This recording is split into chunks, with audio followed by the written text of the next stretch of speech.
the science team if they can mark this time. I just covered up window 4 to block out the ambient light from a very bright planet Earth. And it'll be interesting to see if in the data Victor and Christina see any differences from me and Jeremy with that window blocked. It's a lot darker in the cabin now.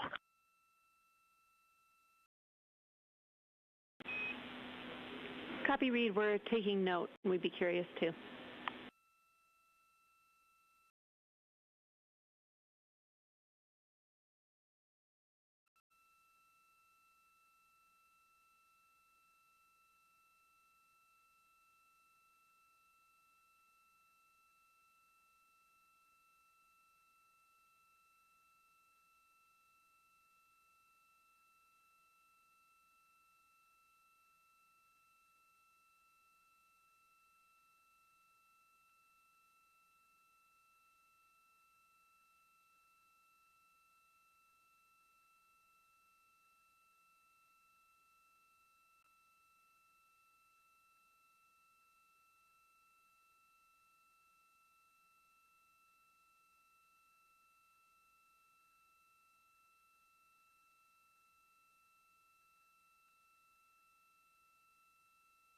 We are live in the Artemis mission control room during the lunar flyby of the Artemis II crew, the first humans to fly by the moon in over 50 years.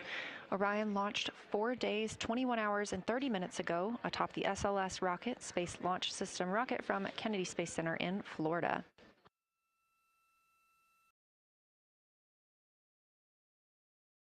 Our 4 crew members inside the spacecraft are transitioning their positions. The cabin and window teams have swapped.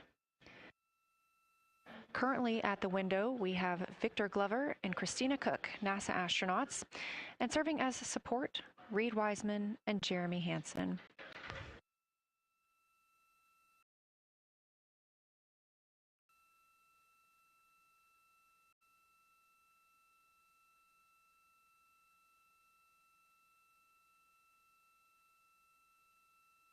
For our crews at the window, they are using handheld Nikons with an 80 to 400 millimeter zoom lens.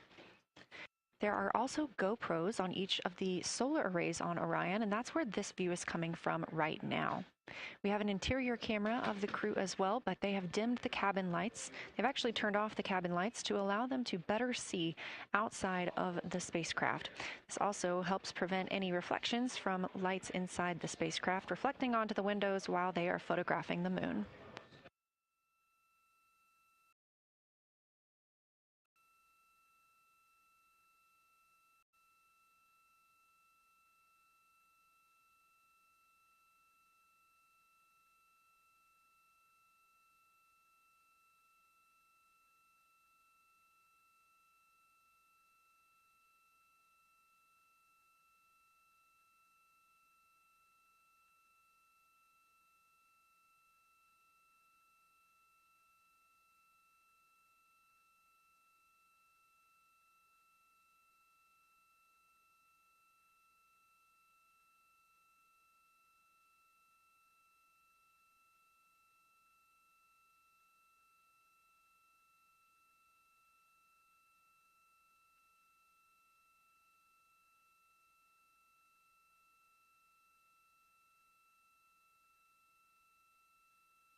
We talked a little bit about the views and the cameras being used on the Orion spacecraft.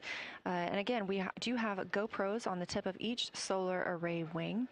Now, the bandwidth is a little bit limited because having a crew on board, we do have to downlink a lot more data. That includes their environmental control and life support system. We are not the only data, this view that you see, coming down from the spacecraft, and so we do rely on sharing some of that with the other flight controllers in mission control. This helps the team monitor all systems aboard the spacecraft and ensure the safety of our astronauts.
We are standing by for a situation report from the crew aboard the spacecraft. They've been imaging the whole moon. There is now a new crew at the window. That would be Victor Glover and Christina Cook. And so being it's their first time since they have moved up to the window positions, they have a chance to orient themselves and describe and take pictures of any color or albedo variations across the surface. Reminder, albedo is the brightness or reflectiveness. Integrity science for a science sit rep when you're ready.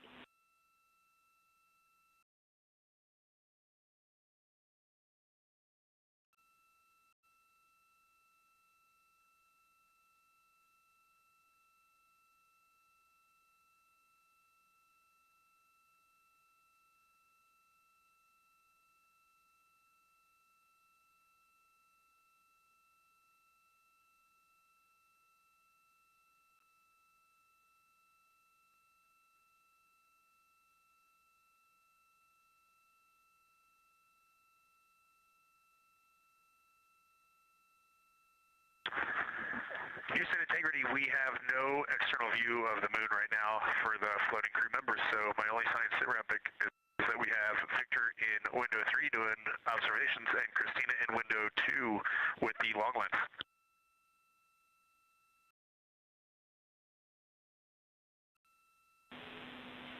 Integrity, we copy. Are the shrouds still on windows 1 and 4? And if so, would you consider trying to get a view through one of those windows?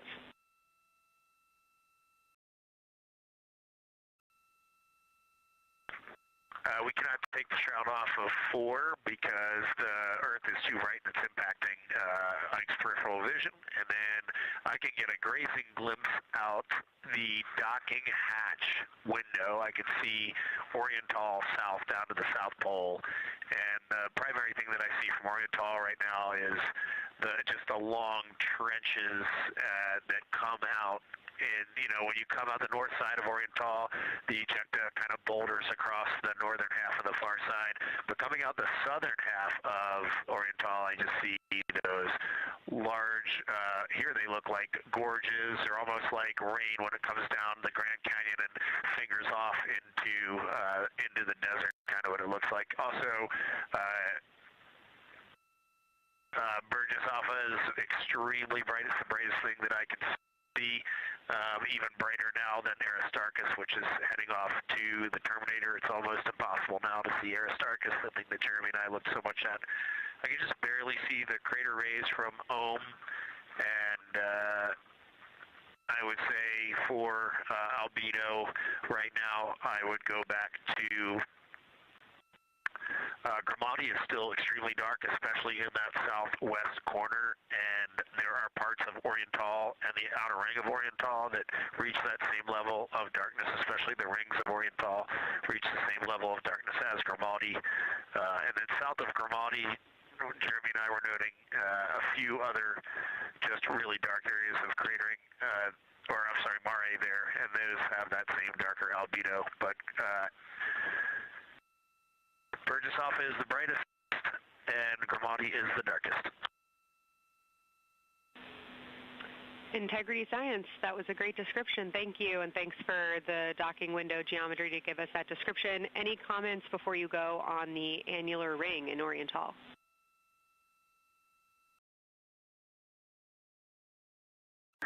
The annular ring, which I think everybody kind of describes as like a pair of lips or a kiss on the far side of the moon from here, is very circular in nature. The northern part of it is wider, darker. The southern part is much lighter. It is very neat looking, and but it is far more circular than I remember it looking in our training. The darkness of the northern side of the annular ring is the same darkness from here out this docking hatch window as the center mare in Oriental. Not quite as dark as Grimati, but it is probably only because dust and lunar regolith has kind of impacted over time. Reed, that's exactly what we were looking for. Thanks so much. You have heart hands coming out of the SIR.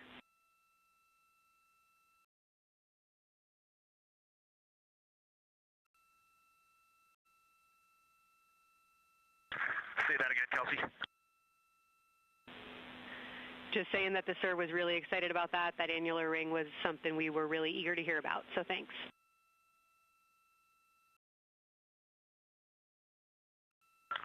Yep, you bet. And now Victor and Christina are moving on to Oriental. I got them situated over there a little bit late.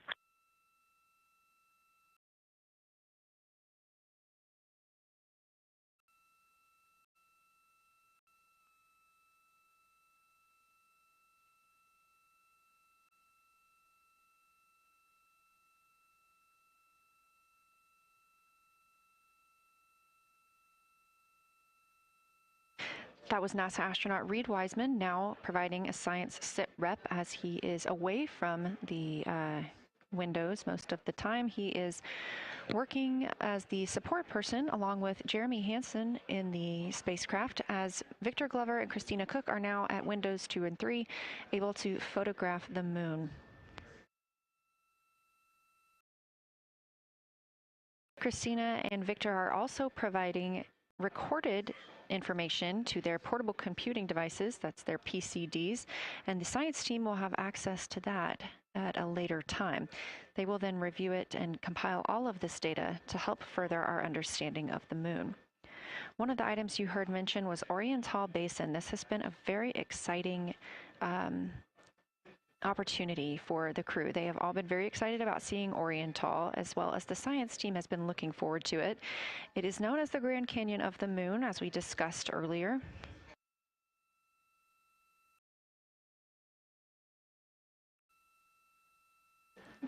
From the pictures, the science team is hoping that the crew will take centered images of the entire basin and surrounding craters in a single frame, but also use those 80 to 400 millimeter zoom lenses to create a mosaic entire basin.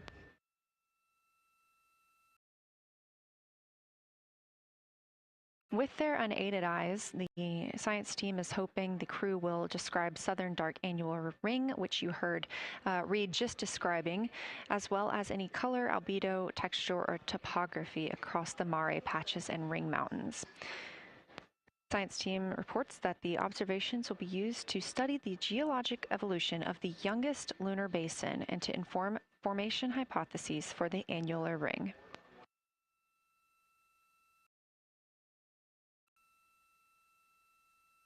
And again, another fun fact about Oriental is the diameter is the same distance between Johnson Space Center, where we are today, and Kennedy Space Center, where the crew launched on April 1st.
This live view from the Orion spacecraft on the Artemis II mission, now 7,373 miles away from the moon, 251,130 miles from Earth.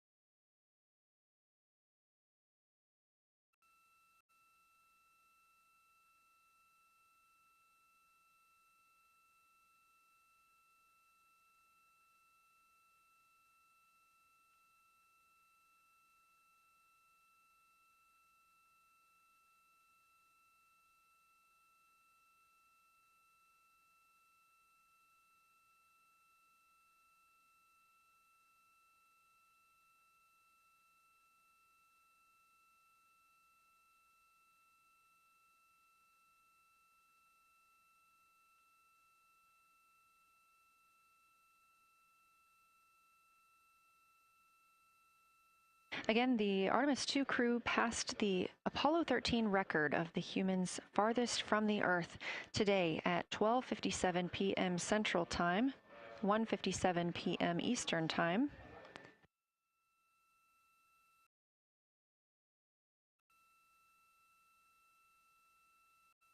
That distance set by Apollo 13 was 248,655 statute miles. We have clearly passed that, and we expect to pass that by about 4,105 miles. That will be when the spacecraft reaches its farthest distance from the Earth. It could be around 252,760 miles, but again, these are approximations and our targets, and we will make sure to report back the final numbers once we have them.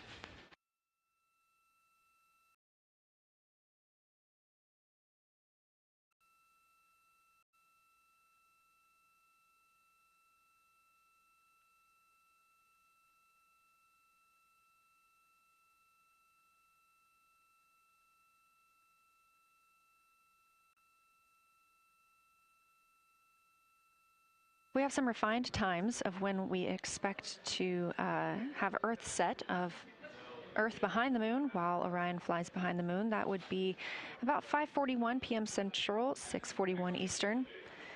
The spacecraft would make its closest approach to the moon at 6 o'clock Central, 7 Eastern, and that would be about 4,066 miles. And then at 6:02 p.m. Central, and the spacecraft will reach its farthest distance from the Earth. We anticipate that'll be about 252,755 miles, which would be 4,111 miles farther than Apollo 13. We would see Earthrise again at 6:21 p.m. Central Time, and a few minutes later, regain communications with the crew.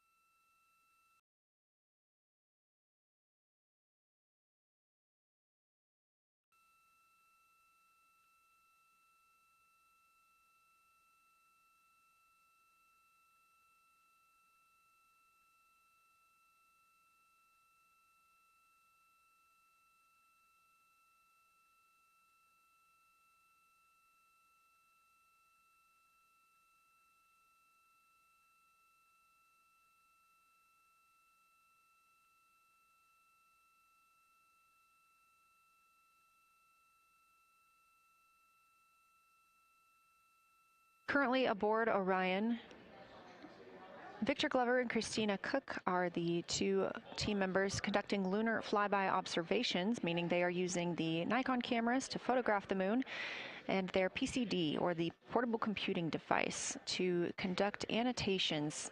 They are both recording information that will be downlinked to the science crew, and tomorrow morning the science team will have a conference with the team while the information is so fresh. They'll be speaking with the crew about their observations and their data collection.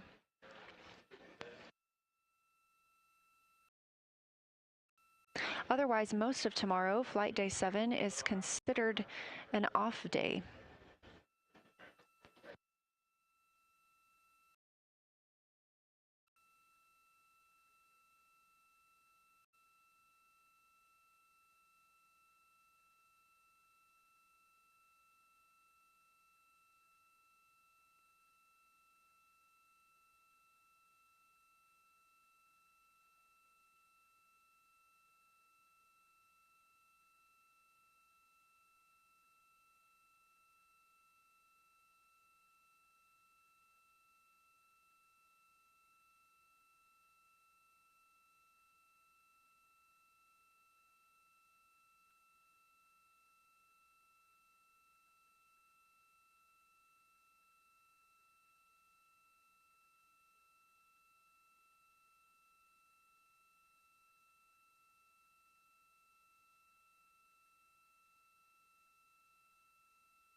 We are on flight day 6 of the Artemis II mission, the first time in more than 50 years that humans will observe the moon directly, providing a critical opportunity to practice how lunar science will be conducted during future Artemis missions.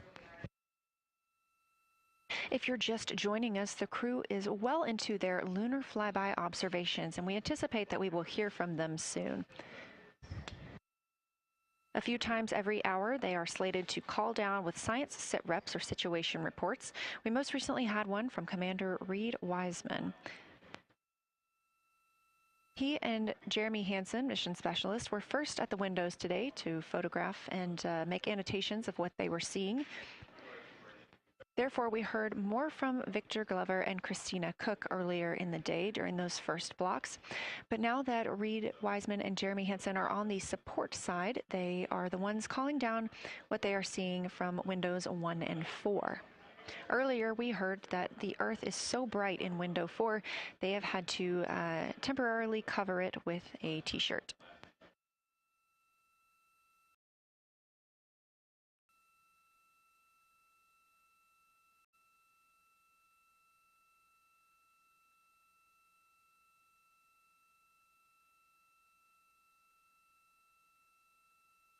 The moon preserves a near-continuous record of solar system history that has been erased on Earth because the moon doesn't have an atmosphere. So things that we experience on Earth, like weather or plate tectonics, don't really apply. So the lunar surface retains evidence of ancient impacts, volcanism, and solar activity that scientists can study today. And studying the moon helps scientists understand how planets formed and evolved, how the moon influenced our own planet Earth's history, and how the sun shaped conditions across the inner solar system. The moon also serves as a unique platform for studying the broader universe. Artemis science is designed around questions best answered by humans, working alongside robotic systems, combining decades of robotic lunar data with real-time judgment, context, and adaptability that only humans can provide. This mission, Artemis II, is serving as a proving ground for lunar science operations, which allows NASA to test how science is planned, executed, and supported during a crewed deep space mission ahead of our future Artemis flights.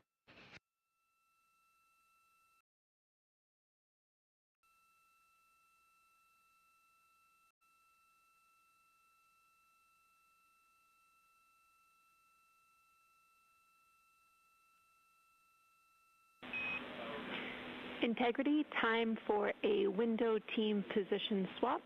So Victor and Christina, please switch places if you've not done so already, and remember your SD card for the camera.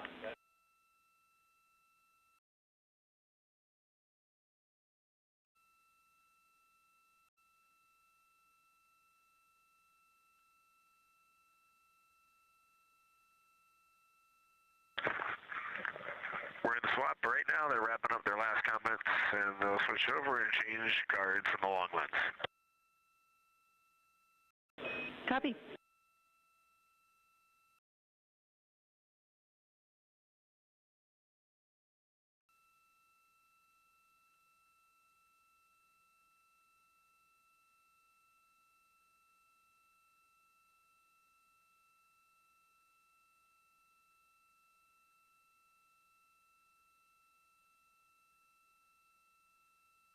As you heard in that call, it is now time for the team members at the window to swap positions.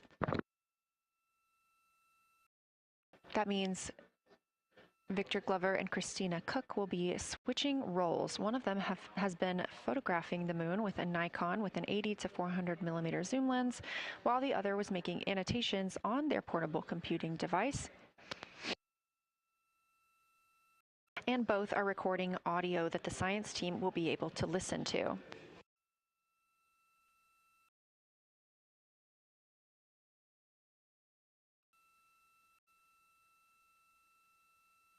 We are now 2 hours and 10 minutes until we expect to lose signal with the spacecraft as they fly behind the moon. And the next target for the crew is considered a crew choice event. They have the option to focus on any regions or patterns or features that interest them. The science team has asked the crew to capture pictures that illustrate their choice, as well as at different zoom levels, and to describe why those certain features or regions caught their eye.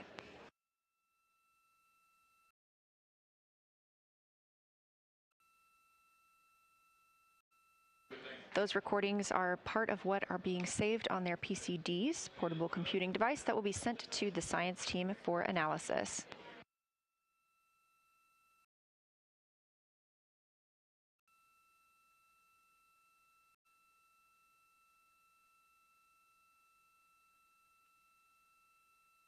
The crew has been allotted 8 minutes for this crew choice event, and it's also a time for a scheduled sit rep or situation report. So we expect to hear them calling down what they are seeing soon.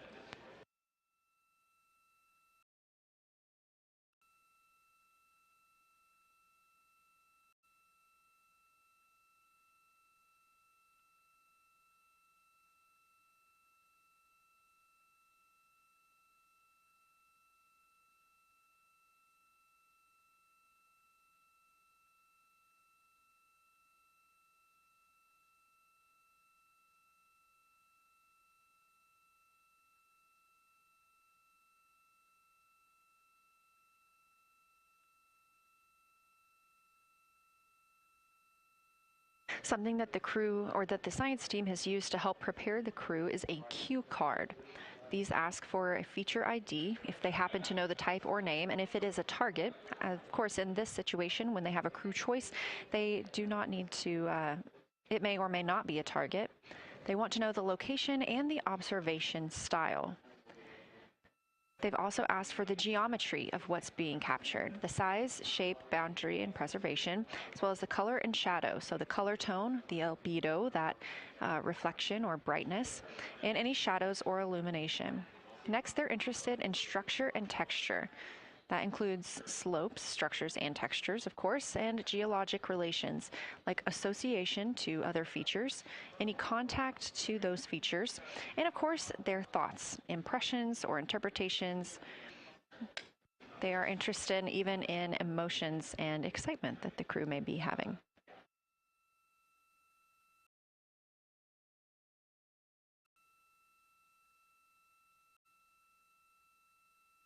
This flyby day has been practiced in many ways, even in sims here in Mission Control Houston.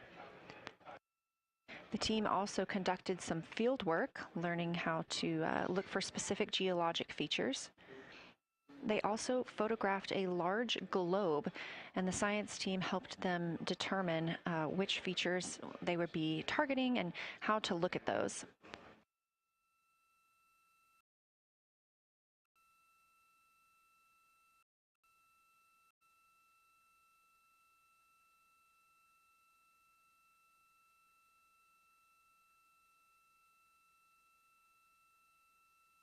We have a few more minutes that the crew would be photographing their crew choice. Again, this is NASA astronauts Victor Glover and Christina Cook at the windows. They will then move on to another discussion portion. This is for the far side albedo, that reflectiveness, and color that they are seeing. We heard earlier about some browns seen on the moon, which is very interesting, especially here from Earth, where we are just seeing whites, grays, and maybe even black at some points. When they get into that discussion for far side albedo in a few minutes, the theme is looking to know how that color and albedo is, what those variations look like across the far side.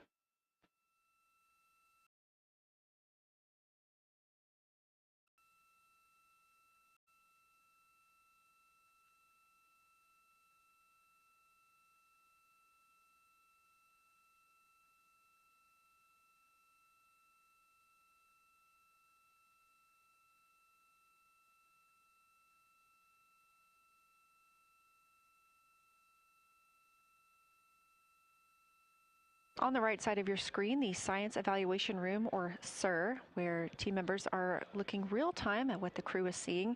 And even earlier, we're... Houston Integrity, you ready for a science zero? We'll take it.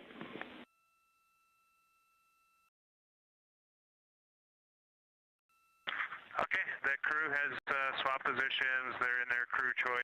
element. I've been listening to both of them for a little bit, and they're really enjoying, they both decided to pick the Terminator, and they're spending a lot of time looking at the Terminator, just talking about the resolution that they can see, the depth of the craters, and the various interesting and unique excavations that they can see. So Victor is on the long lens, and Christina is just looking out the window, and I'm sneaking a peek in T-shirt window. It looks like, I don't have the best angle here, but it looks like Aristarchus is on the limb of the moon now. It's amazing how quickly it changes as we speed around the far side of the moon, stuff that's leaving our field of view, and now we have a lot of the dark side of the moon that, you know, it's missing for us right now, but it would be in view if it was lit at all. Jeremy, Science, thanks for that sit rep. Do have a question. A few times we've heard you and the other crew describe change during the course of your flyby. Would be interested in future descriptions of more verbosity about how it's changing. Thanks for the great sit rep.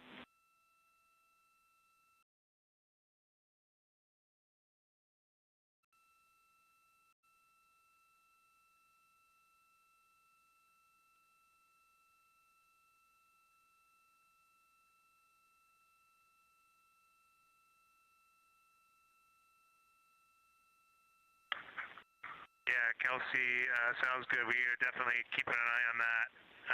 My eyes have just not readjusted. The moon is so bright when you come back to the window. I was just in the interior of the cabin.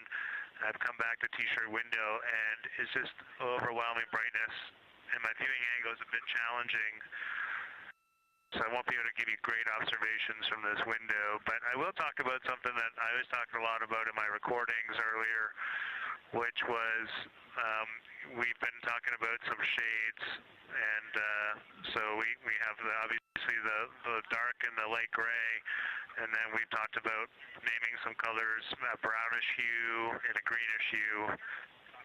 And I'll tell you, like right now, Aristarchus, the plateau is hard for me to see from this window, but that had greenish hues to me and was very unique. I didn't see anything like that anywhere else on this side of the moon. And then I see a lot of these, what I would call brownish hue areas. There's a number of them. And they, for example, in the northwest corner of the highlands, to me it looks like the brownish hue is caused by ray or ejected material landing on the highlands, and then we obviously see the ray areas as a lighter albedo, but in between the rays where the deposit would be thinnest, that is what it looks like is causing the brown to me. So I saw that in the northwest side of Aristarchus, or sorry, that dark area of the highlands, northwest side of the highlands. I saw it in the highlands to the east of Glushko, and then I see those same brownish hues west of Oriental, and I drew a contact there on OneNote, but that's a huge region, kind of like a piece of pie with the point of the pie pointing at Oriental and then going up towards the northern side of Hertzsprung. And that is an area that just looks like a different, that brownish albedo. That was fantastic, Jeremy. We had heard rumors of the green and brown hues, and so you really read my mind on asking about those. Understand they likely didn't have any contact with each other the way that you described them, but please correct me if I misunderstood that. And then last thing, I'll make the same offer we made to Victor earlier. If it would be helpful for us to verbalize any targets so you can stay at the windows and keep your eyes adjusted to the moon, please let us know.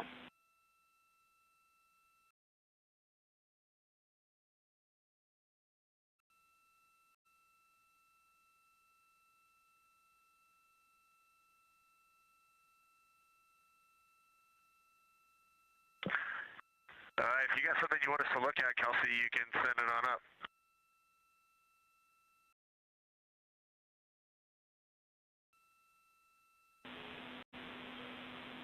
Definitely not looking to interrupt your flow, Reed and Jeremy, only offering assistance if you guys want to keep your eyes off of the PCDs.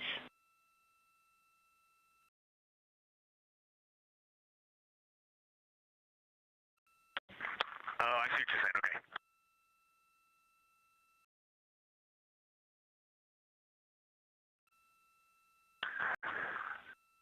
Not really science related, and we definitely learned this at Apollo, but the thing that is just most fascinating, I think, to me and Victor right now is even as rugged as the far side looks, when you look at Oriental and Home, it's rugged, but man, when you look at the Terminator, it is just like impossibly rugged, and it reminds you that the whole far side is that way, and just the Terminator is really bringing out the shadows and the hills and the valleys, and it is just, it's unbelievable. It's like no surface of the Terminator is not marked by meteor impact, and it's just, it is very impressive to look at that, and you realize that that is true across the whole far side. You just can't see it due to sun illumination right now. Reed, Houston copies, and we were commenting on the same thing. Even from our view, the Terminator looks absolutely alien because there's just so much texture in there that we're just not used to seeing. So thanks for sharing that with us.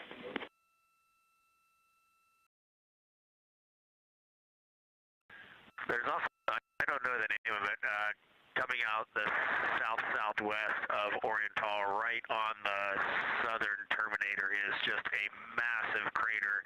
I don't know the name of it. Maybe you can look on the solar array wing video and tell me it's right. It's the southernmost crater you see on the Terminator right now. We're looking for you.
We're loving that picture. Thanks for showing us. And Reed, as an answer to your last question, we believe that that is Chebyshev crater. And the sir agrees with that.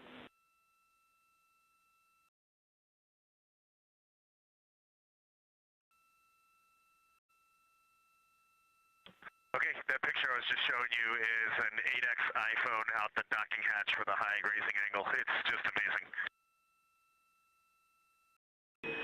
We love it. Thank you.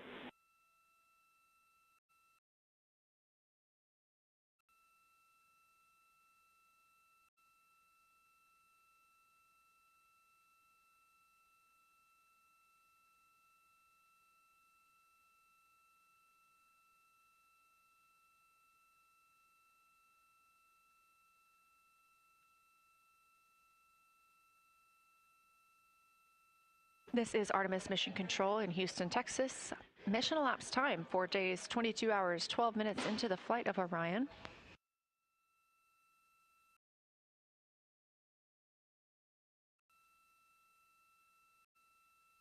This is Lunar Flyby Day for the crew aboard the spacecraft.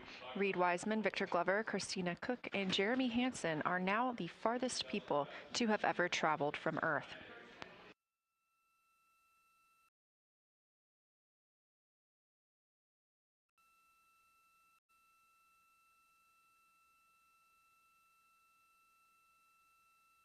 This a live view from inside the spacecraft. They have turned off the lights so they're able to see outside and photograph the moon better with no reflections from inside.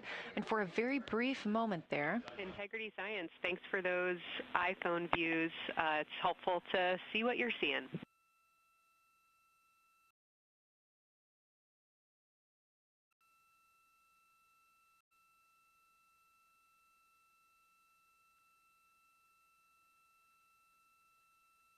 We very briefly saw NASA astronaut Reed Wiseman showing a picture he took on his phone of the moon. We do expect to get all of the photos that the crew is taking today, and we cannot wait to share some of those with you. But pretty cool in the meantime, just to see one quick shot from what the crew is seeing. And this view from outside the spacecraft on Orion's solar array wing. Orion is now 6,643 miles away from the moon and continuing to grow closer. Again, their closest approach will be about 4,066 miles. The best comparison is if you held a basketball at arm's length. That's about what it would look like to the Artemis II crew at their closest approach.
This view showing at the very top, a camera coming from Orion, continuing their flyby of the moon.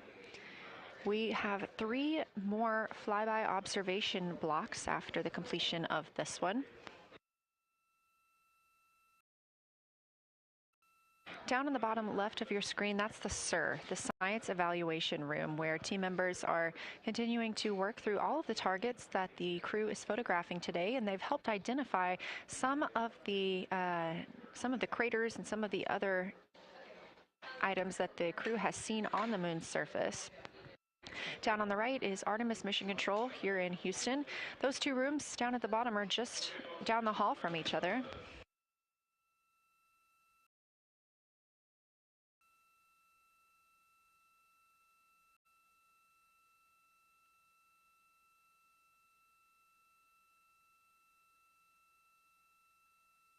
And we are just a few minutes away from the next cabin and window team swap. That means Victor and Christina, who have been at the windows, will fly to the cabin, the background essentially, and be their support crew for Reed and Jeremy. Reed and Jeremy will move back up to the windows.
crew is continuing their discussion portion of the flyby in the lunar targeting package, where it says far side albedo/color. They are looking, the science team is looking to get a good understanding of what the crew can see on the far side at this point, and its brightness as well as any colors. We did hear earlier Canadian Space Agency astronaut Jeremy Hansen reporting that they could even see browns and even greens on the moon.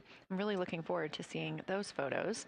And in just a couple of minutes, the teams will swap from the cabin to the window.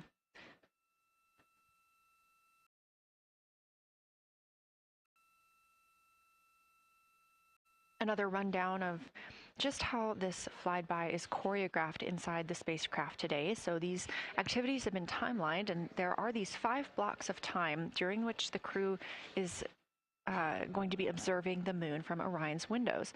Now we are just coming up on the end of the second block, and we'll start the third soon.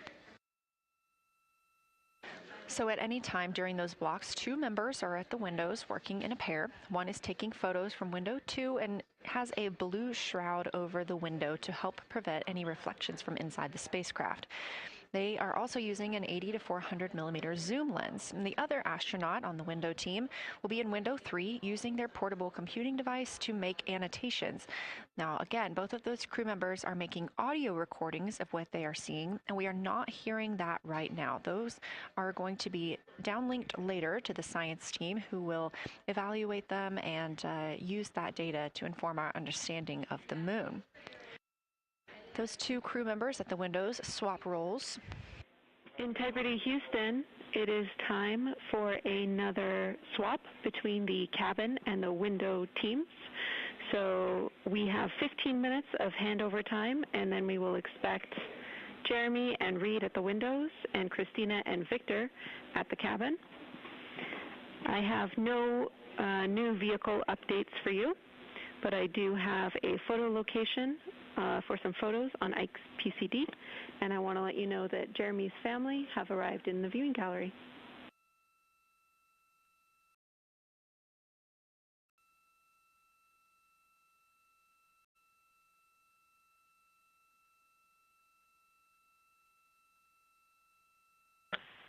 Okay, Jenny, we copied most of that. The only thing we're missing is what you meant about the photo location on Victor's PCD. And hello to my family. I think that must be Catherine and Devin that are there. And I'm glad they made it into the viewing room. And we copy it's time for crew swap. The A team's coming out of the windows and the B team's going in.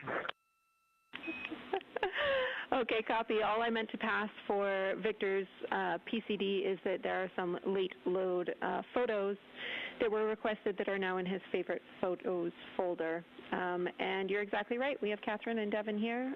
They give you a big wave, and they're super excited and happy to see part of what you're seeing.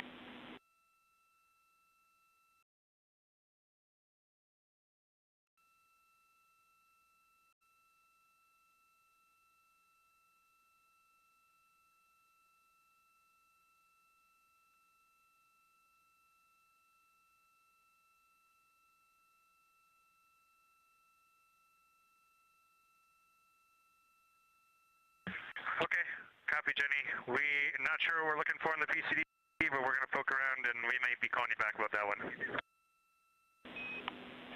All right, that's no problem, and it's unrelated to flyby.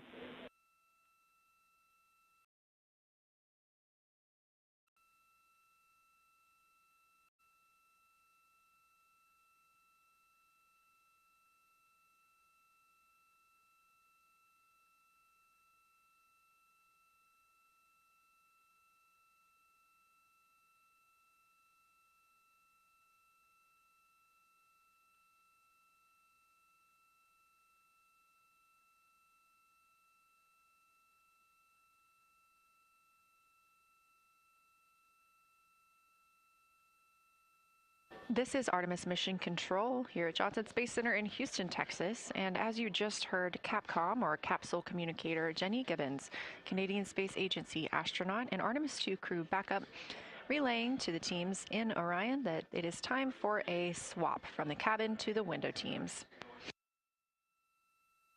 We're now at the tail end of the second lunar flyby observation block. Again, we have 5 of these today.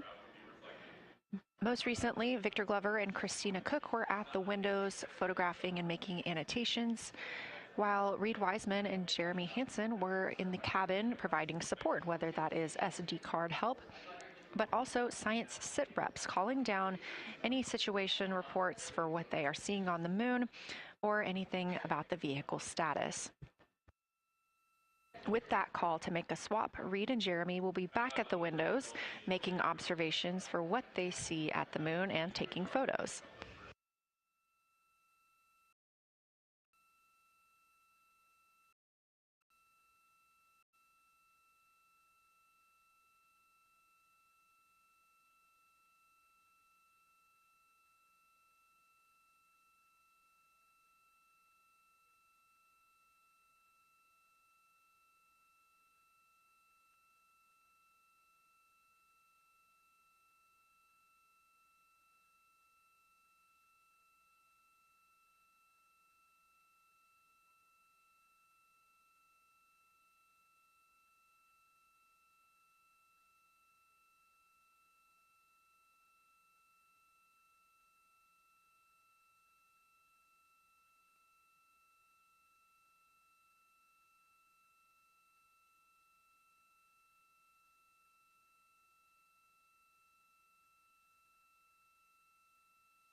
Again, you're watching live coverage of NASA's Artemis II.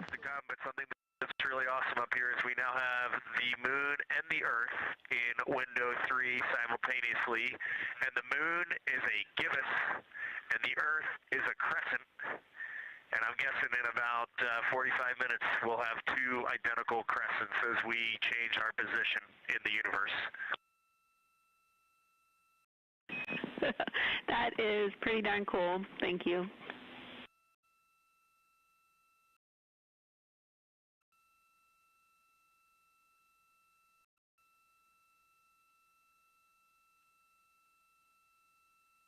That's the Artemis II crew, the first astronauts to fly by the moon in more than 50 years, reporting that when they look out of window 3, one window, they're able to see both the Earth and the moon at the same time now. Now, obviously, our view is from a camera on the solar array wing pointed at the moon, and we hope to see that view of both the Earth and the moon soon.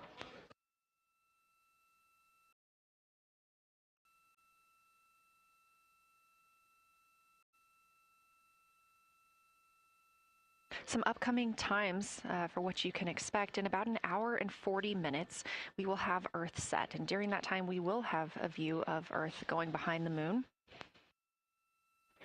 Shortly after, just a few minutes later, we will lose signal with the Orion spacecraft. This is tracked as it is going behind the moon and out of reach of the Deep Space Network. At 6:00 p.m., the spacecraft will make its closest approach to the moon at a distance of about 4,066 miles. At 6:02 Central, the spacecraft will reach its farthest distance from Earth at about 252,755 miles. Of course, these are approximate, and we will make sure to provide you with the final distances once those are confirmed. At 6:21 p.m., we will have Earthrise from the Orion spacecraft, but we will not have communications with the spacecraft until 6:25 p.m. Central, when we expect to acquire signal with them after they've emerged from behind the moon.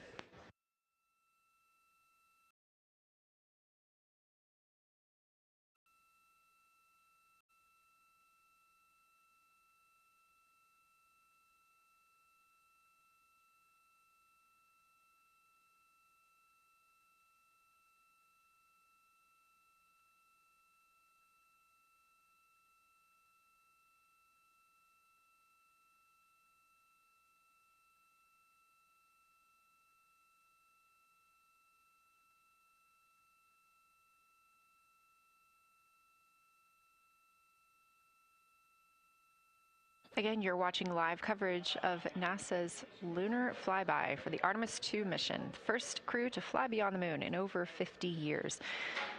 The astronauts inside the spacecraft are switching positions, 2 at the windows and 2 serving in support roles, before they start their third timelined flyby observation for today.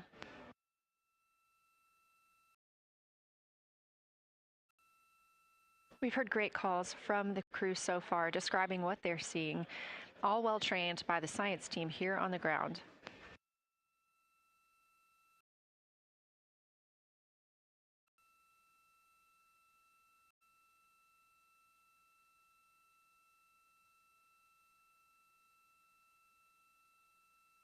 Another major milestone for the crew today will be to experience a solar eclipse from their capsule.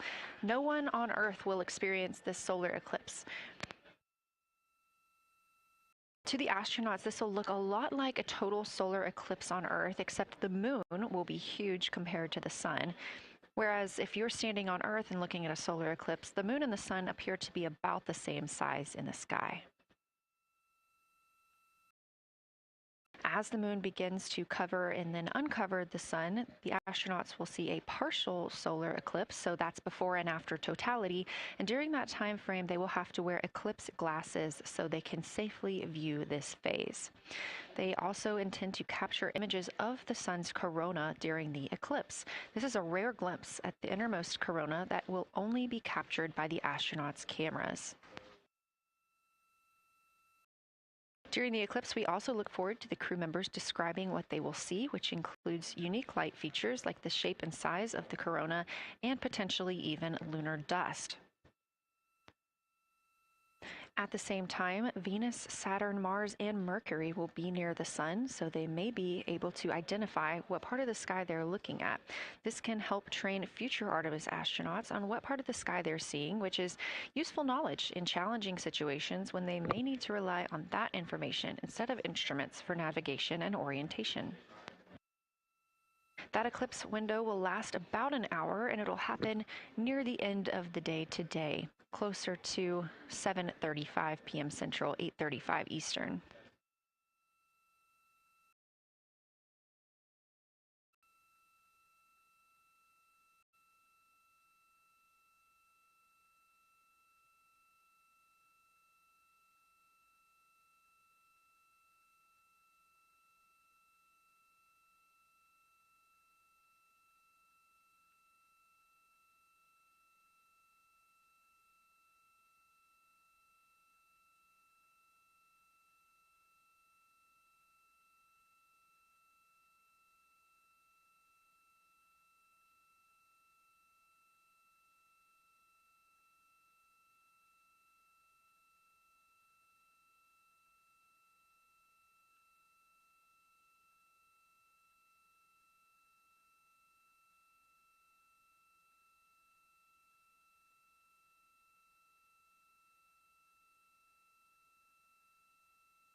As you can see in this live view from Orion, the spacecraft is maneuvering around the moon, and the views of the moon have changed since we started our broadcast.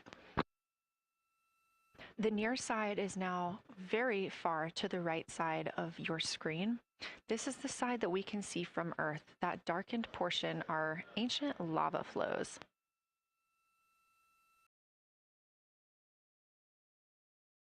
The crater down towards the bottom of the moon is Oriental, and this is a crater that was previously never seen before by human eyes until this mission.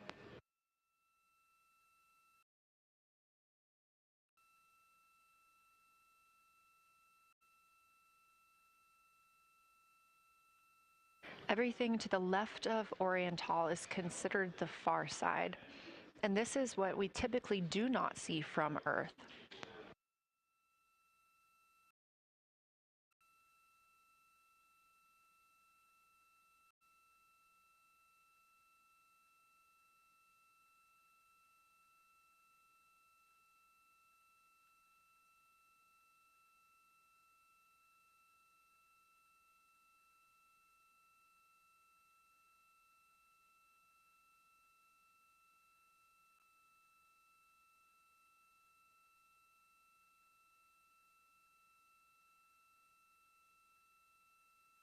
And just a reminder about this view, this is coming from a GoPro camera mounted on the tip of one of Orion's 4 solar arrays.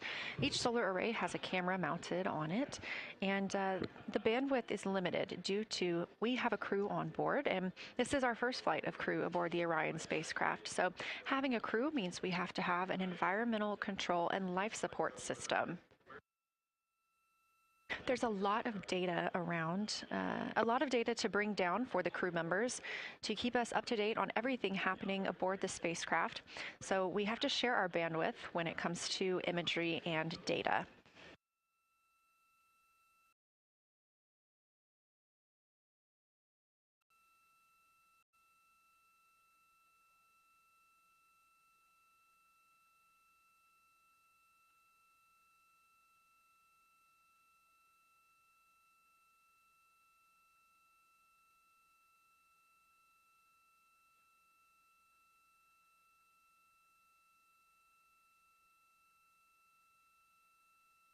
Inside the Orion spacecraft, the astronauts have completed their cabin and window team swap, meaning we have moved into the next block of lunar flyby observations. Jeremy Hansen and Reed Wiseman are now back at the windows, taking photos and making annotations. About halfway through this block, they will switch positions at the windows and will be prompted by the ground to do so.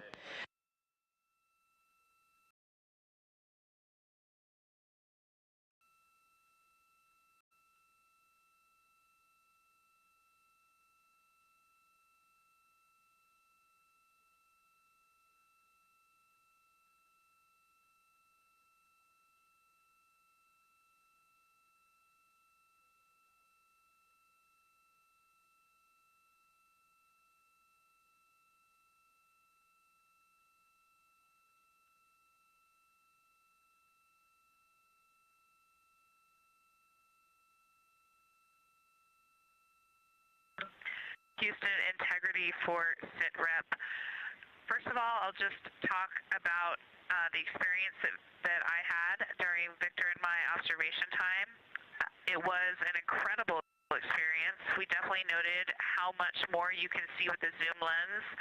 Even though we have a great visible eye image, there's just a lot of texture that just pops right out at you when you can zoom in. So almost just using it like a telescope, the camera lens. We really enjoyed our discussion time. That was a great innovation on the lunar targeting plan. We were both able to describe a lot more kind of with flow, I would say, when we were talking to each other. And it was also, we sort of were able to bounce ideas off of each other and come to new conclusions. We had, I think, a very successful talking through of some contacts between different color areas, both in the mare and in the highlands, and we identified some really unique texture areas as well. At one point, towards the end of the images of my time in window 3, I just had an overwhelming sense of being moved by looking at the moon. It lasted just a second or two, and I actually couldn't even make it happen again. But something just drew me in suddenly to the lunar landscape, and it became real. And the truth is, the moon really is its own body in the universe. It's not just a poster in the sky that goes by. It is a real place. And when we have that perspective and we compare it to our home of the Earth, it just reminds us how much we have in common. Everything we need, the Earth provides, and that in and of itself is somewhat of a miracle, and one that you can't truly know until you've had the perspective of the other. I'll switch into some logistics stuff. The Peltors both their batteries stopped providing the active listening, but we have verified they are still recording, and so we are able to have discussion time and hear outside our recordings by just moving the ear cup off of the ear. Other than that, everything's working well technically, and we've been able to find all our targets, and we're having a really great time. Thanks, Christina. We copy those logistics for the Peltors, and also thanks for bringing us into the cabin with you with that description.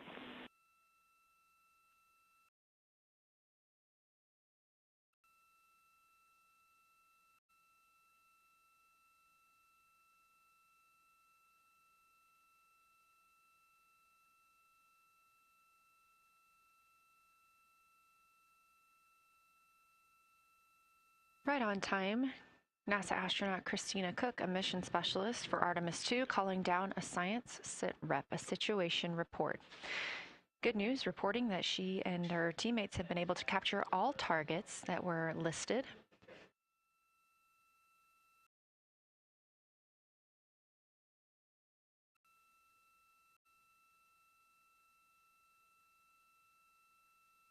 Christina also gave a vibrant description of just how it feels to be there and to see the moon up close and not just something passing in our night sky.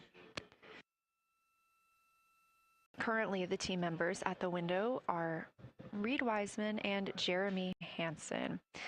Meanwhile, Integrity cabin team for window shroud.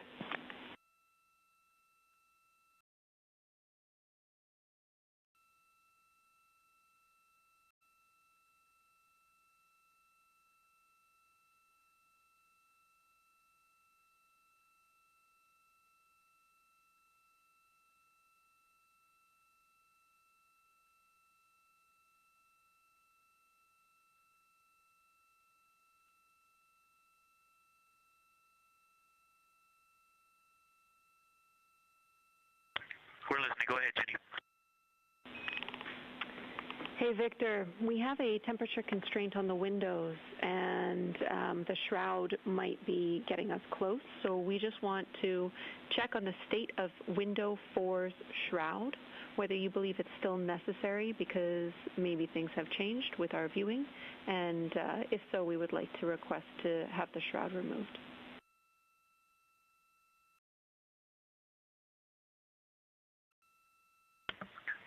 Houston, we believe it is necessary. We pulled it off just as a corner. It is very bright. It definitely would affect our night vision and maybe comfort. But is there a time? Can you tell us when we would have to take it off by?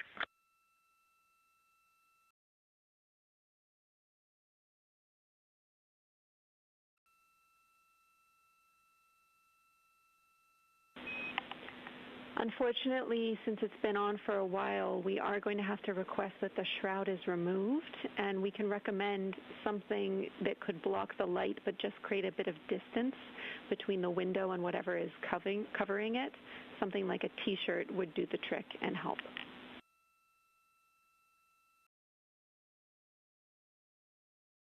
Okay, we're removing the shroud, and we'll make it work. Thanks.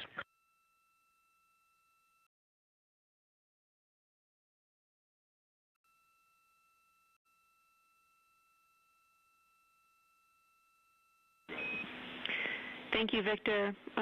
We know it's pretty bright in there now with that window uncovered. We will also offer that airflow on the window would be helpful. So if you want, you can also retrieve the condensation hose, which should be friction fit onto one of the diffusers. And that on the window would also help.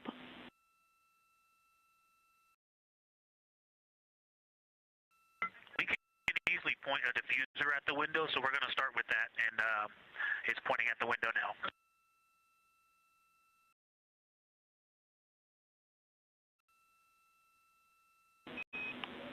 Okay, we'll take that, Victor. Thank you. Please keep us updated.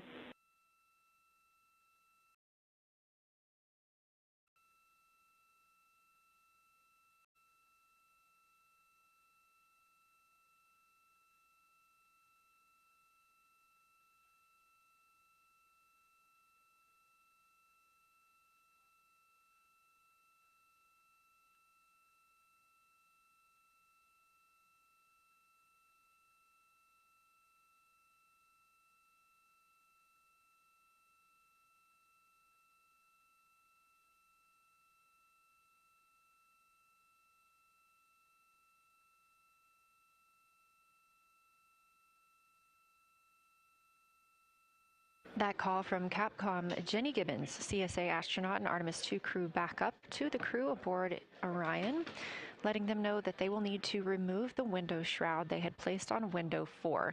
They initially placed that shroud there to block out some of the light from the Earth. It was extremely bright coming in the cabin and interfering with some of their viewing opportunities out at the moon.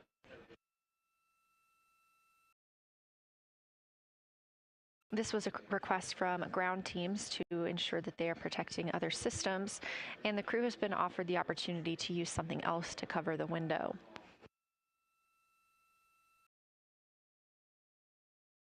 Meanwhile, Reed Wiseman and Jeremy Hansen continue with their lunar flyby observations.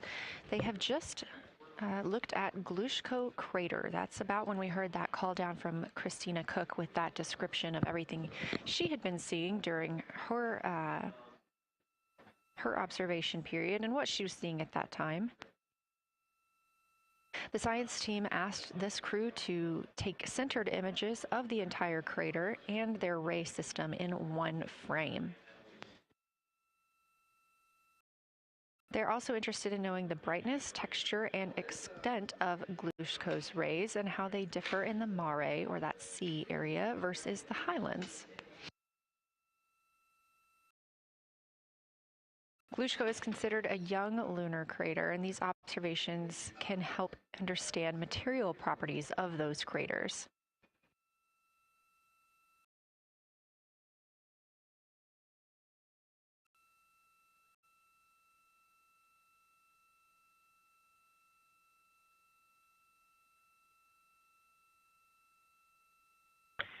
Science, integrity. First, I wanted to start off with connecting with what Christina said, that it was very moving to look out the window. I had the unfortunate sequence to start looking out the window and then moved to the long lens, and it was hard to speak looking through the zoom. Because I went straight where Christina went, and I was walking around down there on the surface, climbing and off-roading on that amazing terrain. I also want to underscore something that she said. As we continue to explore, when we actually do go down there to the surface, I know for safety reasons that we would never send someone alone, but I just want to really emphasize how important the discussion time was. When we started to talk, we not only got better science discussion, we got better human connection, and so doing this as a pair, we just learn and grow together, and that's just super important, so thank you for adding that to this plan. Reed just passed me a note that the Oriental Basin annular ring has a similar albedo to the center, but a different color. It has more brownish tones in it, and he said it's very distinct now that he's been staring at it. Victor, thank you. You got a cheer from science there, and we all just went on that moonwalk with you, so highlighting how important it is to talk about these things. I also want to let you know that we have Deanna Glover with us in the viewing gallery. She's all smiles.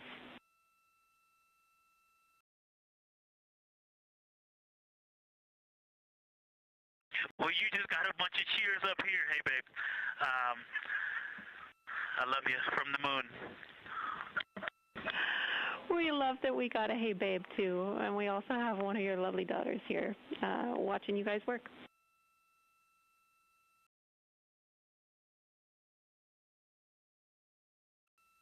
Thank you guys for doing that and for supporting them through this. And to all of you, Genesis, Maya, Joya, and Corinne, I love you. And Deanna, I love you. I'm glad you get to be there.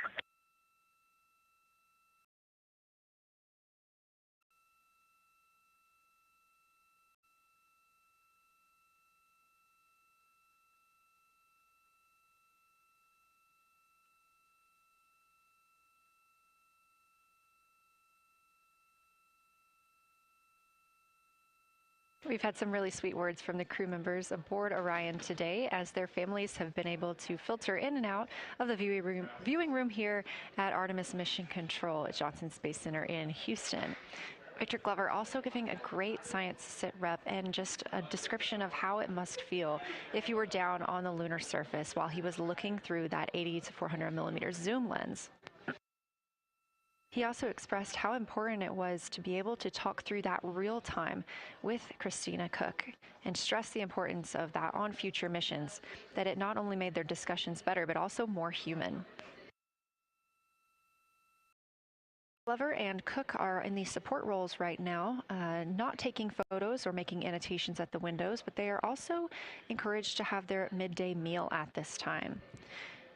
For lunch today, those two crew members have options of beef ravioli, salmon, butternut squash, sweet and savory kale, pickled beets, cherry blueberry cobbler, tuna noodle casserole, tomatoes and artichokes, broccoli, and chocolate peanut butter bar.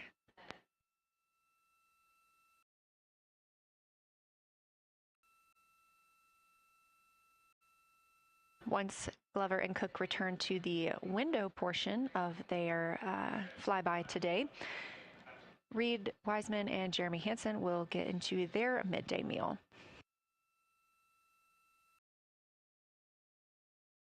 Again, this is the third of 5 scheduled blocks for our lunar viewing today, and if you were watching at the start of the broadcast, you can definitely tell the difference in the distance from the moon. We are now 5,518 miles away from the lunar surface, and again, expecting the crew to get about 4,066 miles away. They are currently 252,050 miles away from Earth, and every mile is a new record, having surpassed the Apollo 13 milestone for furthest distance earlier today.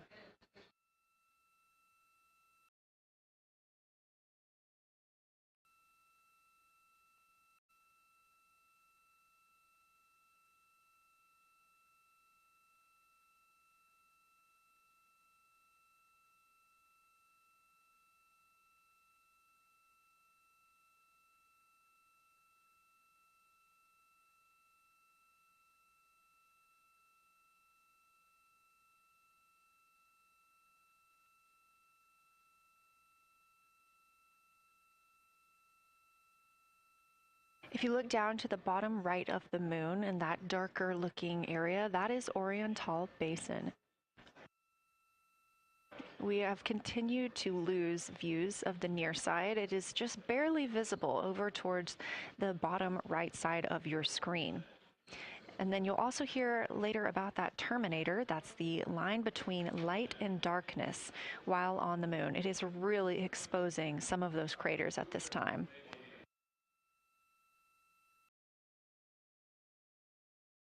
A couple of the other features in view right now are Hertzsprung Basin and Vavilov Crater. Hertzsprung Basin is nearer to the center of the moon, closer to that terminator line right now, and Vavilov Crater is just on the outskirts of it, closer again to the terminator.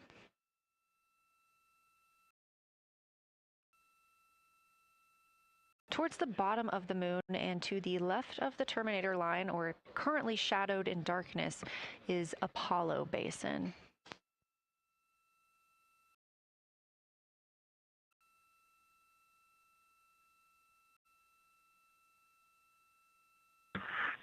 Science from integrity. Let me find out how far we are from the moon right now. But our view is about a third of the moon is in eclipse. That beautiful terminator is out there calling to me. We're 4,691 miles from the moon. And what looked like in the terminator about a third of the way up from the southernmost part of the terminator looked like a dinosaur print if one was running to the northwest. Now is clearly a crater with a bunch of craters around it. And that terminator, I can only see about half of it. I'm looking through the docking hatch window right now because we have the Z9 in window 1. But that terminator has moved. I guess I've been using Vavilov the whole time, so it's gone 2 more Vavilov craters to the west, and so a few more features are starting to peek out into the sunlight there with that low sun angle, and so you still have ridges and valleys showing up very clearly, a very jagged terminator, and a few islands of light out there with some high elevation shining in the sunlight in that darkness. And on the eastern side of the moon, let's see, Grimaldi appears to be one of the farthest east features, and that is maybe 5 degrees from being right on the limb and going off over the horizon. It is interesting, just looking at Oriental, that my first impression of it is all of the dark areas appear lighter, which I think makes sense because it is now facing, well, it's still relatively the same to the sun, but my angle to it is different. So I'm looking at it from a little more, even further to the side as we pass it. But all the darker features appear to be just a little bit lighter from this vantage point. The darker ring structure in the outer and inner ring and the interior, as well as the annular ring portion, everything seems to be just a smidge lighter at this point. Thanks for that description, Ike. Any additional words you can provide on Oriental would be wonderful, as that is such a high priority target for us. And while I have you, as we get closer to target 15, which is the Terminator target, if you can find Zeeman Crater again that you were looking at earlier, everything to your left of Zeeman would be getting into the South Pole Aiken area to help you orient yourself.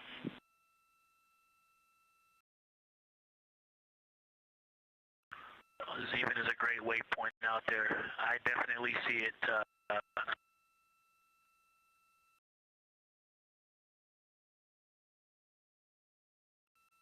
Yeah, Zeeman is very easy to find, and that is awesome. Thank you for pointing that out. Feel free to do that as often as you think of things. Let's see, looking back at Oriental. Okay, another thing, after looking through the zoom camera, man, you guys are smart. You probably did this on purpose, but after looking with my plain eyes and then going to the 400 millimeter zoom, now looking at it, I see the cliff face as if you were standing in the center. That inner and outer ring have definitely some real terrain to them, and now I can see that as terrain. Now that I look at it even with my naked eye, I can tell that there's a lot of elevation and that, like I said, a cliff face on that eastern edge where all the darker deposits are. And it's just the scale now. Looking at it from far away, before it seemed like flat with color painted on it, but now that I look at it, I can definitely see that there is, different depositional characteristics, and so the darker is some other material, but there's also some shadowing going on because of the cliff face that is a part of that crater wall. Great description, Victor. Thanks, and really interesting to hear now the distinction between shadow and color.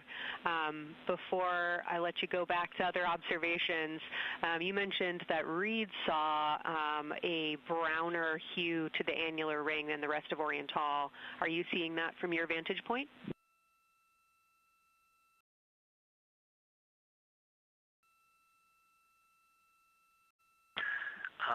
The way that I'm looking at Oriental, again, I'm still in the docking hatch window. There's like a thermocouple right here in the center of the window, and it is the orange Kapton tape color, and so it is unfortunately it's like trying to look at stars, next to a metropolis. I think it's drowning out any color that I could pick up from the moon. I am not able to see that color, but I have not looked at it through one of the forward face, from one of the windows 1 through 4. I think when I get away from this Kapton tape strip that I would be able to see the variation that Reed's talking about. That is great feedback operationally. Thanks, Victor. I'll leave you to it.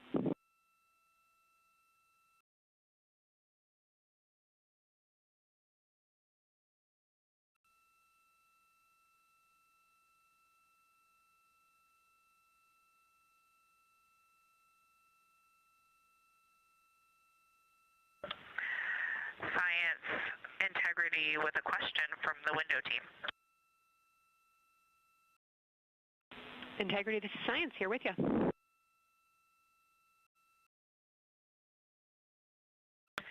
Yes, they have a question to help inform a theory that they're sort of tossing back and forth. What is older, the Mare seas of the near side or Oriental?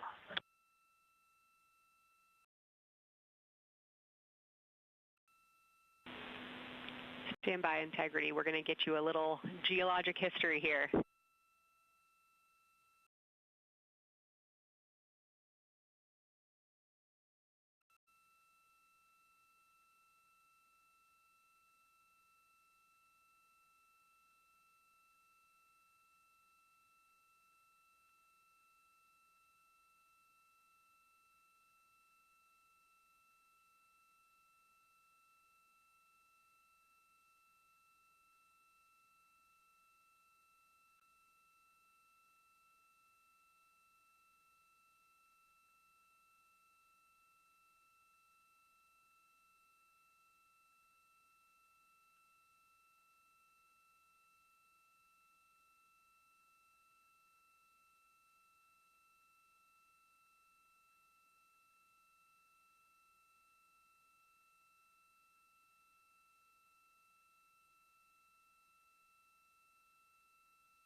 Integrity Science back with you for some lunar volcanism when you're ready.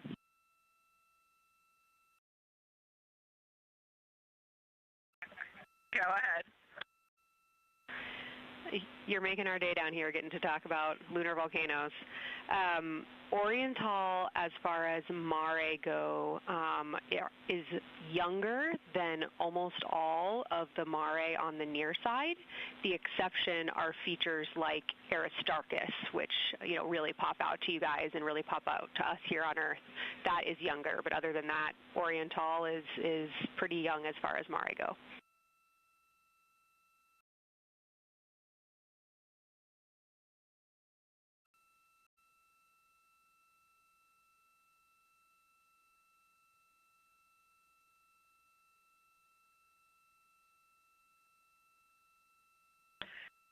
And Kelsey, thanks for that. We love lunar volcanism too.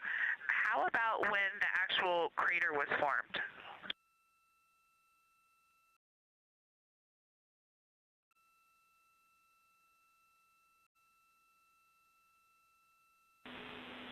Yeah, we're going to get you an age for Oriental, and while we're getting that, Christina, can you, maybe you've heard the window team talk about the sort of contacts around Oriental, but because that material is so much younger, if anything pops out to you about physical relationship between that and surrounding terrain, we'd love to hear it.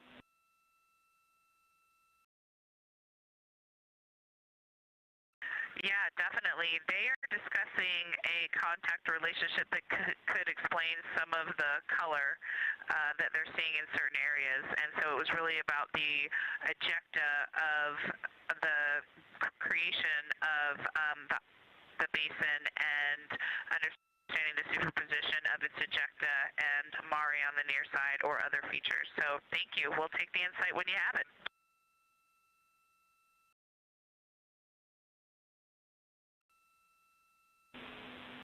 Thank you, Integrity. And I know Jenny wants to get to you with some topics, so I'll leave you with Oriental is 3.8 billion years old.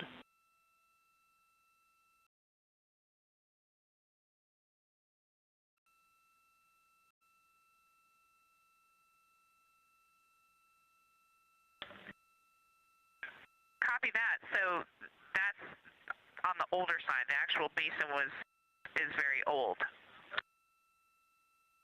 Correct, as is the case with a lot of mare. Typically the big basin formed and then the, volcanic eruption was able to punch through the crust where it was weakened by that basin formation.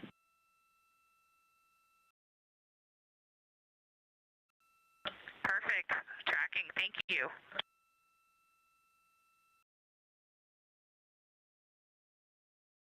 NASA astronaut Christina Cook calling down some questions to the science team on console. The voice you're hearing with those answers is Dr. Kelsey Young. She is joined by Trevor Graff on console today. Christina asking about the age of Oriental and specifically the mare regions. Those are those dark regions that you see. They are paved or filled by volcanic deposits.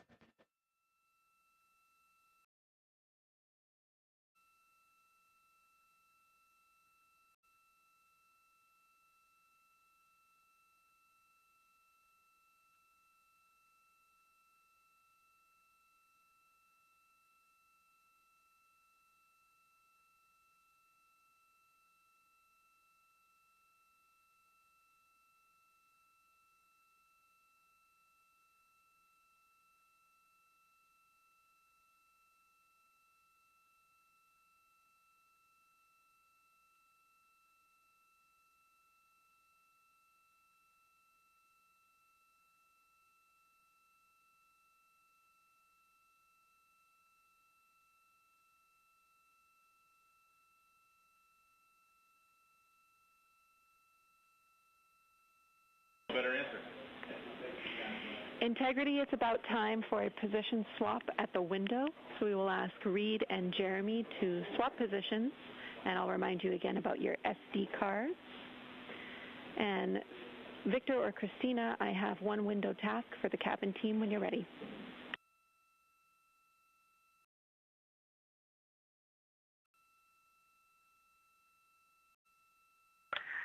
They are swapping and I'm ready. All right, Tina, we found a way that we can reinstall the shroud on the window. We understand it's pretty darn bright compared to everything that you're looking at. So in order to reinstall it, we will ask that you retrieve the condensation hose and you install it on a friction fit on the cabin air outlet port. That's right by one of your diffusers. You're going to point that little condensation hose such that the air is flowing over the window pane. Let me know when you're ready for the stowage location.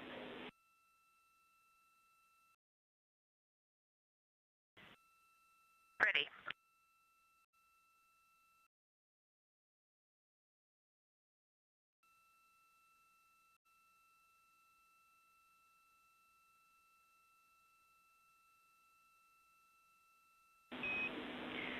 Christina, the hose is in locker A1.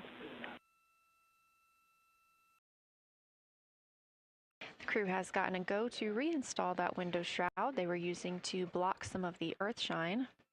Copy. This view coming from inside the Orion spacecraft as the crew members are swapping windows, specifically Reed Wiseman and Jeremy Hansen. They've been our crew members at the windows taking photos, making annotations, and making recordings that'll be downlinked later to the science team for review. The science team will have a conference tomorrow morning with the crew to get any fresh perspectives or things that they learned during the flyby.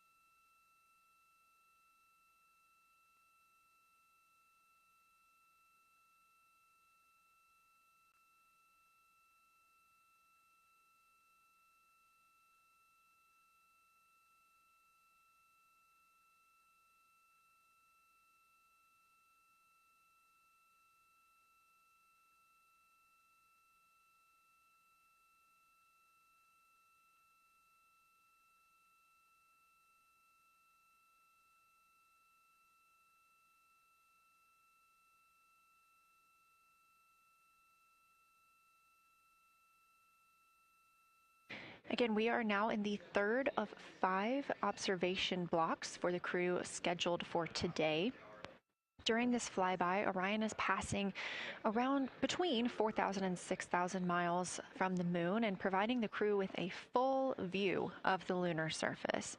It's a higher vantage point and much farther than Apollo's lunar orbits on average. So from this view, astronauts can observe both the North and South Pole and large-scale geologic features in one single view.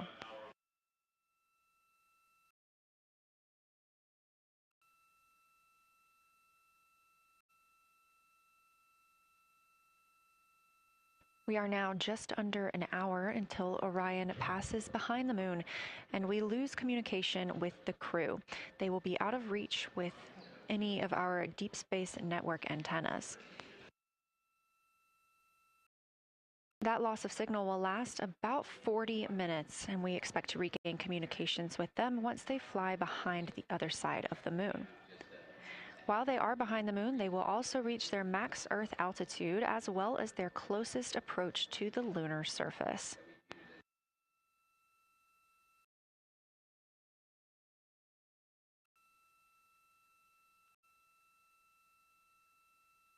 The view you have right now is a live stream from a camera on Orion's solar arrays.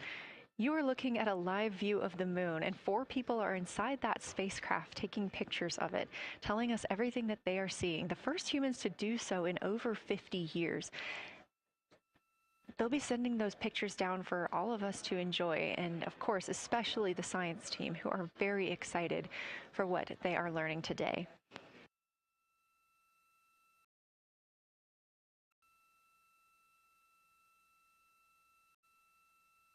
It appears the Artemis II spacecraft, Orion, is now under 5,000 miles away from the moon. Again, we expect their closest distance to the moon be about 4,066 miles.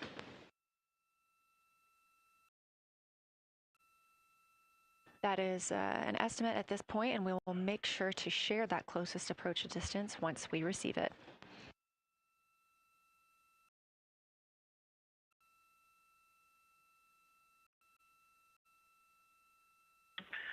Houston integrity question, did you just want us to cool the window with the condensation hose, or did you want us to put the shroud back on and cool the window at the same time?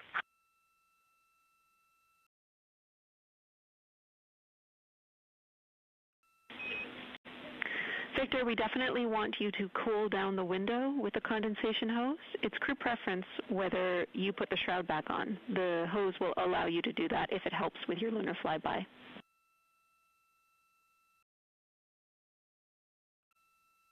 Okay, copy. We're going to do both at the same time. Thank you. Houston copies.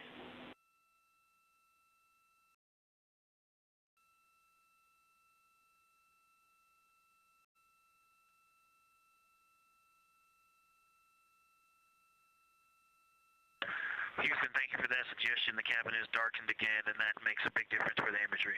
And for science, we are now seeing a half moon.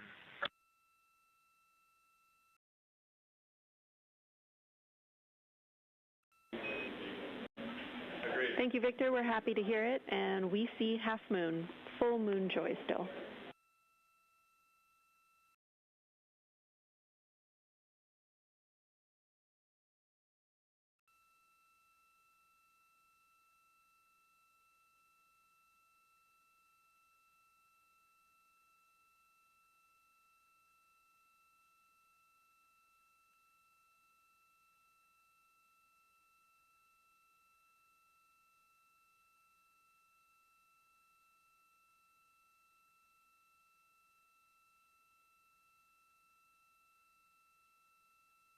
Crew reporting from Orion that they are seeing half the moon, which is about what it looks like here from this view from the spacecraft.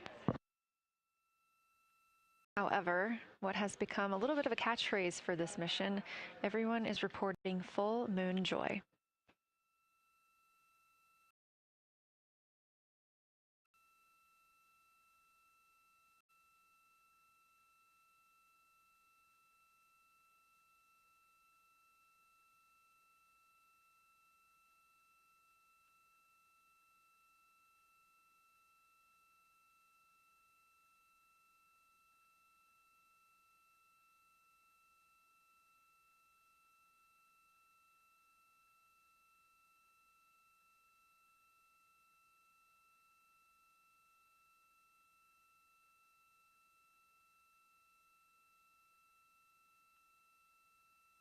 We are keeping up with which targets the crew is tracking through their lunar targeting package. They are just wrapping up their second. Science integrity, another observation the window team commented on and Christine and I discussed a bit is in Hertzsprung.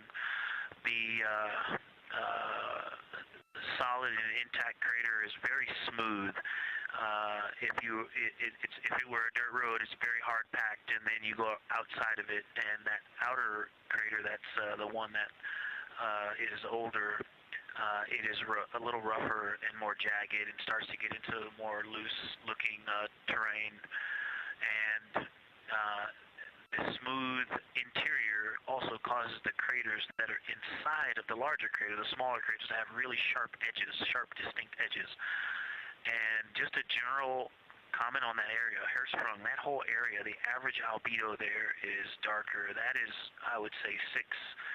And the average albedo around Oriental and between Oriental and Ohm, excluding the wedge, the darker wedge, is more on the 6-7. And that they also seem to be different texturally. Christina described it earlier around Hertzsprung, and then from Hertzsprung toward Oriental, there appears to be a frozen, a rippling pond, but frozen, or like choppy waves when it's windy out, choppy water, and then it freezes instantly.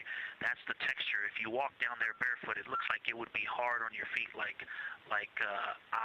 lava. After it's cooled, it would be pokey. Except for right there in the center of Hertzsprung, it looks paved, like a paved road, nice and smooth.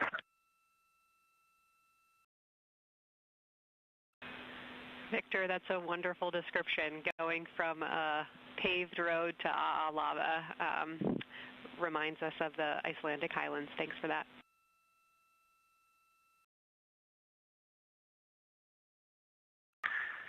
And science, another in the interior of the very intact, the interior of the intact crater at Hertzsprung is albedo variation. I think I heard one of the window crew maybe say color variation, but definitely albedo variation. There's lighter patches and slightly darker patches.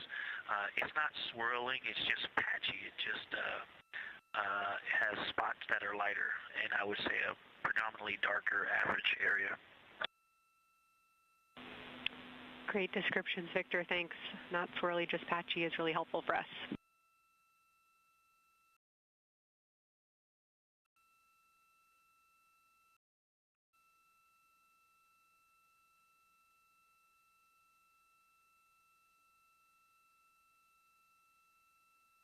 Really great descriptions coming from Science. The window team is hitting all the targets. They are on the plan and starting the discussion of the Terminator. And boy, I am loving the Terminator. I think I know it's not purely a moon feature, but what it does to the features of the moon, to the terrain, I've probably spent the most time describing into my recordings and thinking about and looking at the Terminator. There's just so much magic in the Terminator. The islands of light, the valleys, what look like black holes. You'd fall straight to the center of the moon if you stepped in some of those. It's just so visually captivating that the Terminator is the most striking thing that I've seen so far.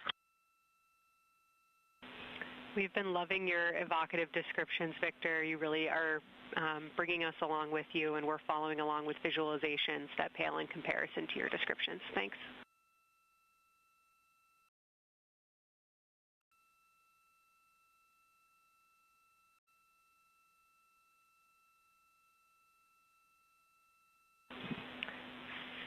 Integrity Science, one more question on a status of what the window team chose to observe for crew choice.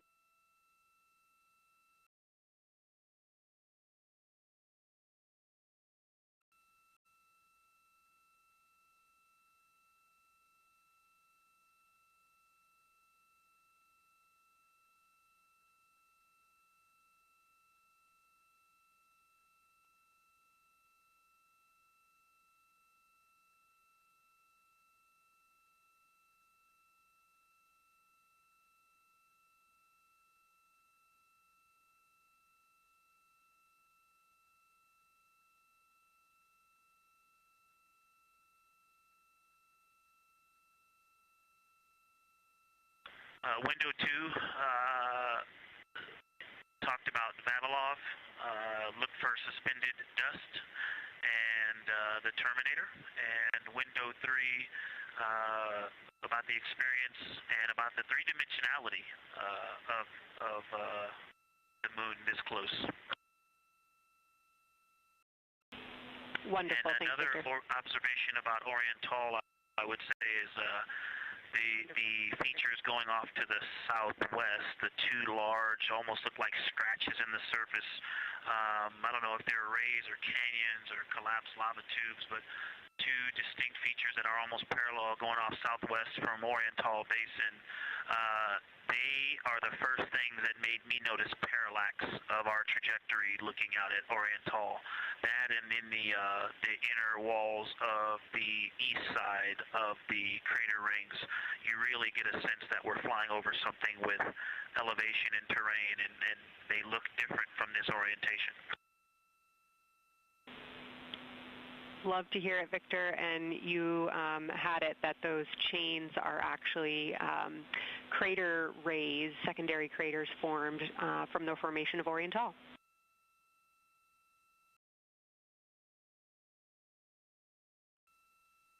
Yeah, speaking of crater rays, the crater rays that are going off to the northwest,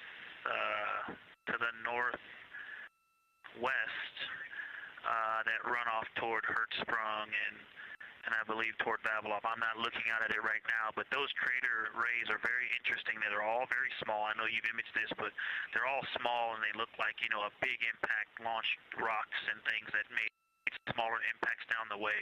But something very interesting, and again, you can see this in imagery, but some of them are parallel, and then some of them converge toward the center of Oriental. And then I think I even saw some that maybe diverge, which not diverge, but that are convergent, which indicate multiple large impacts that created a lot of secondary impact crater rays. Fantastic, Victor. And I'll note that we can infer that you're looking down at your freshly named Integrity crater, which is near the end of one of those beautiful crater rays from Oriental. Thanks for the description.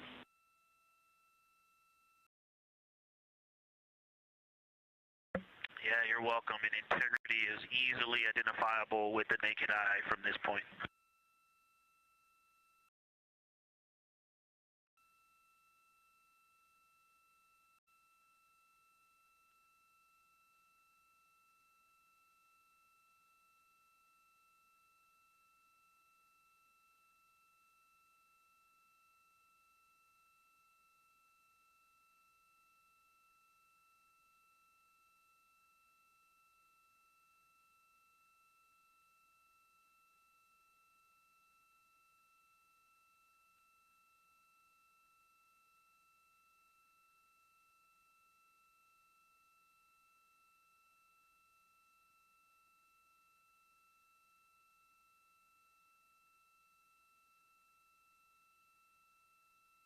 We've been hearing some great situation reports from Victor Glover, the pilot of the Artemis II mission, calling down to the science team, letting them know what he is seeing. And one of those things is Hertzsprung Basin.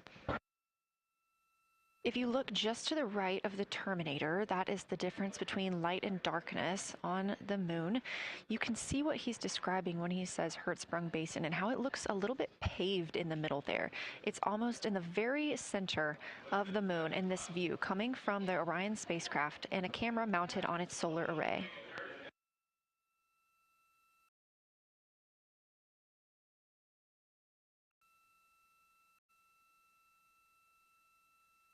We are now 4 days, 23 hours, and 23 minutes into the flight of Artemis II, and we are standing by for their lunar loss of signal in about 43 minutes. Again, the spacecraft will fly behind the moon, and during that time, we won't have communication with them.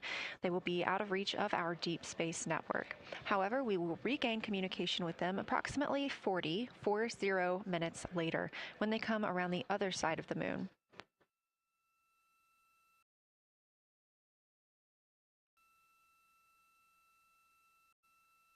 The crew aboard the spacecraft are currently discussing the Terminator, that difference between day and night. The science team is interested in learning about the topography and the color of the lunar surface, and it's already been very interesting to hear that they have seen colors like greens and browns while looking at the moon. Some of the questions that they are hoping the crew will discuss are how do the quantities and sizes of craters and mountains vary along the Terminator, and they are looking for the crew to describe the topography of features along or near the Terminator. They're also looking for more information on any color or tone variations, and they're hoping that the crew will take images to illustrate their findings. Glover reported earlier that the crew has missed none of their targets when they are photographing at the window. We aren't hearing the conversations that the crew is having right now, but these are being recorded to their personal computer devices, PCDs, and those will be sent down to the science team. The science team will have a conference with the crew tomorrow morning to discuss their findings and experience when looking at the moon today.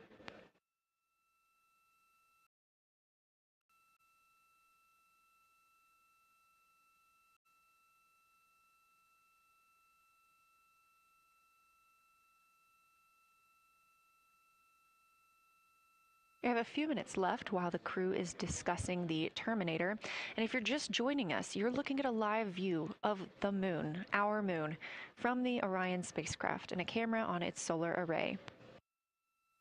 Inside that spacecraft, 4 astronauts, Reed Wiseman, Victor Glover, Christina Cook, and Jeremy Hansen, the first 4 people to fly around the moon in over 50 years.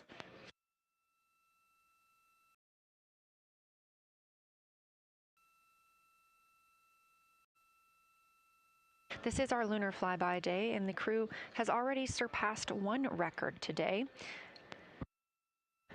The crew passed the Apollo 13 distance record at 12:57 p.m. Central, 1:57 p.m. Eastern. Canadian Space Agency astronaut Jeremy Hansen calling down that he hopes it's a record soon broken by other explorers.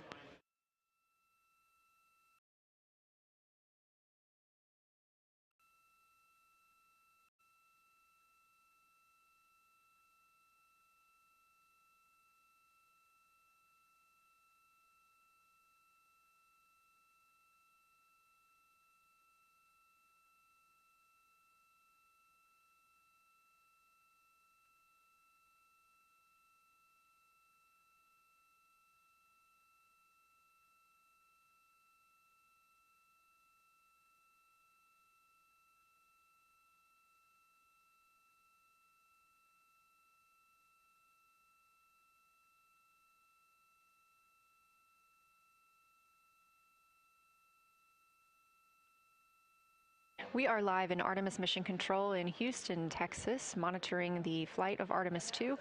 All of the flight controllers here, each monitoring a different system aboard the Orion spacecraft. Integrity Houston, we are ready for our cabin and window teams to swap again. We have a 15-minute handover time here, and I have a couple of items I want to read up to you. They'll require you to write something down on your knee boards, so let me know when you're ready.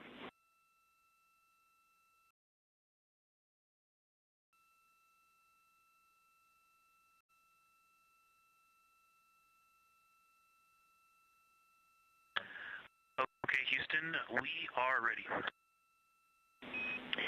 Copy, Integrity. First of all, once you start this next shift here, during this lunar observation shift, we will begin our lunar LOS, so you can expect a call from me a few minutes prior reminding you. And second of all, FIDO just sent us updated altitudes and METs for lunar closest approach and max Earth altitude. Let me know when you are ready to write those down. They differ slightly from Optimus.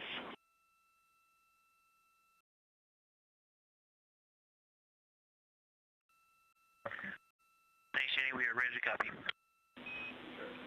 Lunar closest approach will be at MET 5 days, 0 hours, 25 minutes, 34 seconds, and the altitude will be 4,067 statute miles.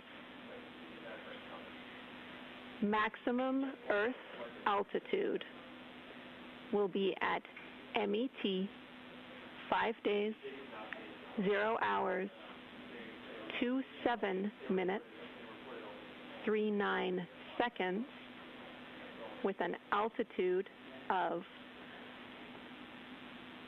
252,756 statute miles.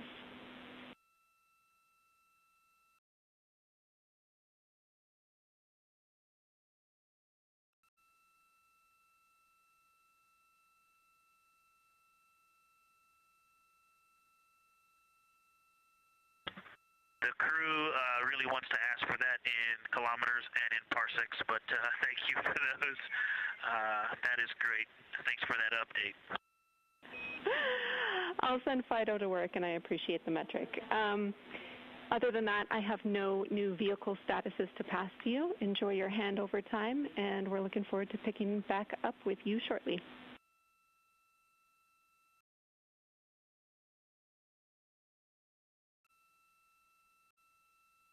All right, we'll talk to you shortly.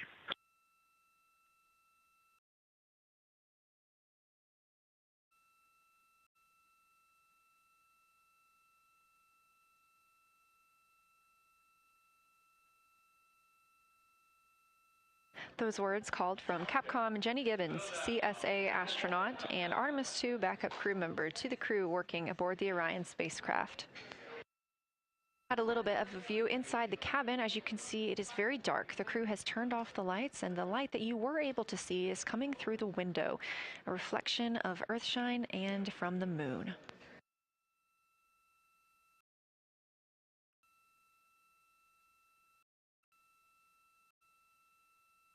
The crew is moving into their next observation block, meaning they are taking time to switch cabin and window teams. We've had Reed Wiseman and Jeremy Hansen at the windows taking pictures and making annotations and recording some audio files that will be downlinked later to the science team. Meanwhile, Victor Glover and Christina Cook were in the background serving as support. They were also timelined to enjoy a little bit of their midday meal. Now that we are swapping positions, the support team becomes Reed Wiseman and Jeremy Hansen. They will be in the background helping with SD card swaps, as well as providing those situational reports to the science team. Victor Glover and Christina Cook will be the astronauts at the window, photographing and speaking into those PCDs, portable computing devices, about what they're seeing on the moon. As you heard Capcom Jenny Gibbons call to the crew, this block is also when we will lose communications with the crew.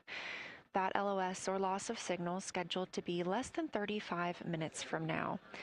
We anticipate to be out of signal with them for about 40 minutes, and will regain that communication once they've flown around the other side of the moon.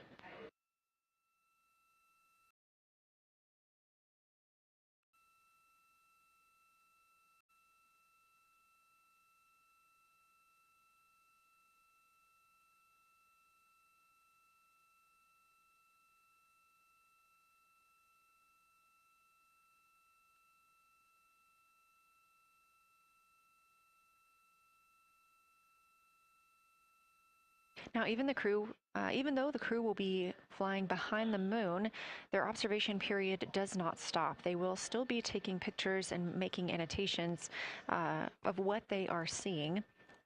They'll be looking for the limb of the moon, Earth set, and then Vavilov crater, which we have previously seen. They'll swap positions at the window before moving into a crew choice option. They will get to pick things that are interesting to them on the surface, take pictures, and explain why they find them that way. They'll also be looking for any impact flashes. These are short-lived flashes on the lunar surface caused by impact bombardment.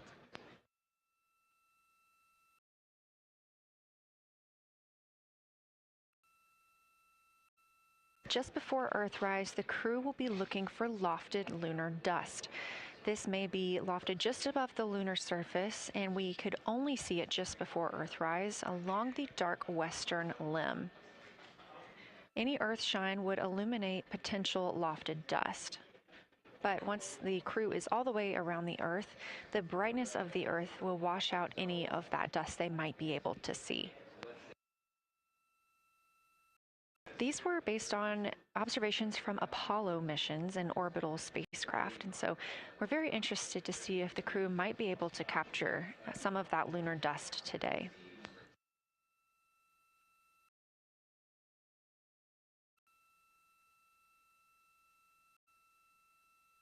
Following that lofted lunar dust target, the next will be Earthrise.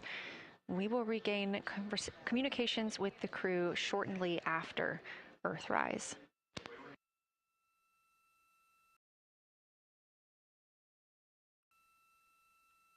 There will be a short observation break period where the moon is not in view.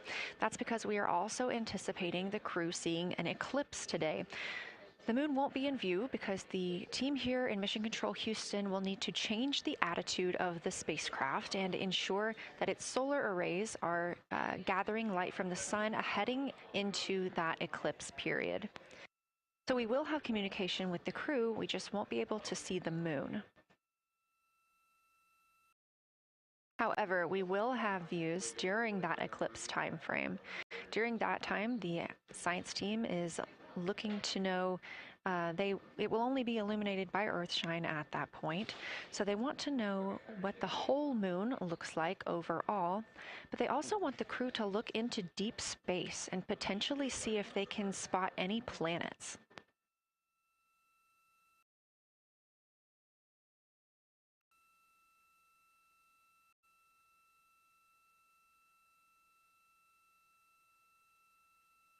Once the eclipse is over, the lunar flyby period will have ended. We are live through the whole thing, and even once flyby is over today, we remain live 24/7 on NASA's YouTube.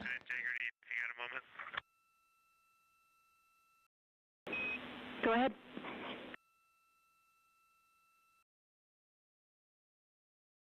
I don't know if Catherine and Devin are still there, but if they are, just wanted to just let them know how much fun we're having out here. It's extraordinary to be on the far side of the moon right now, just seeing hanging out there and looking back at the Earth. And Ashley and Kaylin, I know you're back in Canada, but if you happen to be watching too, just wanted to say hi to all you guys. Love you guys, and we'll be heading back your way shortly. Thanks, Jeremy. I hear they are watching, and your family is still here. So thanks for passing that along.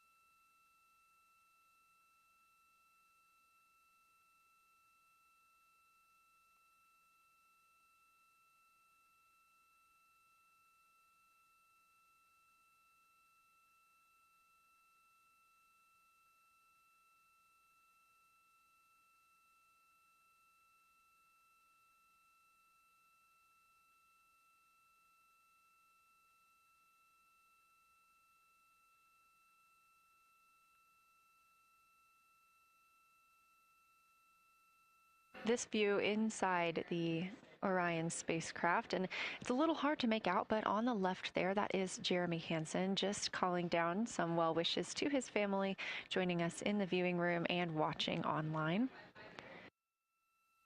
Currently in the window are Victor Glover and Christina Cook. They are taking pictures outside of the window as they are now in their flyby observation block. At this time, Reed Wiseman and Jeremy Hansen are serving as support crew members, and they are also going to have an opportunity to enjoy their midday meal at this time.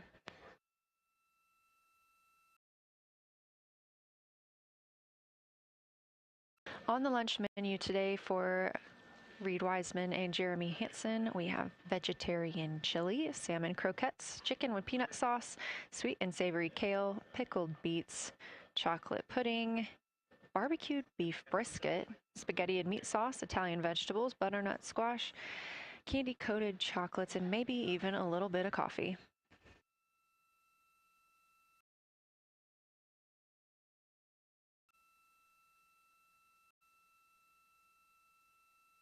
And if you look closely, you can see it looks like they are getting into some of their food for the midday meal. All of the food on the spacecraft is rehydratable. We don't have an option for fresh food as there's not a refrigerated section of the Orion spacecraft. So all of this food can either be rehydrated or eaten straight from the package, just depends on what the food actually is. And for food that needs to be rehydrated, there is information on each package of how much water needs to fill that bag and what temperature it needs to be.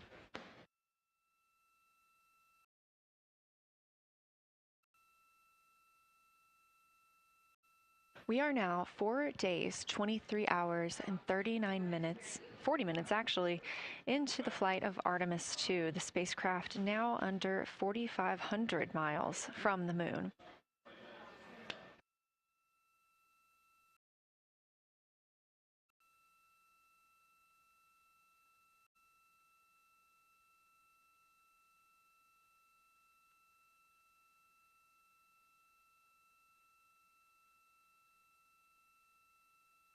We are now also under 30 minutes away from loss of signal with the astronauts. We will regain that communication about 40 minutes later.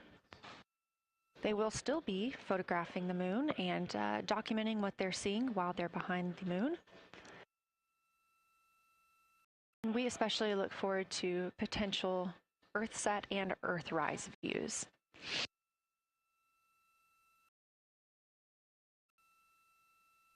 As you can see on the left side of your screen, we are streaming this solar array camera view throughout the flyby. And the science team also plans to capture an occasional still photo with the solar array intermittently, perhaps one every 8 to 10 minutes. Still photos represent the highest resolution imagery from those GoPro cameras. So starting 5 minutes before Earthset and loss of signal, the science team will capture a series of photos, one every 30 seconds, to include Earthset, all the way through 5 minutes after Earthrise and acquisition of signal.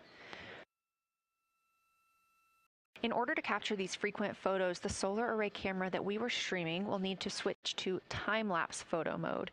So during this time, the streaming video quality won't be as sharp as you have it right now, but we want to ensure that the science team captures the data that they need during these time frames. And we really look forward to seeing those higher resolution images once they're available. But with the view you are seeing right now, we are sharing bandwidth on the Orion spacecraft with every system that is keeping the spacecraft powered and the crew alive, especially the environmental control and life support system. As this is the first flight with crew, this is also the first flight of a life support system, keeping the crew healthy and safe on the way to the moon and the way home.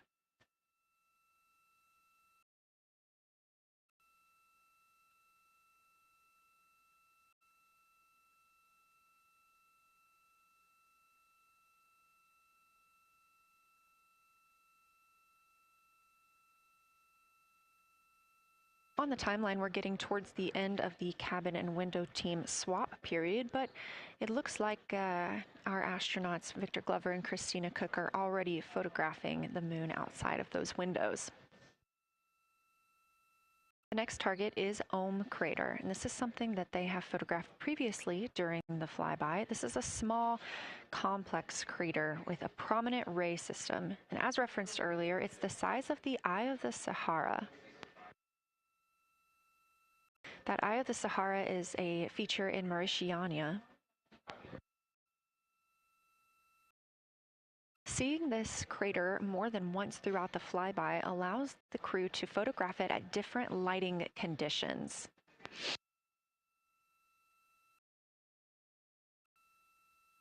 Those different lighting conditions help expose different portions of the target and can help the science team learn a little bit more about how it formed and what it is today.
Again, this view inside the spacecraft as the crew continues photographing the moon outside their windows.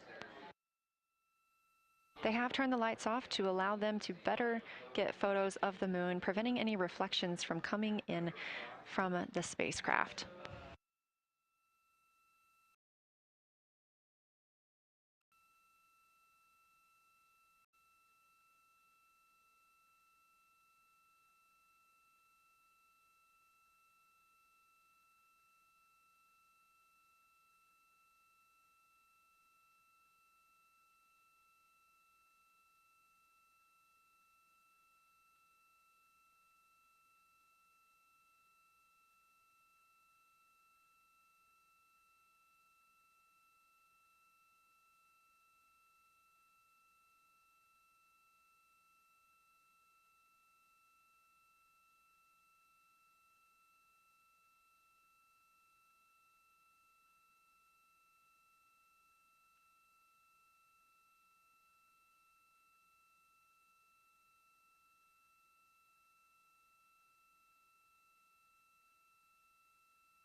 We expect the crew to be targeting Ohm Crater for another 6 minutes or so before they move into a discussion of the limb. Now, the science team has asked for a science sit rep or situation report during that time, so we hope to hear calls from the crew on what they are observing.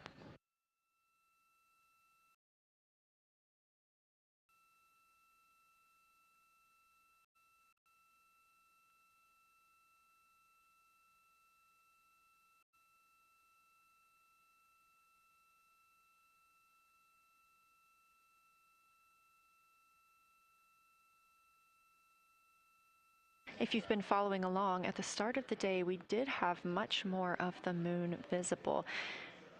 And even just an hour or so ago, we could see about half of the moon. We are now continuing to see more of the far side and that darkness where the moon is not reflecting light from the sun.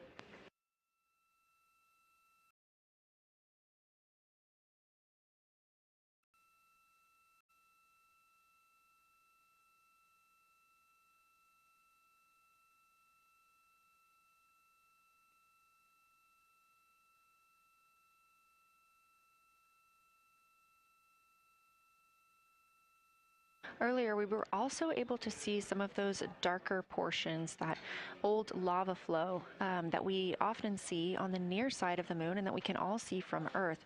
That has mostly gone away. We are now just seeing very little of Oriental. That's down to the bottom right of the moon. You can see just a small dark portion near the limb.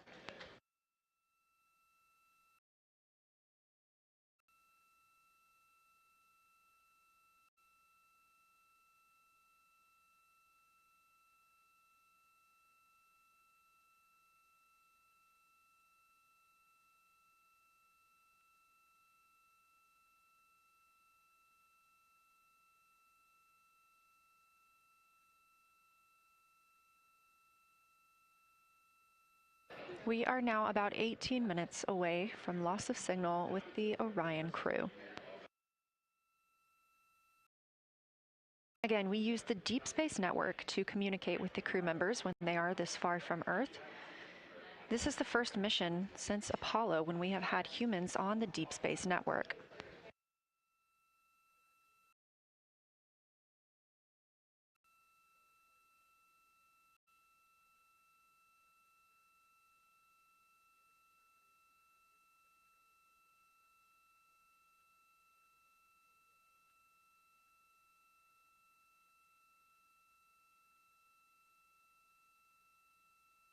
As you recently heard Capcom Jenny Gibbons call to the crew, we expect their closest approach to the moon to be at MET, or mission elapsed time, of 5 days, 25 minutes, and 34 seconds.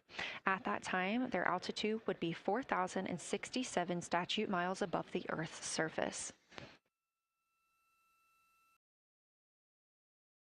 Just over 2 minutes later, they will reach their maximum distance from Earth at mission elapsed time 5 minutes, 5 days, 27 minutes, and 39 seconds. The altitude at that time would be 252,756 statute miles. These are our latest numbers, and we'll make sure to verify and confirm those once those milestones have been achieved. Obviously, we will be without communication to the spacecraft at that time, so once we regain communication, we will make sure to find out those numbers and report those to you.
Checking in on the lunar targeting package, the crew is now in their discussion of the limb, seeing the limb of the moon, that illuminated part.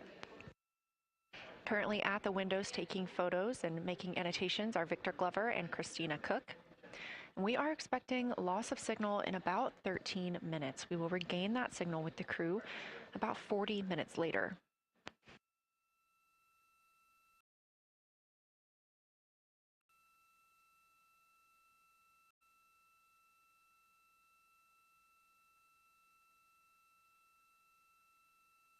A milestone worth mentioning that this day marks the first time in more than 50 years that humans will observe the moon directly, a critical opportunity to practice how lunar science will be conducted during future Artemis missions.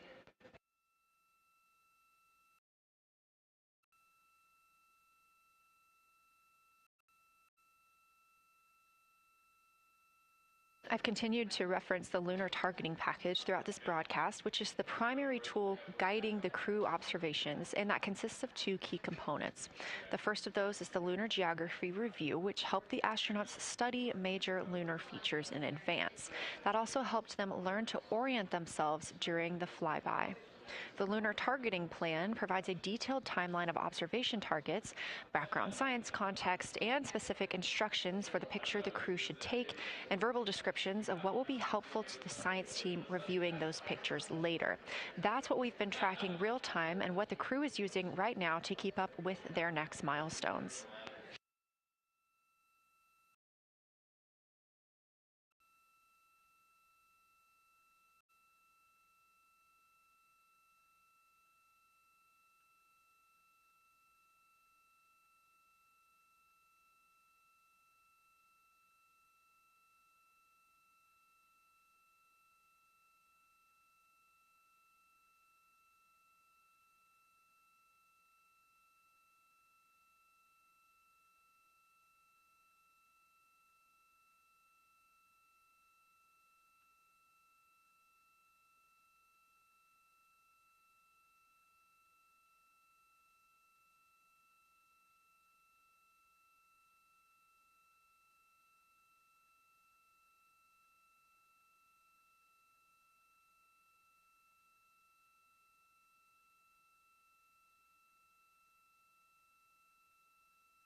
Integrity Houston, 10 minutes till the LOS. We'll take a snappy sit rep from the cabin if you have one.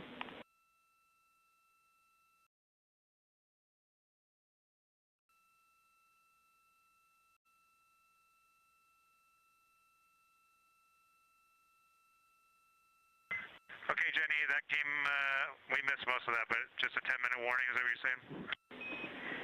10-minute warning for the LOS, and I'll take a quick sit rep from the cabin, please.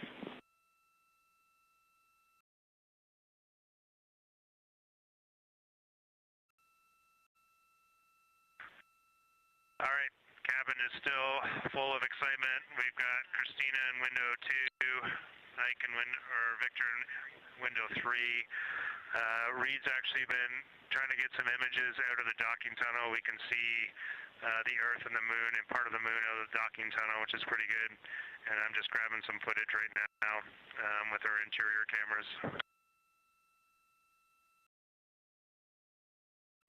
Copy, Jeremy. We'd like to know what camera Reed is using and also the status of window 1. Looks like there might be a shroud removed.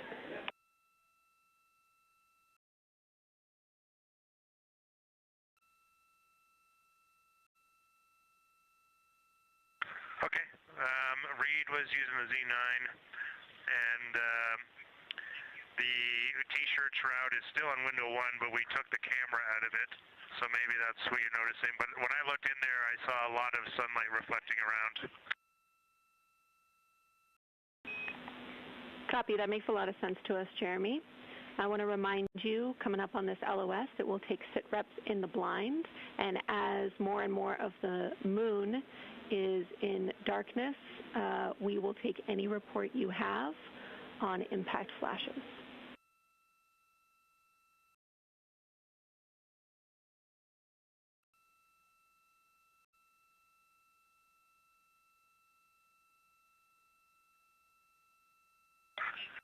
All right, Jenny, you have to say again your last. There's a lot of conversation here, and I was on the other side of the cabin, so I missed all of it. Look out for impact flashes, and we'll take sit reps in the blind.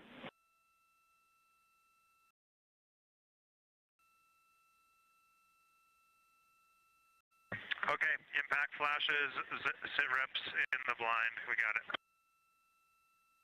And yeah, just so you understand what's going on with window 1, there is light coming through the outer hall from window 2 into the inside of window 1, if that makes sense. Like I can see the inside of the vehicle when I look between the 2 panes of glass. Copy.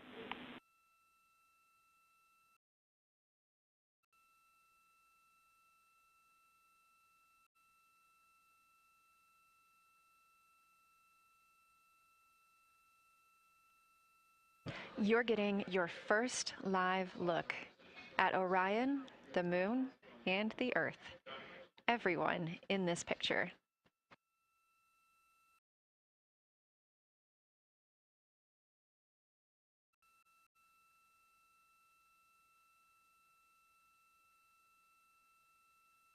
This is a live view from the Orion spacecraft.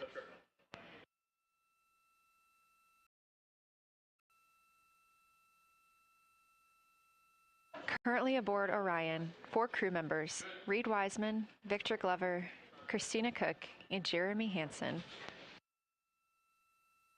And on the Earth, all of us, all of humanity. You can see the moon is starting to get a little bit dimmer as the astronauts are going to pass behind it. Now 6 minutes and 26 seconds away from that loss of signal. Again, we will be out of communication with them for about 40 minutes until they come around the other side of the moon and we can re-establish contact.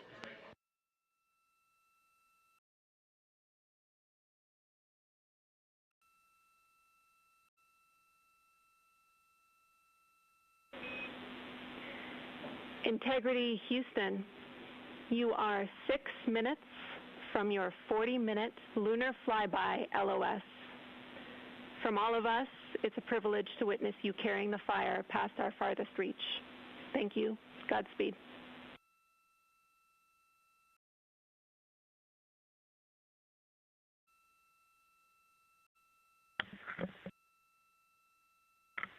Thank you for that, Jenny. And thank you to all of you for allowing us the immense privilege to be on this journey together.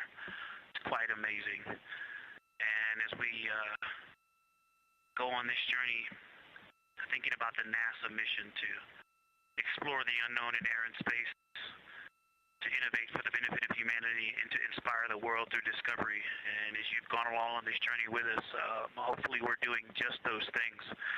And as we get close to the nearest point to the moon and farthest point from Earth, as we continue to unlock the mysteries of the cosmos, I would like to remind you of one of the most important mysteries there on Earth, and that's love.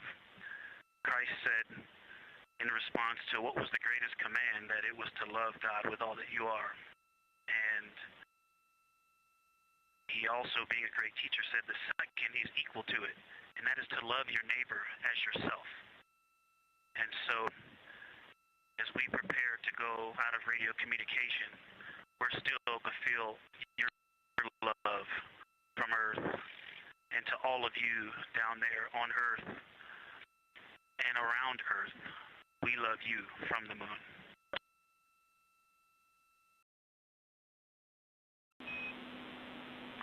Houston copies. We'll see you on the other side.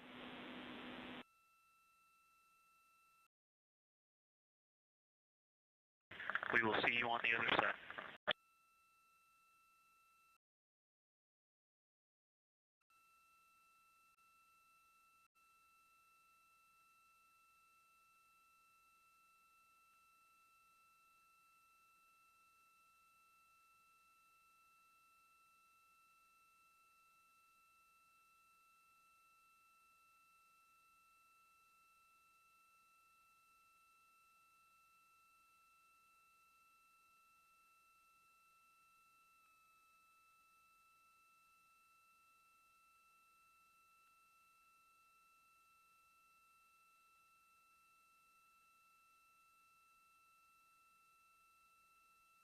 Poignant words from NASA astronaut Victor Glover, and a little bit of a love letter from the other side of the moon all the way to Earth.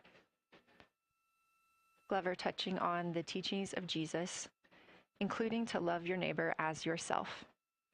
We are now less than 3 minutes away from loss of signal with the Orion astronauts. The Artemis II crew will be out of signal for about 40 minutes as they are on the other side of the moon, continuing their work photographing the lunar surface, and they will reemerge, and we will also get this view on the other side.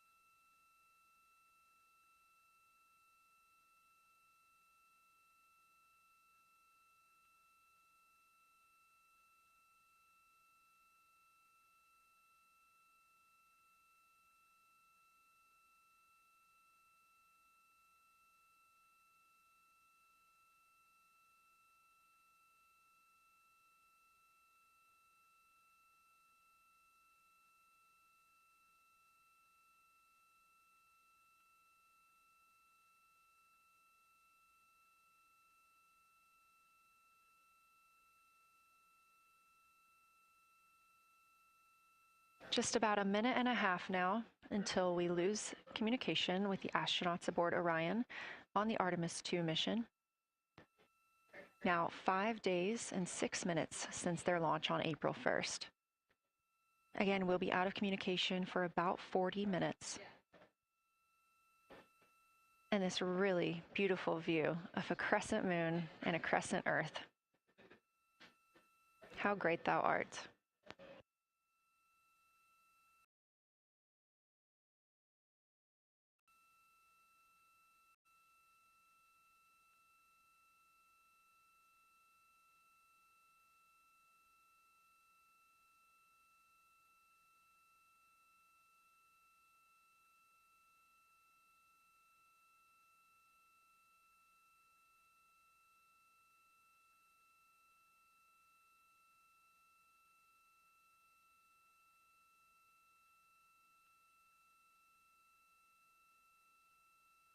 "30 seconds now until we expect loss of signal.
And we have confirmation of loss of signal of the Orion spacecraft as it flies behind the moon. We expect to regain communications with them in another approximately 40 minutes.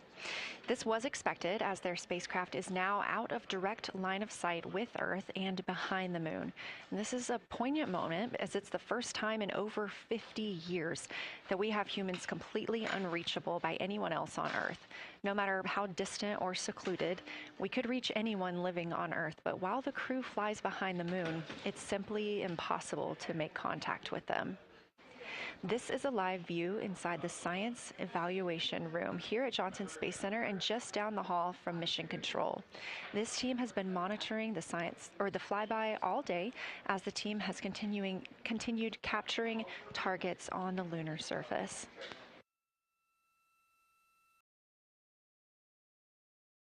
Even got to see this team in action as they were helping the astronauts identify some of the features they were seeing on the moon but not expecting. There will be a couple of milestones during this loss of signal. The first will be when the astronauts make their closest approach of the moon. at MET 5 days, 25 minutes, and 34 seconds, when we expect they'll be 4,067 statute miles above the lunar surface. Their maximum Earth altitude will be reached just 2 minutes later, at 5 days, 27 minutes, and 39 seconds, when their altitude should be approximately 252,756 statute miles. Once those milestones are reached and we have confirmation, we will report the official numbers.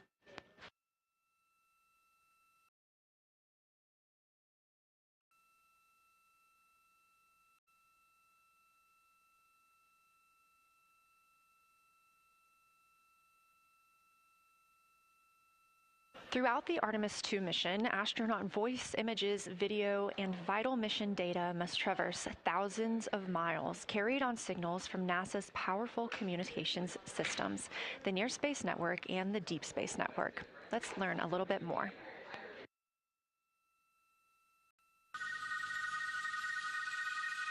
NASA's Artemis II will send 4 astronauts around the moon, preparing humanity for a long-term lunar presence and future journeys to Mars.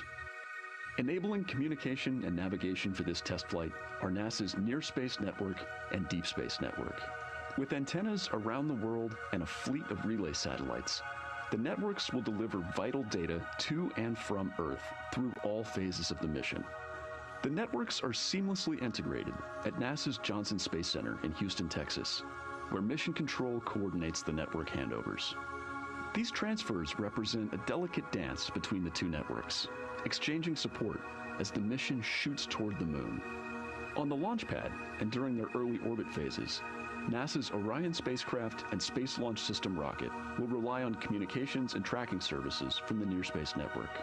After its translunar injection burn, the Deep Space Network's global array of antennas will serve as Orion's primary communication support during lunar orbit.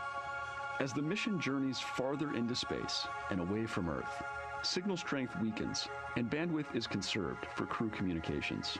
The astronauts will have a near constant connection to Earth, ensuring their safety on a journey farther into space than ever before. We say near constant because as Orion goes behind the moon, a planned loss in communications will occur. The Deep Space Network will be standing by to reacquire the signal as Orion reappears. The Artemis II mission also provides an opportunity to test new capabilities. Using laser links, NASA will periodically transmit Orion data to showcase the benefits laser communications could have for future human spaceflight missions. The data from Orion, sent by radio signals or laser links, is massive. The mission is gathering images, data, and video, while also generating details about mission health and crew voice files. All of that data gets processed here on Earth, where systems compress it for efficiency. In the future, we'll upgrade these systems on Earth so that image and video clarity improve with each moon mission. With the Artemis II test flight, we're evaluating the communications infrastructure that will help carry us into the future as we explore the moon and journey forward to Mars.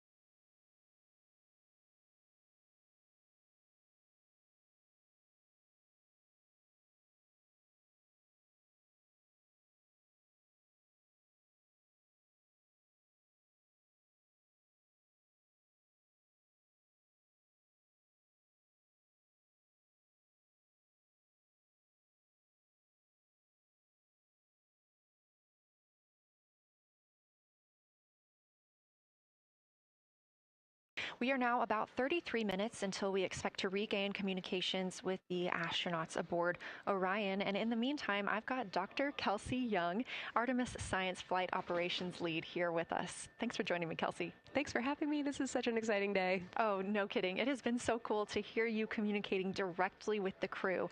And I know that you have been preparing for this for years, so I am so excited for you and for your team. So just to get into that background a little bit, tell me about your background and what you've been doing on console.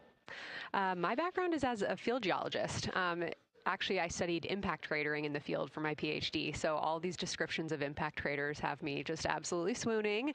How I got into this, though, is, during my PhD, I got an internship at NASA and ultimately never left to integrate science into flight operations. So we developed the Science Officer Console, for which this is the first mission we're supporting. We developed the Science Evaluation Room that's right upstairs, and so it's so gratifying to see this operation structure come to fruition, especially on a day like today. I would have to imagine so. And we've got a great view of the Science Evaluation Room right now. Is there anything that has stood out to your team so far? Absolutely. So as you might have heard in some of the press briefings and content that, we've been putting out, color and albedo were really exciting targets for us. We've heard several amazing color descriptions so far. Just to highlight maybe one of them, we heard about greenish and brownish hues near Aristarchus, which is actually a feature that we can see here from the near side. And those greenish hues could actually tell us something about the volcanic evolution of that area. So you can bet that the science team is going to be prioritizing downlinking those images and the crew audio that we didn't hear that went into those recordings to learn a little bit more. Wow, that is fascinating. I was hearing those colors and very interested just from a personal standpoint, because looking at the moon from, 250,000 miles away, we don't see green or brown. So just hearing that, them being so close and getting to see that, fascinating, and I know very exciting for you. So what are you expecting to see in the upcoming portion of the flyby? The upcoming portion is actually going to be really exciting. So right now, as we speak, while folks in the room are kind of taking their, their stretch breaks and everything, the crew are still hard at work. They still have targets to image and describe during this LOS. But when we come out, the first thing, of course, we're going to hear about is Earthrise. We're really looking forward to hearing about the crew's experience with something that we can connect with and that, Apollo 8 brought us such amazing images from. But then we start to get into describing the Terminator, as well as looking for things like lofted dust, which tell us about the modern lunar environment. Then the vehicle's going to orient away from the moon for an hour and then pivot back for the eclipse observations, which is a whole different set of science observations that we're really looking forward to. It's kind of nice that the crew will get a little break in there, because they have been hitting it hard today with photos and videos and annotations. What are you hoping that the crew sees coming up? Is it that lunar dust? Oh my goodness, that's a hard question to answer. I mean, we've already gotten such great descriptions. I mean, the Terminator seems to just be like one of their favorite things to look at and describe. So I feel like, that was something we were looking forward to. I feel like we've really gotten some great descriptions. So absolutely, I'm looking to the human moment of Earthrise. Lofted dust is an exciting one, and lofted dust will be a target for them in the right around the time of Earthrise, but again in the eclipse period. So I'm really looking forward to seeing. I mean, they've already highlighted just in the course of their flyby so far how the moon has changed, and this is going to be even more dramatic change to go from their end of this kind of lunar illuminated piece of the flyby into the eclipse time frame. And I can tell you they're going to be experiencing a very different moon during that time, and I can't wait to hear what their observations are. Yeah, that's absolutely fascinating, and what an privilege that we get to do that on this mission, because that's not always the case. If we had launched on a different day other than April 1st or 2nd, we wouldn't have gotten to see that eclipse. Is that right? That's correct. April 1st and 2nd. I will say, I was asked a lot in the weeks leading up to the launch, well, what's your favorite day? And my answer truly was, there is no bad day to launch to the moon. We were going to get great science out of it no matter what, but it's a really neat opportunity to, bring the sun into the picture, bring different planetary bodies into the picture while still literally keeping the moon in center stage. Fascinating. So what differences are we looking for at each site? We're hearing a lot of different terms. We're looking at craters. We're looking at mare. What are the differences that you're hoping to see? We do have, as you highlight, kind of different prompts for each target. That's what they're looking at in their lunar targeting plan, which I know you've been showing. And we have even different prompts for the person with the, the really long lens on the camera versus the people with the unaided eye. And you've heard the crew talk about, oh my goodness, when I go from one to the other, I can really detect different nuances. And that's something that we experienced in simulations, but hearing them actually, see it for real has been really gratifying. But we're looking for different things based on the target. Sometimes we're looking for color. Sometimes we're looking for texture. For the Terminator, we're looking at kind of what texture and morphologies pop out to you and what kind of diversity you see along the Terminator. You've heard, Victor especially make some comments about future impacts for exploration. So already I think that their descriptions in this first part of the flyby have told us something scientifically, but also about future surface missions. Well, it was so interesting to hear Victor talking about he was imagining in his mind's eye being down on the surface and walking around. That was very cool to hear. And when we're thinking about targets, I know some of them are determined based on the launch day because that determines the lunar illumination. So the ones that we're looking at today, how and why were these selected? Such a wonderful question. This really gets at at the heart of some of our really highest priority science questions. Illumination conditions is a big one, right? So of course we need the targets that we're interested on the lunar feature to be illuminated by the sun in order to view them, but the timing in which they see them during the flyby enables us to ask different questions. So you heard in the pre-flyby crew conference talking about, well, the same pair, Reed and Jeremy, will get to actually look at Glushko crater twice, and that looking at it from different illumination angles allows us to understand that feature better and connect color and albedo with topography and morphology. Then you have other craters where you want to look at it with the sun shining on it obliquely versus straight on, and that tells you something different about the scientific objective that drove the target being on the targeting plan in the first place. We've talked a little bit with the viewers today about what the crew is able to capture in this short time frame of those craters in different lighting conditions. Could take years for something robotic to be able to do based on attitude maneuvers and where the sun is at. So can you just talk a little bit about the importance of having both the robotic operation and having the crew? Absolutely. We definitely don't want to minimize the impact of orbiting spacecraft. Lunar Reconnaissance Orbiter is the one that's often referenced. Data from LRO and its payloads have really been instrumental in getting us, frankly, to this point for Artemis II and future missions. But the human experience, the crew observations that we've already been hearing about, it is such a perfect complement to the orbiting spacecraft data because they are able to have this unique perspective. They are far enough away where they can make these contextual observations. You've already heard it. How many times have we heard the crew and their science sit reps say, if I track this feature from all the way up here in the northern hemisphere down to the southern hemisphere, here are comparisons I can make. That right there is not something we had the ability to do with the Apollo missions, and it allows just literally in the blink of an eye to synthesize observations that it would take, a really significant effort to coordinate with different orbiting platforms, and they're making it like that. Wow. It has been very, very exciting to hear all of their calls so far. And so I've heard they were able to capture every single target so far too. Is that correct? I think that's correct. And I think it's important also to remember that, and I know the science team is anxiously awaiting this, we've been hearing from the crew members who are not at the forward windows, right? Those crew who are, really in the thick of the observations, they are recording minutes-long observations per target on their crew tablets. We will be getting those down starting here in a couple hours, and that's going to contain really meaty science information that we haven't heard live yet, and that's going to form the basis of my conversation with them tomorrow morning, where we're going to have a really deep dive into the science and absolutely nerd out about what they were able to do today. One of the most gratifying things for me today is hearing multiple crew members say, thank you for putting the discussion times in the targeting plan, because when we have had the ability to put multiple brains on a problem, we have elevated each other. And I'm looking forward to them, sleeping on it overnight and then us actually being able to really, truly have an elevated science discourse tomorrow. Well, we're looking forward to it too, and I cannot wait to hear everything that you guys get to learn overnight from some of those audio recordings and just everything that they'll be able to share tomorrow. So, Kelsey, I know you are very busy. You've done a great job today, and thank you so much for joining us for this interview. Thanks for having me. It's such an exciting day.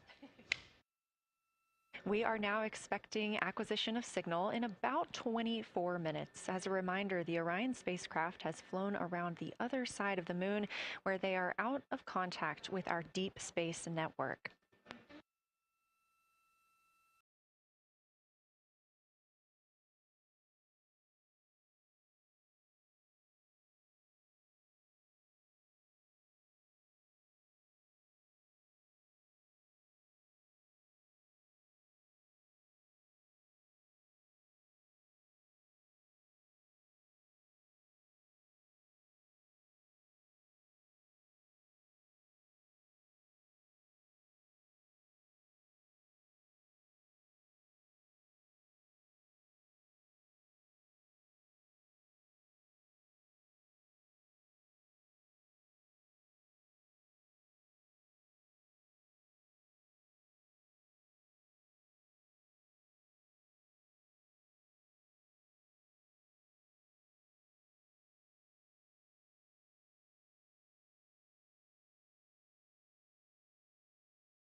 We just heard confirmation here in Mission Control Houston that we have reached the closest point of our destination to the moon at MET 5 days, 25 minutes, and 34 seconds, and we anticipate the spacecraft's altitude is approximately 4,067 statute miles above the moon.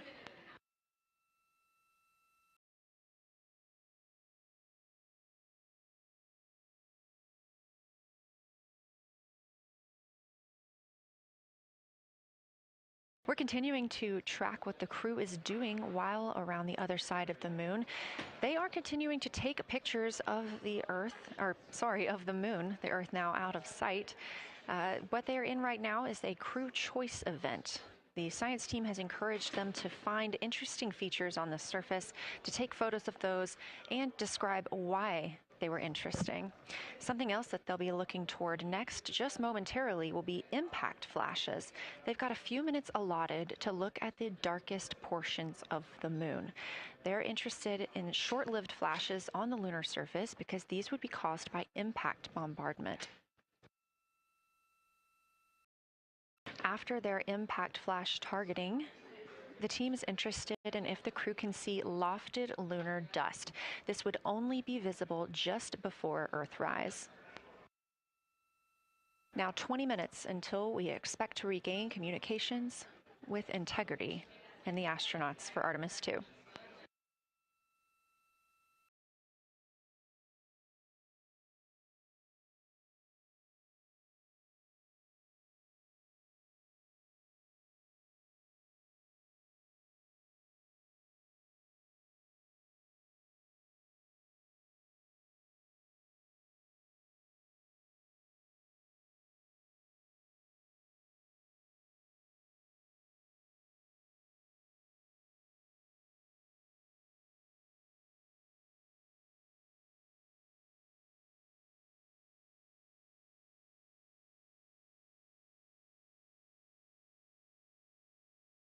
We're live in Mission Control Houston at NASA's Johnson Space Center, but there's a team over 750 miles away also monitoring today's operations. And of course, just like us, they are in LOS, or loss of signal, with the spacecraft.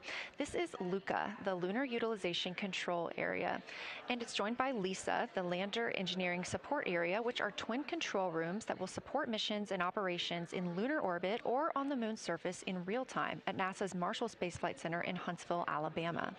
The LUCA and LISA are right next to each other and just a short walk away from the SLS Engineering Support Center, which is used during launch, and the POIC, where science on the International Space Station is monitored. LUCA primarily supports Artemis science operations, while LISA will provide engineering support for landing astronauts on the moon. During this mission, Artemis II, teams in the LUCA will use the facility to support first-of-its-kind science operations to better understand the deep space effects of microgravity and radiation on the crew's physiology, immune systems, and ability to complete various tasks. The data from these science operations will inform future crewed flights to the moon. For future crewed missions to the moon, members of the NASA Human Landing System Mission Insights Support Team, a group of engineers, safety leads, flight operations experts, and technical authorities, will work in the LISA. There, they will monitor lander systems in real time and be involved in key decision-making processes throughout the mission. Teams are using the LISA during Artemis II to observe mission operations and using the opportunity to inform and prepare for future crewed landings to the moon's surface.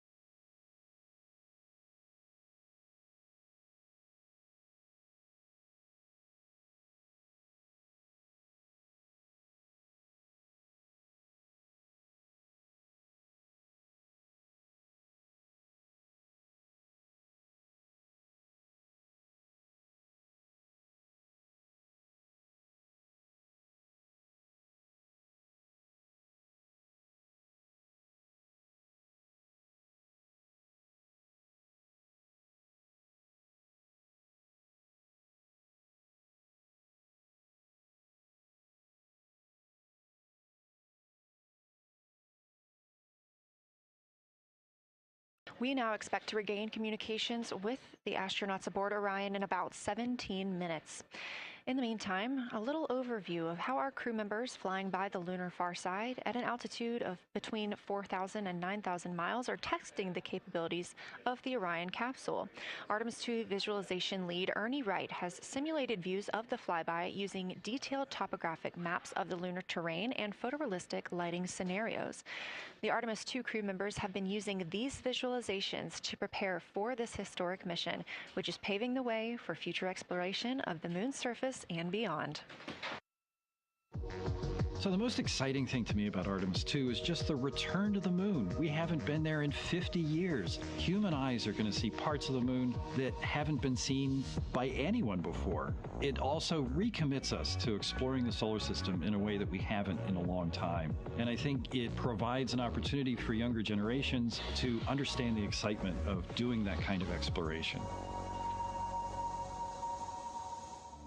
Artemis is our return to the moon after 50 years. The emphasis of Artemis is going to be, first of all, science, but second of all, learning to sustain a presence on another world. First on the moon, but we're hoping that that's a stepping stone to Mars and other destinations in the solar system eventually. Artemis II will be a flyby mission. It's not going to land. We're testing all of the technology that we've created for flying to the moon since Apollo. A lot of systems have been modernized, and we need to make sure that all of those work. The astronauts will be looking out the window at parts of the moon that have never been seen by human eyes before. They will be flying by the moon at an altitude that's much higher than Apollo's orbits. And so they will see the entire disk of the moon, including areas that are closer to both the North and South Pole that astronauts from Apollo never saw. All of that depends on the lighting, which we really won't know until launch day, but we can practice with different lighting scenarios. It's hard for people to sort of picture that in their mind. If you can make a visualization of it, show them a movie, that helps everybody choose the targets and also practice aiming at those targets. The astronauts have actually been looking at these visualizations through the lens of the camera and practicing aiming at the various targets. This is a map of the surface of the moon, obviously, but it shows what the Apollo astronauts could see in sunlight while they were in orbit. The brighter parts are the parts that they could see. The darker parts, like this entire area here and places that are farther north and south, are places that they couldn't see in sunlight, either because it was nighttime there or because it was beyond the horizon of the astronauts. All of the Apollo flights orbited the moon at a distance of about 110 kilometers. Because the astronauts were flying at such a low altitude, their horizon was actually quite close, and they couldn't see the North and South poles. And this whole area over here was not in sunlight at the time. And it includes this amazing impact feature here called Oriental. Oriental is a very large impact feature. It's about 650 kilometers wide. It's got multiple rings. These are rings that form like ripples in a pond from the impact, but of course it's on a huge scale. The middle of Oriental has that sort of dark basalt lava covering it, like the dark spots that we see on the near side. It's one of the biggest ones that's more on the far side than the near. So seeing it with human eyes and sort of picking out features that maybe you don't even see in robotic cameras is an important goal for the mission.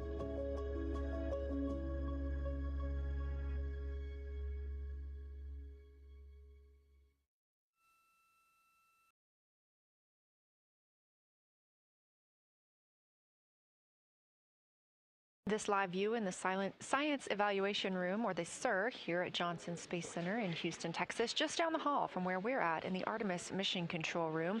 Teams continuing to monitor the flyby.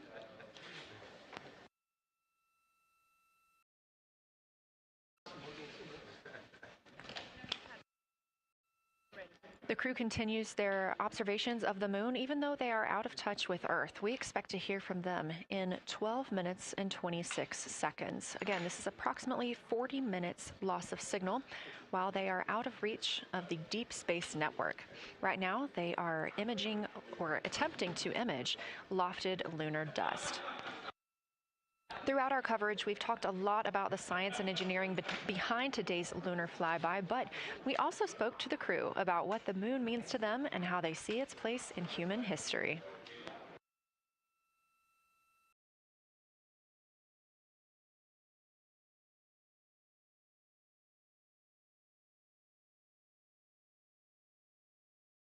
I remember being a little kid lying in bed at night and just looking out at the moon and whatever phase it was in, and I was thinking, man, my friends that live like 20 miles away, they can probably look out and see that same exact moon. And then when I was in the Navy and I would look out at the moon and I'd be halfway around the planet, and I would think, man, my brother can see that moon where he is, and he's halfway around the planet from where I am. And it's a connection of life on Earth. We can all look up and see that moon. It represents history. It is a witness plate. Everything that's ever happened to the moon is still written on the moon. There's no processes of wind or change in the Earth, geologic processes like we have here that change it. And something that's been telling and can read out the story of its own evolution, there's something beautiful about that. I've also learned from my indigenous mentors that they refer to the moon as Grandmother Moon. So you've probably heard of Mother Earth. They use Grandmother Moon because Grandmother Moon is responsible for the water in their community. The grandmothers, sort of protect the water source, just like the moon moves the water around the planet, affects the tides. It's something that represents something different for each individual culture around the planet. And that's really neat because we all share that same moon in the night sky.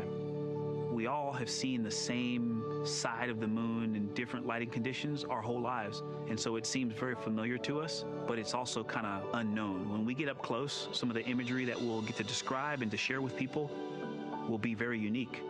And that nature, both of those things being true about this one entity that we all know, just is really special.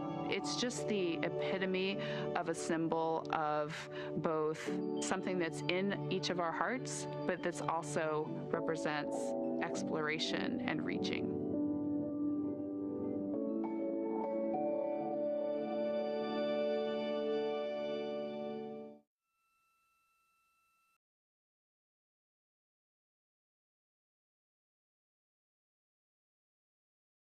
You're looking at a live view inside Artemis Mission Control here at Johnson Space Center in Houston, Texas.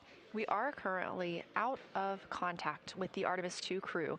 This was a planned, or not really a planned, but a tracked loss of signal that occurs when the crew flies behind the moon. We use the Deep Space Network to communicate with the crew, and when they are behind the moon, they are out of reach of that Deep Space Network. And when you consider our nonstop communications during the time in which we live, this is even more striking. For the Artemis II crew, they're only currently communicating with each other. Now, we expect to regain those communications in under 9 minutes from now, and we also are hopeful for a view of Earthrise. Despite being out of communication, the crew is continuously capturing imagery of their predetermined lunar targets.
Now about 7 minutes, 25 seconds until we anticipate regaining communications with the Artemis II crew aboard Orion. In the meantime, Artemis II Lunar Science Deputy Lead Marie Henderson is training trained these astronauts to capture and document their views of the lunar surface for all of us to enjoy back here on Earth. I cannot wait to hear their voices when they get to the far side of the moon and I can hear them talk about seeing the moon out their window. I try to imagine it now and just like tear up thinking about it. Ooh, now I gotta hold on a second. We have human eyeballs connected to wonderfully smart brains our astronaut friends have. They are going to be able to observe the moon in multiple different ways. They can use their eyes, they'll look through their camera and snap pictures, and just looking out the window getting that human experience. But during Apollo, the astronauts were so much closer to the lunar surface. Our astronauts are going to be doing a flyby at a higher altitude, so they're going to be able to see the whole moon as a lunar disk on the lunar far side. That's a brand new, unique perspective that humans haven't been able to look at before. We are doing a lot of lunar geography training with them. They have study sessions and quizzes they can do that are assigned to them. You know, even if you're an astronaut, you still get homework. We actually get in the mock-up. In that enclosed physical space, we have to think through the hardware that they have, the cameras, the computers, their microphones to make these observations. There's 4 windows up front. Through one of those windows, one of our astronauts will be using a Nikon D5 camera with an 80 to 400 millimeter lens. So something that allows them to zoom in really far and actually take more detailed observations of the surface. It's almost like looking through a pair of binoculars as well. It's just like being a geologist out in the field. They're telling us what they're seeing, looking for colors, textures, different morphologies, and comparing the region that we're having them look at to the regions that are around them.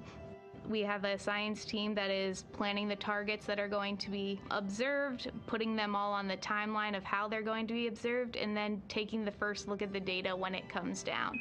The Apollo astronauts were only on the moon for 300 hours total, and they only went to the equator. That's like going to places that were safer landing sites, and they only saw so little, 300 hours total. And so we have so much more to explore and so much more to learn, and we are the beginning of the next generation that gets to start being a part of these discoveries.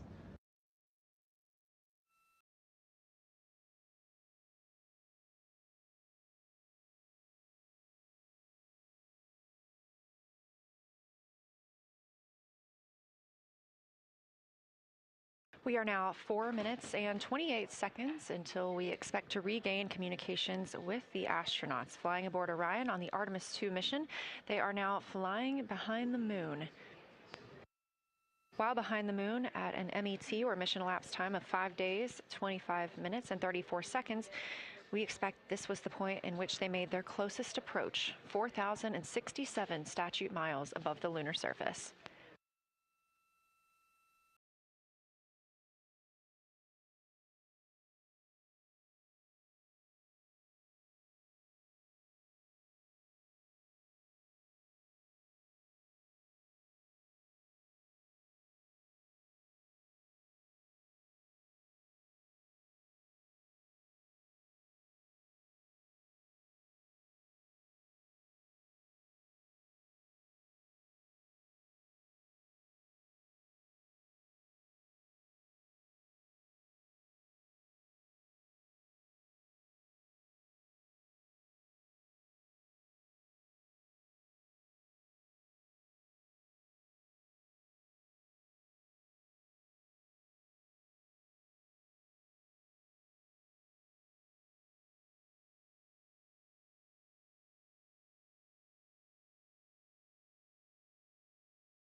We're live in the Artemis Mission Control Room in Houston, but we are not the only room monitoring today's flyby. As you can see, this is the SIR, the Science Evaluation Room. It's in the same building and just down the hall.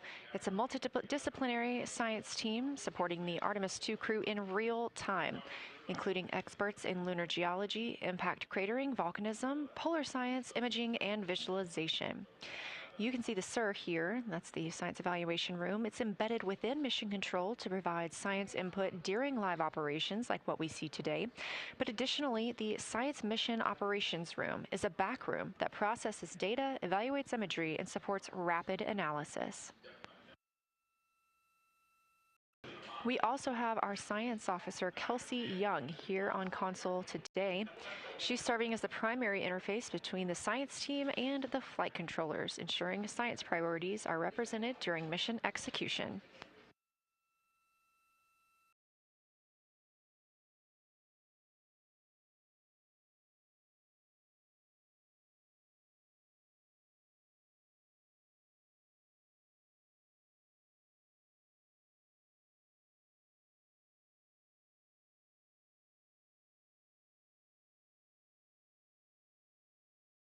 Coming up on 1 minute and 36 seconds until we contact Orion.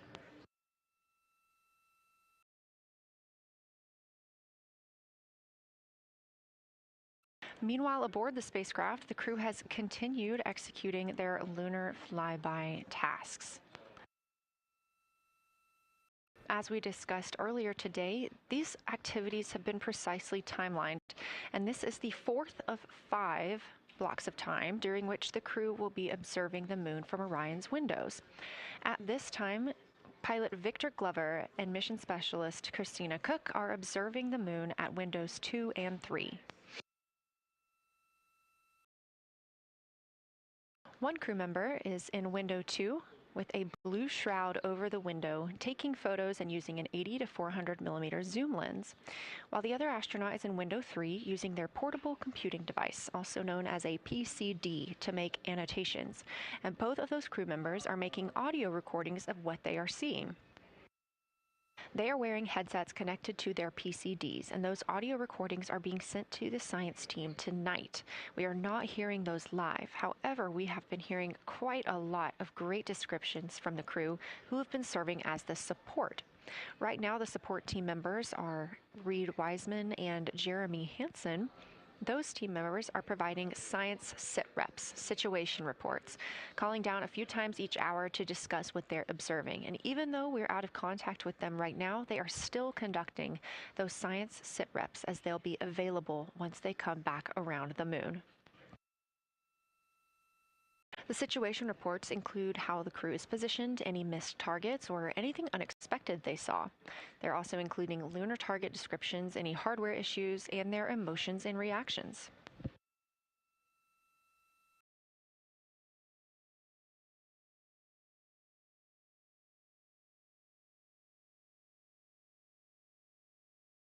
Again, we are standing by to acquire signal from the Orion spacecraft.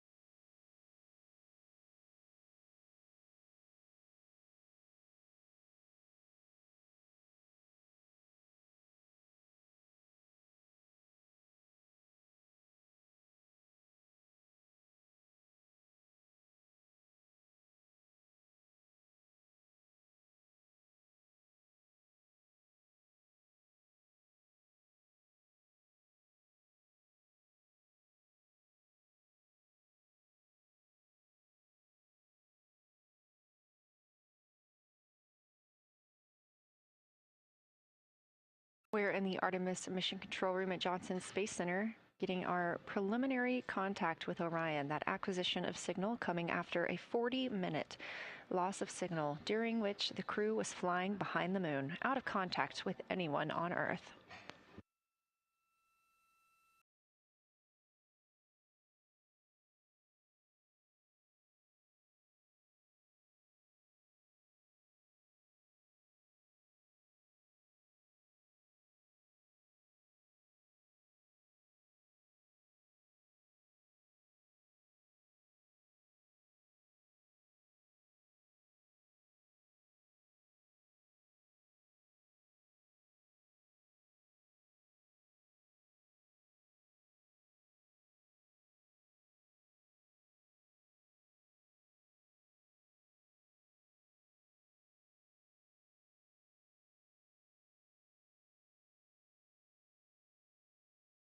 We are getting our first views from Orion after the loss of signal. Orion has come back around the other side of the moon, and that little crescent that you see is Earth, over 252,000 miles away.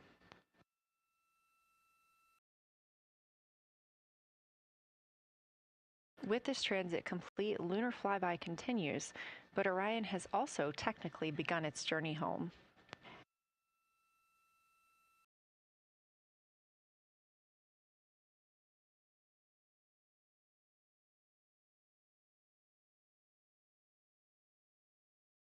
Right now, the crew are getting a few moments to enjoy and take photos of Earthrise for themselves, and we expect to contact them shortly. But we do have good signal coming from Orion.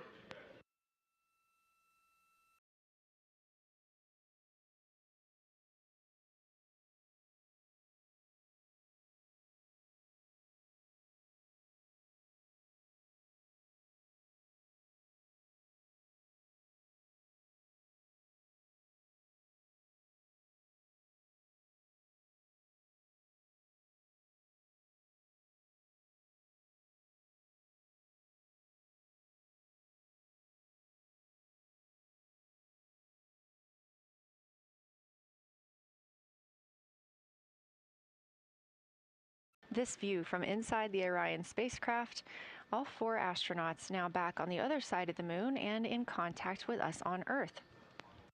Their tasks for lunar flyby did not stop as they went behind the moon and out of contact with us. We anticipate during that time they were attempting to image some impact flashes, short-lived flashes on the lunar surface, which would be caused by impact bombardment and potentially even lofted lunar dust. Right now, of course, they are getting pictures of Earthrise.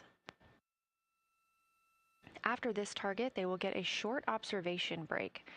It's about an hour long, actually. Houston, integrity, comm check.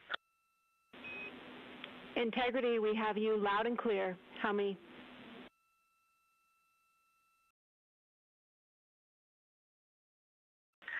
Houston, we have you the same, and it is so great to hear from Earth again. To Asia, Africa, and Oceania, we are looking back at you. We hear you can look up and see the moon right now. We see you too. When we burned this burn towards the moon, I said that we do not leave Earth, but we choose it. And that is true. We will explore, we will build ships, we will visit again. We will construct science outposts, we will drive rovers, we will do radio astronomy, we will found companies, we will bolster industry, we will inspire. But ultimately, we will always choose Earth. We will always choose each other. Integrity from Earth, our single system, fragile and interconnected. We copy. Those of us that can are looking back.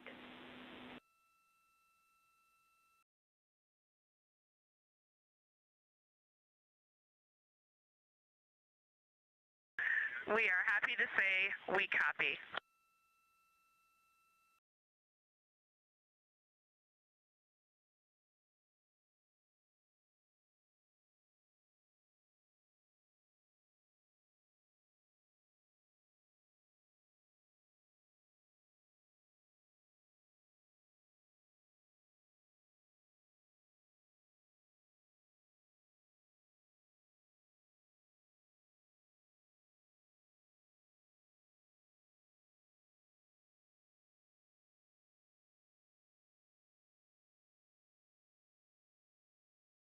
Those first communications back with the astronauts aboard Orion.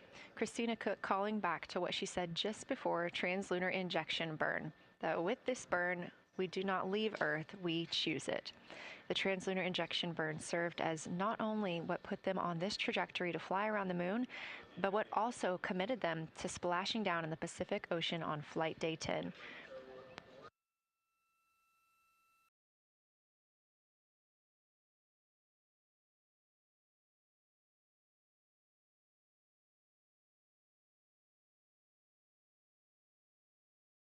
At this time, the crew is entering an observation break.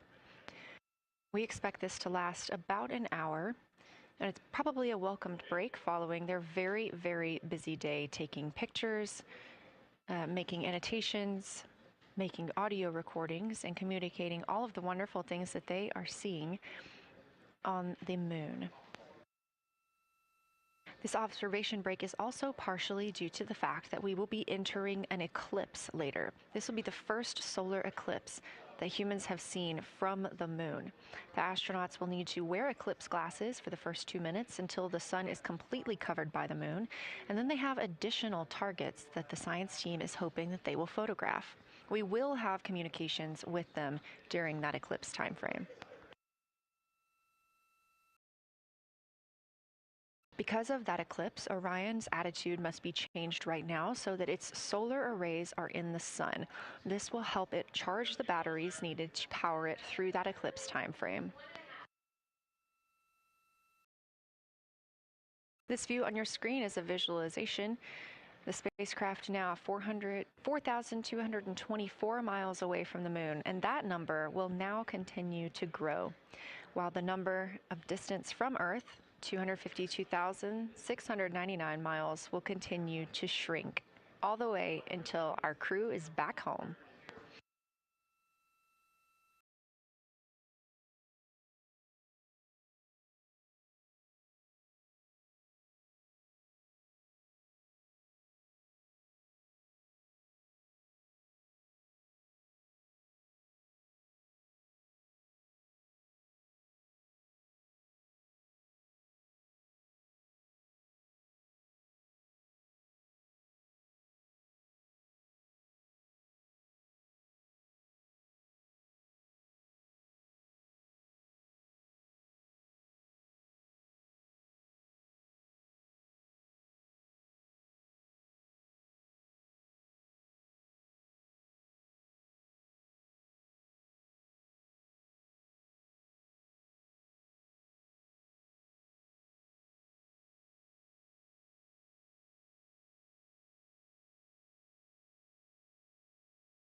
Again, we are MET, mission elapsed time, 5 days and 58 minutes since the launch of Artemis II. We have reestablished communications with the crew and the Orion spacecraft, now entering a little bit of a break while they are out of visibility, or the moon is out of their visibility. The spacecraft will be reoriented to view the moon ahead of an upcoming eclipse. This current attitude maneuver helps charge the solar arrays and batteries aboard Orion that will power them through the eclipse.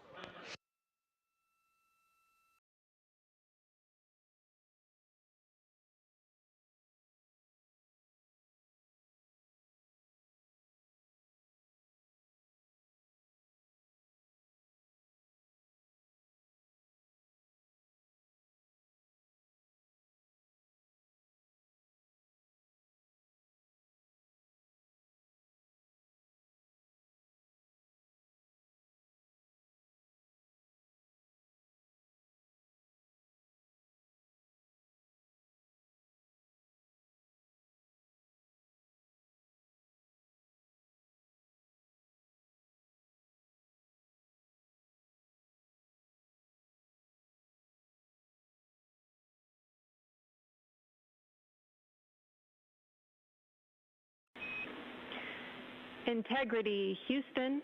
In mission control, all of your flight controllers and your flight director have flipped their Artemis II patches around. We are earthbound and ready to bring you home.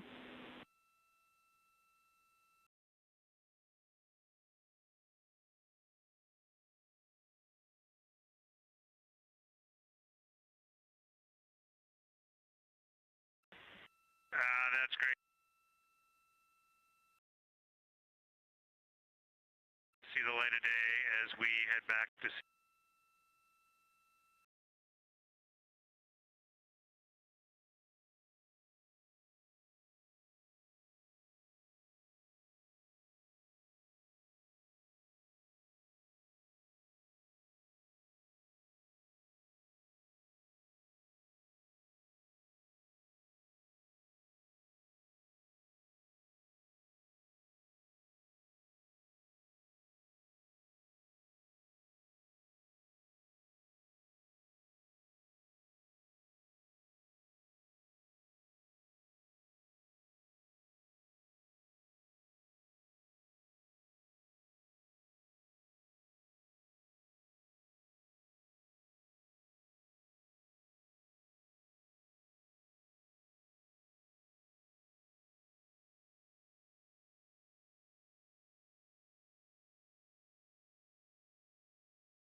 A very special moment just now in Mission Control. Ahead of the crew's flight to Kennedy Space Center and during one of their last simulations here, they visited the Mission Control team in Artemis Mission Control in Houston and brought us each a patch. Everyone in the flight control room has had these on their signifiers at their console. On one side of the patch that you've probably seen is the moon with the Earth behind it. Now that we've passed behind the moon and we are returning home, the flight control team has instructed everyone in the room to switch their patch around so that the Earth is closer and the moon is behind us. We are really looking forward to seeing the Artemis II crew. And the Capcom, Jenny Gibbons, did call that update up to the crew that the flight control team here has turned their patches around as was instructed by the crew during that last sim. And we are counting down the days until they get home. They are now 5 days, 1 hour, and 3 minutes mission elapsed time into the Artemis II mission.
Joining me here in the room, Artemis Mission Control, I have Angela Garcia, Artemis II Science Officer. Thanks for being here, Angela. It is an honor to be here. What a day. Everyone's been buzzing. I can't contain myself. So it's been a really awesome day. So you're sitting on console at the science console now. Have you been in the SIR earlier today? There's a lot going on. So I went here first, and then I'm going to go there after. Clear, Houston.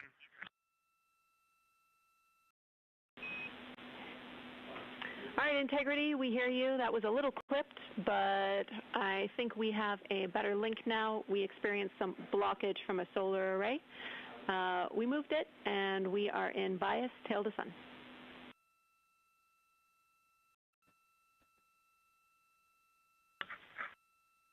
Okay, Houston, you're coming in loud and clear, and copy, we're in bias, tail to sun now.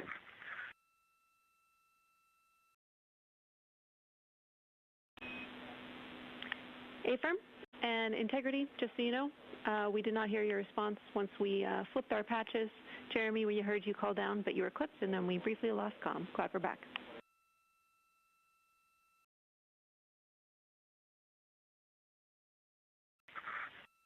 Okay, copy that. We were just excited that we got to share in that you, the MER, and Mission Control flipped your patches around, and that side of the patch is getting to see the light of day. Thanks for sharing that with us. Our pleasure.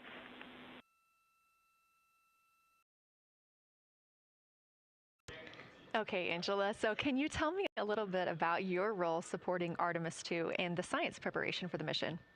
Yes, so I'm one of the 3 science officers. So Kelsey's been on console all day. I'll take over kind of closer to the end of the day. And then Trevor Graff is on the planning shift. And so it's the 3 of us in this 24-hour cycle supporting the mission. And so the science officer console is a brand new console to Mission Control. And it's not every day that you get a new discipline incorporated into mission control. So it's been such a significant milestone for us. And it's just a testament to like the commitment that the Flight Operations Directorate and NASA have, that they're going to be integrating science and maximizing science throughout Artemis. So it's really exciting. And then the science preparation. So I'm on the operations team, but I'm also on the training team. So all the incredible training and shout outs that you've gotten today, it warms my heart. It warms everybody's heart in the science evaluation worm. I promise you that.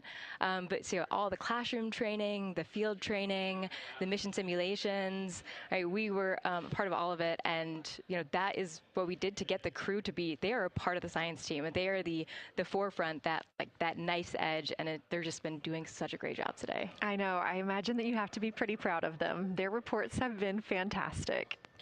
So I would like to know a little bit about how you have developed procedures for this crew. What kind of science activities are they carrying out inside the spacecraft? Yeah, so the procedure development has been a unique challenge. I would say the exploration science that we're doing is inherently pretty flexible, and operations is, I'd say, inherently has more structure and rigidity. And so to marry the two and to operationalize the science that we want to get done has been a challenge. But I think we've been able to go through these processes and create good products at the end and have a good plan. And yeah, it's been really great. What was the second part of your question? Just what kind of these science activities that they're performing, which of those have you really had a hand in? Yeah, so a lot of the procedures help organize what the crew is doing in the cabin. And I know we've talked a lot about, what they've been doing, and they've been doing a lot, and it's been a little dark, so I can re-explain what some of those things that they're doing. So the observation blocks are about an hour long, and the crew is organized, the 4 crew members are organized into 2 pairs of 2, the window team and the cabin team. And the lunar targeting package that you've been showing up and that the crew have on their handheld tablets is really the instructions for the window team. So the window team, the 2 crew members are looking out the window. One has the camera with the long lens, one has, they're just looking out the window with their unaided eye, and they're taking these detailed observations. And then halfway in that observation block, they do the window team position swap. So that's what Capcom's been calling out, and they'll switch positions. So each crew member has a chance to have that long lens. And then that's just what the window team is doing. There's also the cabin team, where they also have duties that they're doing. We're asking a lot of the crew in this time. And then the cabin team, they have the interior camera, and they're taking images inside the cabin. They're also supporting the window team, where, you've heard some call-outs where looking out at the bright moon and then looking inside the dark cabin and looking at their LED screen is a lot. So the cabin team is also helping support, target, and guide the window team into specific targets on their plan. They're also helping call out these science situational reps.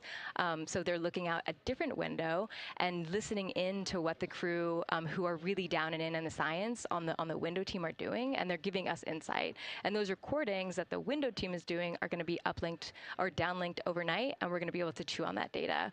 But yeah, they're helping. They're doing a lot. And so making sure we have a plan that's flexible, but also make sure that we check off all those boxes was really important. So tell me a little bit more. You talked earlier about the analogs that the crew has done. What kind of analogs or environments were really useful for this? Yeah, so for procedure development, right, you have so many different environments that you can do. You have classroom, like we said, you have the Orion mock-up, you have simulations, and at least for developing the plan, we kind of did it in a tiered approach, because each of those different analog environments helps us answer a slightly different question and has a little bit of a higher fidelity. So we would start with the classroom. So we would we would just get into a classroom, we would put all the hardware on the table, and then we'd almost role play of like, you be Victor, you be Reed, you be Jeremy, and I'll be Christina, and like, let's just do the plan how we think we should do it.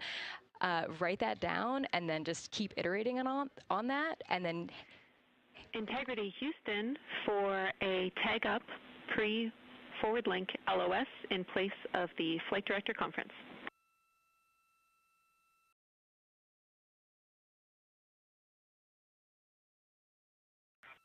Okay, Jenny, we're ready. All right, crew, I'm going to roll through a couple of topics here. The first two are for timeline. First of all, read for your toilet maintenance. It is a shortened toilet maintenance where you do not have to do the oxone changeout. That portion of the procedure is canceled. Victor, you have an HHP stop activity on your timeline. We need you to perform that as scheduled for bandwidth reasons. For your next portion of the flyby, in particular the eclipse, we want to remind you that you can take off the eclipse glasses when the sun sets and you are simply looking at the corona. And then finally, for the D5 with the long or zoom lens, which is set for solar corona, we want to remind you that when you are capturing Earth shine, you will likely have to adjust the exposure. That's all I have for you. Let me know if you have anything for us.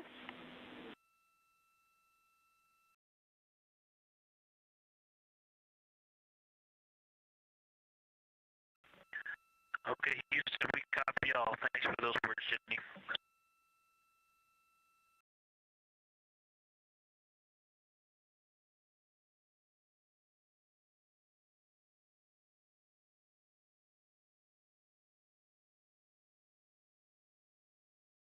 All right, just a quick call up to the crew ahead of a forward link LOS, meaning that we won't be communicating with them, but we will be receiving their communications and data during that time frame.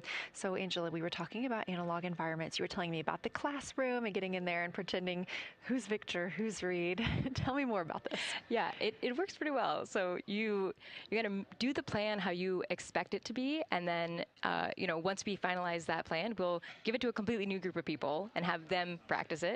And then they'll be like, these steps don't make sense. And we'll reiterate on it over and over.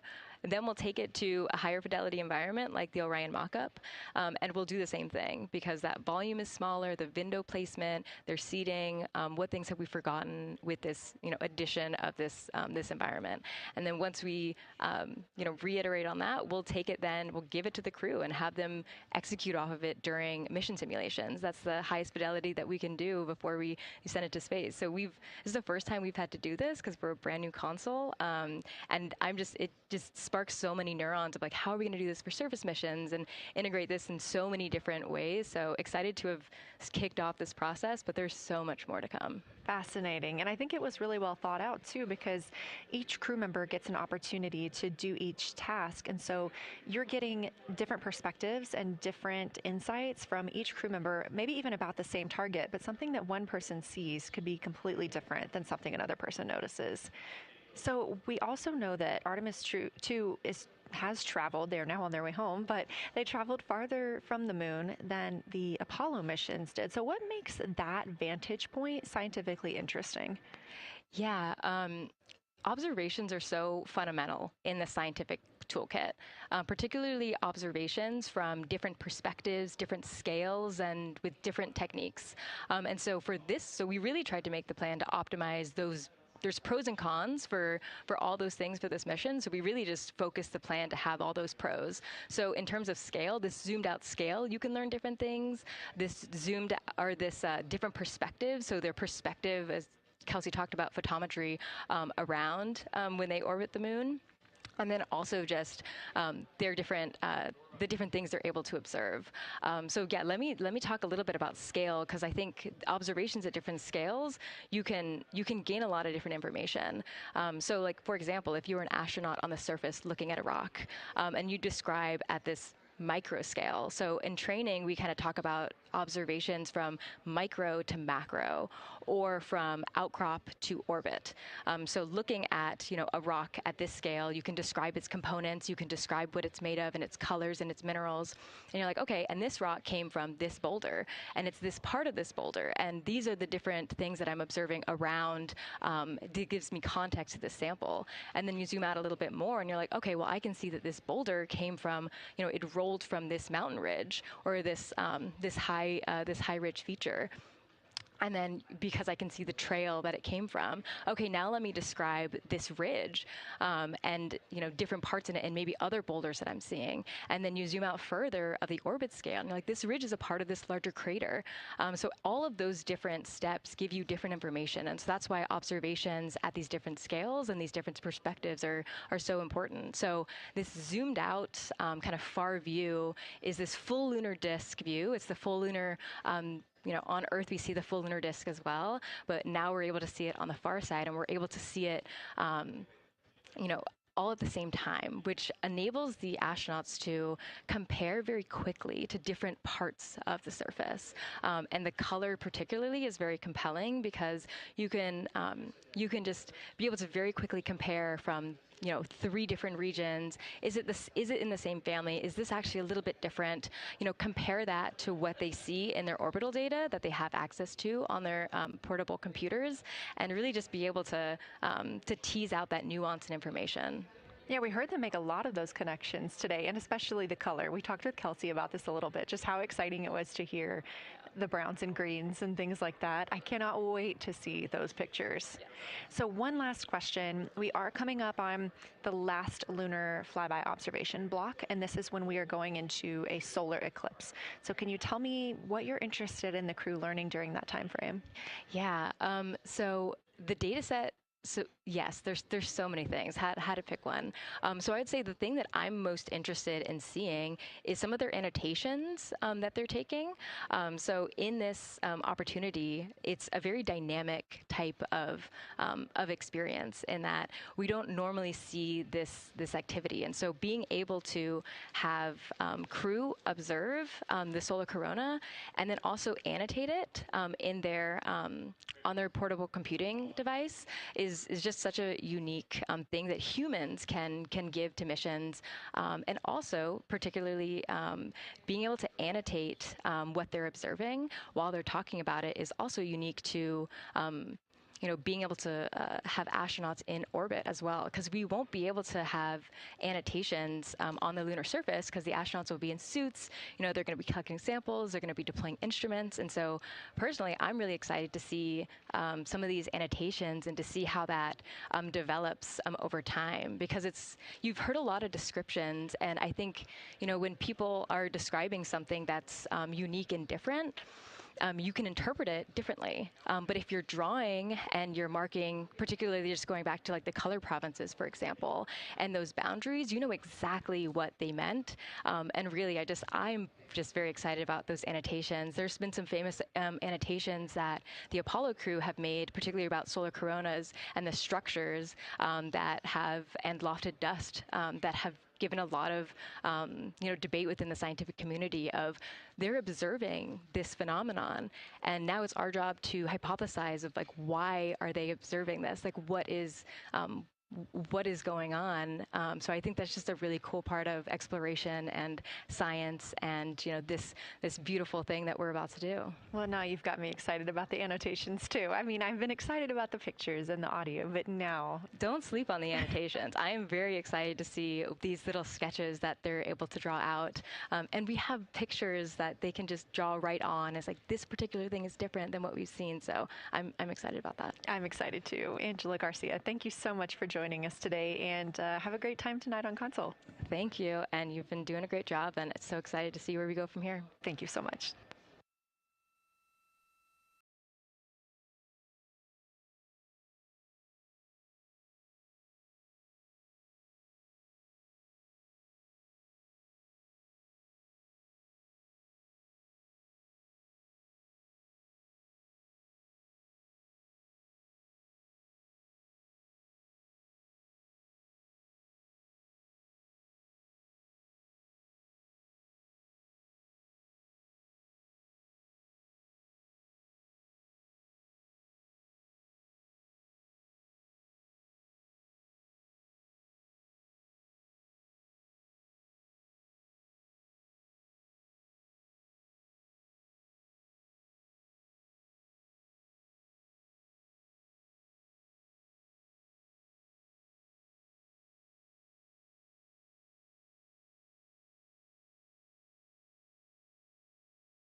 Integrity Houston, you have 3 minutes until we go into a forward link LOS.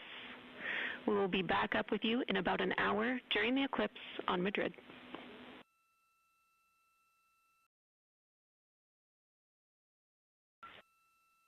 Thanks for the heads up. Look forward to seeing you on the other side. Likewise.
We're live in Artemis Mission Control at Johnson Space Center in Houston, Texas. This a live view from the Orion spacecraft with our Artemis II crew inside. That's Reed Wiseman, Victor Glover, Christina Cook, and Jeremy Hansen. We are still live for our lunar flyby coverage. The crew is in a short break while the spacecraft is pivoted away from the moon. We are going to be going into a solar eclipse. This is the first time anyone has ever seen a solar eclipse from the moon. So it's going to be a unique vantage point for our crew.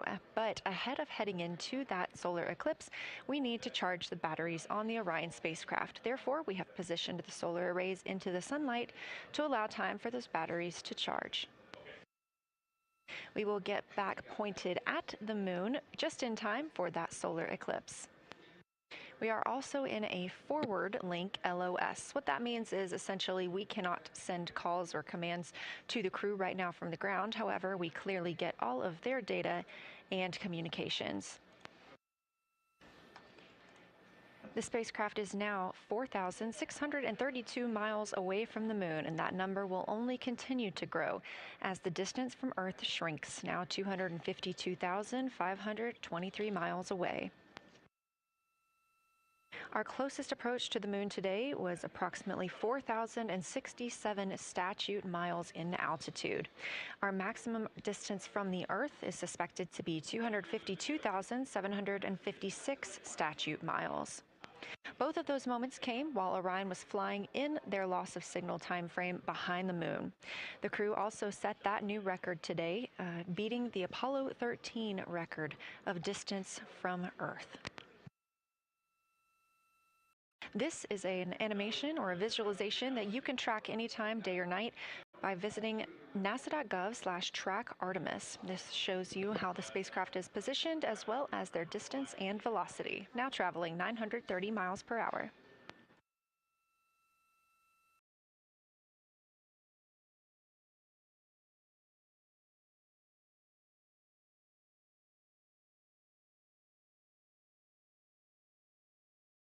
During this break in their time today, the crew is working on a couple of other tasks. Some of those include their National Geographic timeline test. National Geographic was selected through a competitive process by NASA to help tell the story of Artemis II. So you've seen the crew with some GoPros inside the cabin, taking videos and pictures, and with other cameras as well. National Geographic plans to leverage its portfolio of media assets, including magazines, social and digital content, and television programming for engagement opportunities. Throughout the flight, the crew has been timelined a little bit each day to film from a shot list provided by National Geographic, and that includes their morning routine, talking with their families, exercising, and just their overall thoughts about the mission. And I cannot wait to see that footage.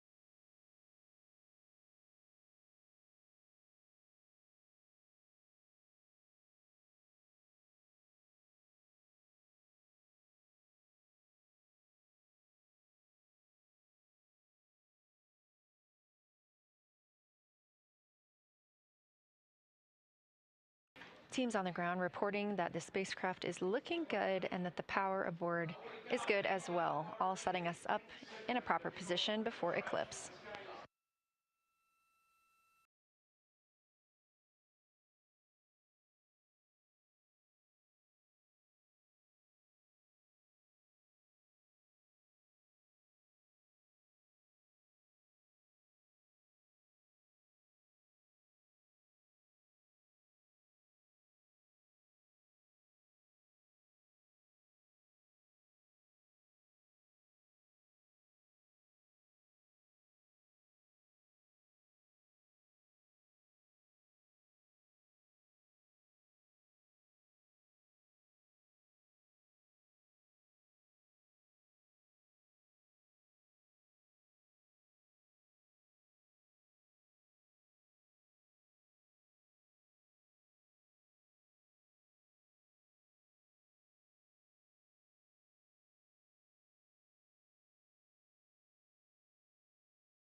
The crew is in a little break during our flyby coverage for today. They will resume their flyby momentarily in about 30 minutes once they get into their observations during that solar eclipse.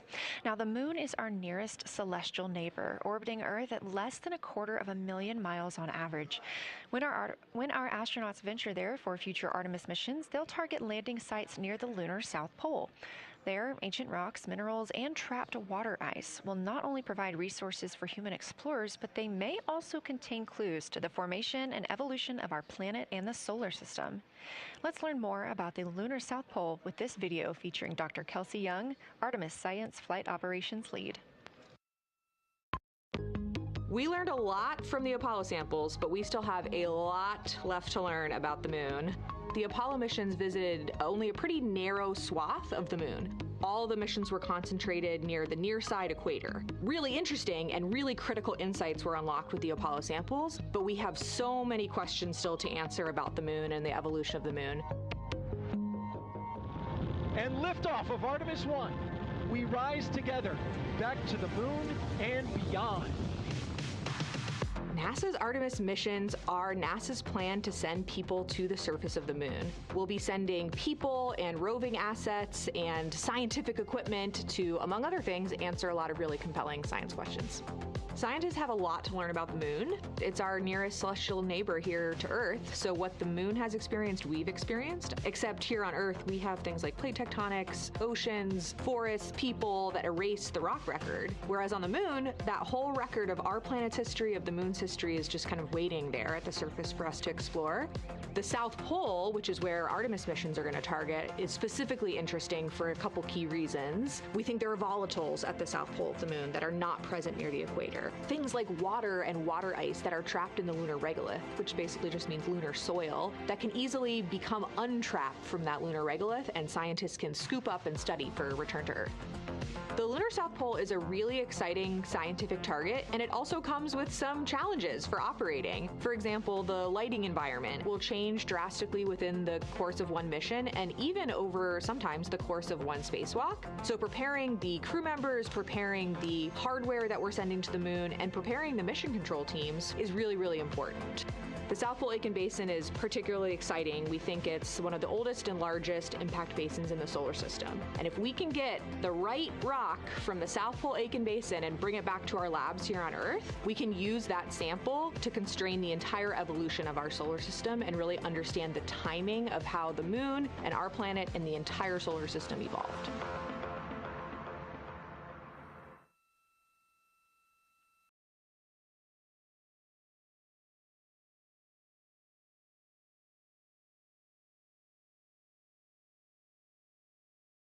We're looking at a live view aboard the Orion spacecraft of the Artemis II crew, working in the middle of one of their breaks, or really their only break today during this lunar flyby period. Coming up next will be that solar eclipse.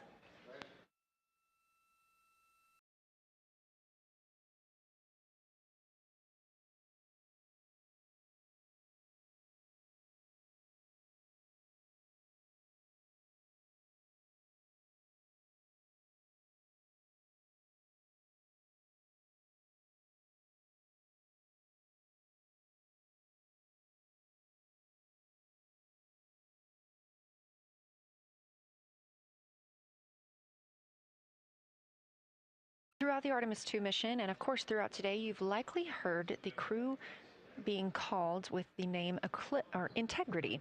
The Artemis II crew members named their Orion spacecraft Integrity during a news conference September 24th, 2025. The name Integrity embodies the foundation of trust, respect, candor, and humility across the crew and the many engineers, technicians, scientists, planners, and dreamers required for mission success. They said this name is also a nod to the extensive integrated effort from the more than 300,000 spacecraft components to the thousands of people across the world that must come together to venture to the moon and back, inspire the world, and set the course for a long-term presence at the moon. The crew also said that integrity is rooted in a shared core value of NASA, the agency's astronaut office, and the CSA, the Canadian Space Agency.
We are 5 days, 1 hour, and 38 minutes mission elapsed time into Artemis II.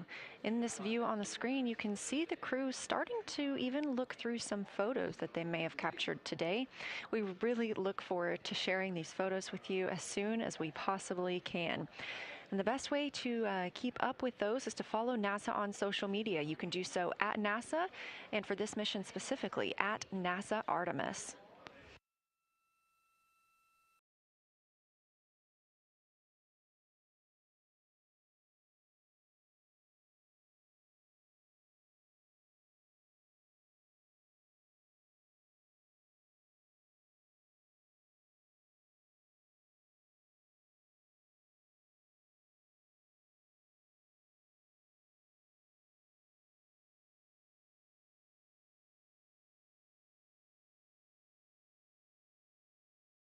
Again, we are in a forward link LOS, or forward link loss of signal with the crew, meaning that we're not able to communicate or send any commands to them right now as they were.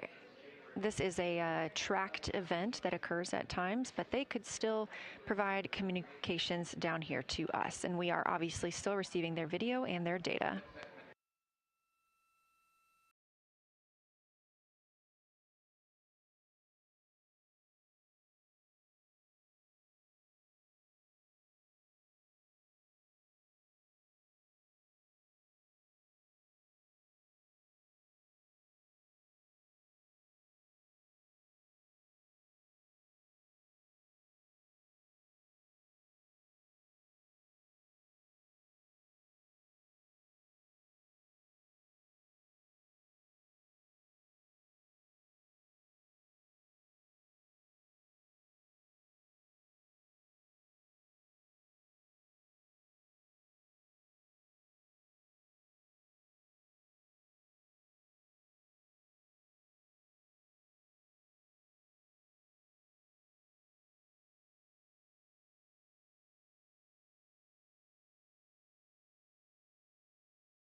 Houston integrity in the blind. High priority PAO activities on Reed's timeline are on PCD1 in a folder imagery for downlink, and then high priority standby imagery for downlink, and then lunar flyby for PAO, and then high priority PAO. Thank you.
This is Artemis Mission Control. You heard Reed Wiseman, commander of the Artemis II mission aboard Orion, make a call in the blind. This means he knows we cannot call back and that he knows we may not receive his call. However, we have good communications with the spacecraft. They just cannot hear from us right now due to a forward link loss of signal. Again, we were tracking that this would occur, and we will regain that momentarily. But that call that came down from Wiseman mentioned some imagery, so we are very much looking forward to getting pictures taken from the moon today. Again, to see those images, make sure you follow NASA on our social media at NASA and at NASA Artemis.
The view on your screen right now is an animation.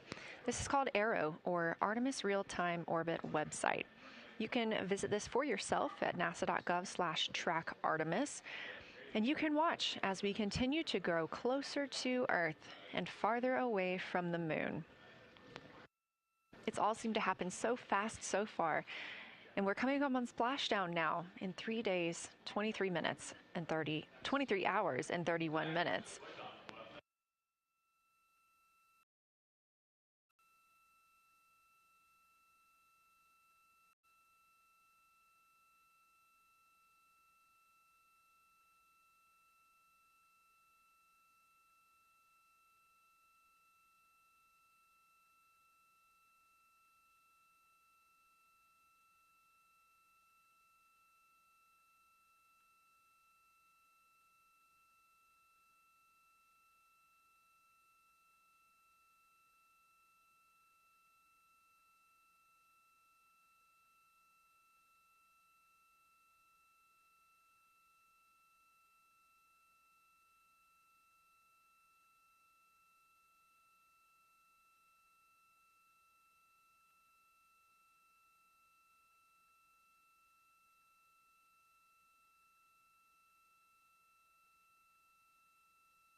This is Artemis Mission Control. We are in a forward link LOS with the spacecraft. We're not able to send commands or communications to them right now. However, they could send them to us, and we do get spacecraft data.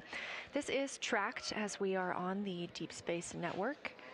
This is the network that we use to communicate with the spacecraft now that we are so far from Earth, over 252,000 miles. We are still in our lunar flyby coverage. The crew still have a very important and very exciting flyby milestone coming up when they will see a solar eclipse from the moon, the first humans to ever do so.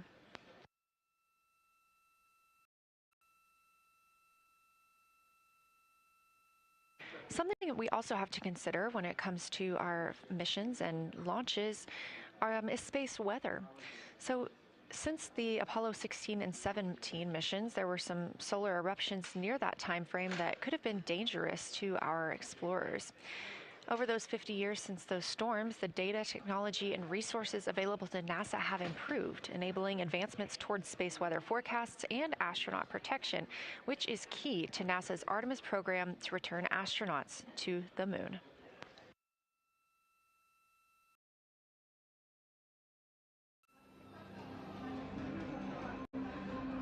Across our planet, billions of people depend on the invisible networks that connect us to space. Every day, those networks are at the mercy of our temperamental sun and the space weather that it unleashes across our solar system. That's why NASA's Space Weather Program tracks solar storms from the moment they erupt, modeling their paths, anticipating their impacts, and leading the research that the world's industries rely on. NASA's space weather research and modeling is driven by the needs of society and enables critical decision-making that equips pilots to reroute around high radiation areas, farmers to adjust GPS-based precision planting and harvesting plans, and power grid operators to mitigate the impacts of potential surges. For those exploring other worlds, NASA provides 24/7 space weather monitoring for Artemis crews at the moon and future Mars astronauts who may be exposed to dangerous levels of radiation during solar storms. Whether you're a pilot or a passenger, a farmer or a consumer, a power grid operator or energy customer, a satellite controller or GPS user, space weather impacts us all.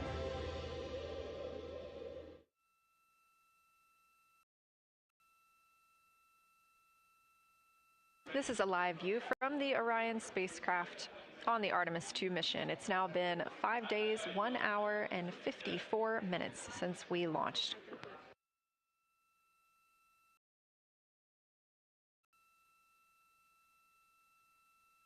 We are still in our flyby coverage, and the crew is on a short break right now as we have changed the attitude of the spacecraft to help charge the batteries aboard. We use the solar arrays to gather energy from the sun and store it in the batteries. That way, when we are not in the sunlight, we have those batteries to continue powering Orion.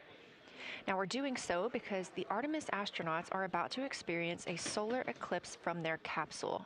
And this is a solar eclipse that no one else on Earth will experience. This eclipse is about 54 minutes, and to the astronauts, it'll look a lot like a total solar eclipse on Earth, except the moon is going to be huge compared to the sun, unlike when you watch one on Earth and the moon and the sun appear about the same size in the sky.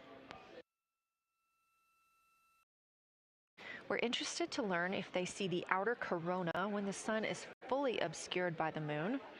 And because of how big the moon will be from their perspective, the total phase of the eclipse will last nearly an hour. The astronauts will see a partial solar eclipse as the moon covers and uncovers the sun, which is before and after totality. So, much like us on Earth, they will have eclipse glasses so they can safely view that portion. The astronauts will also be using cameras to capture images of the corona during the eclipse.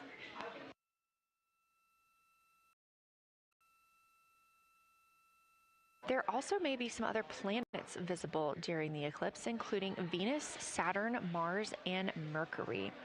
If they can identify what part of the sky they're looking at, this can help train future Artemis astronauts on what part of the sky they're seeing. This provides useful knowledge in challenging situations when they may need to rely on that information instead of instruments for navigation and orientation.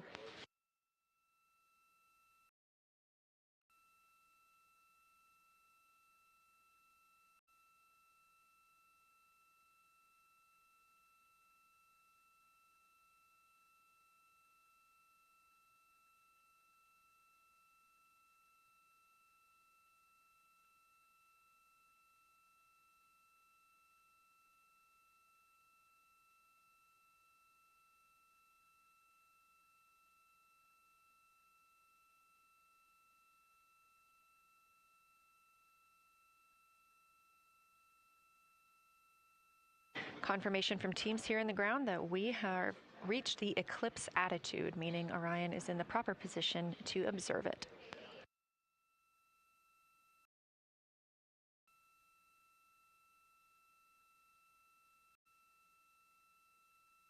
The astronauts' break during this observation period is now over, and we are resuming their lunar flyby observations. The first of these is sunset. This is the solar corona that we'll be looking for. It's the outer atmosphere of the sun. The science team is also interested in if the astronauts can see polar plumes. These are thin streamers that project from the sun's north and south poles. Additionally, they're interested in seeing if the crew can witness coronal loops. These are arcs close to the sun's surface. And something else that we've previously mentioned is lunar dust. This is dust from the moon that is lofted above the lunar surface and illuminated by the sun. It was reported visible by Apollo astronauts.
You're getting a live look from Orion as the crew observes a solar eclipse from the moon.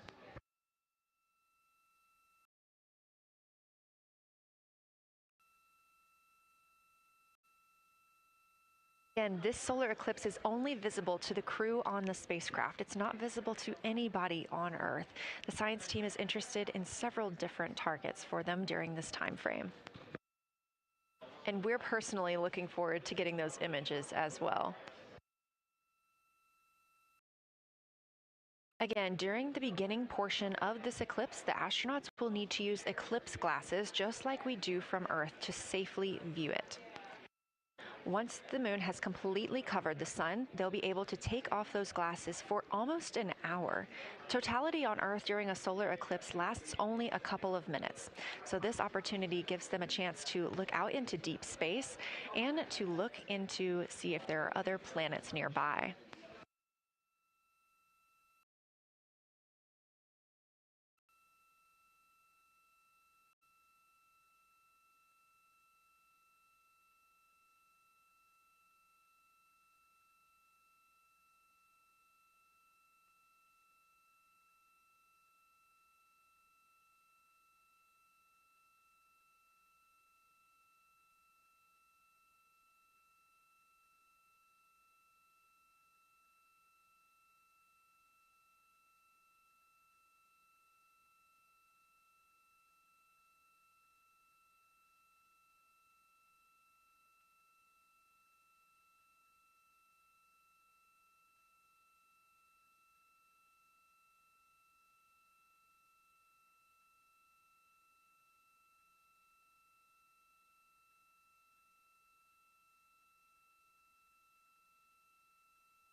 What you're seeing right now is the solar corona. That's the outer atmosphere of the sun.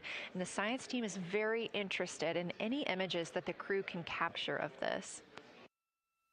They're hoping that they'll take pictures and describe the visibility, color, and shape of the solar corona as a whole and its substructures, those plumes and streamers.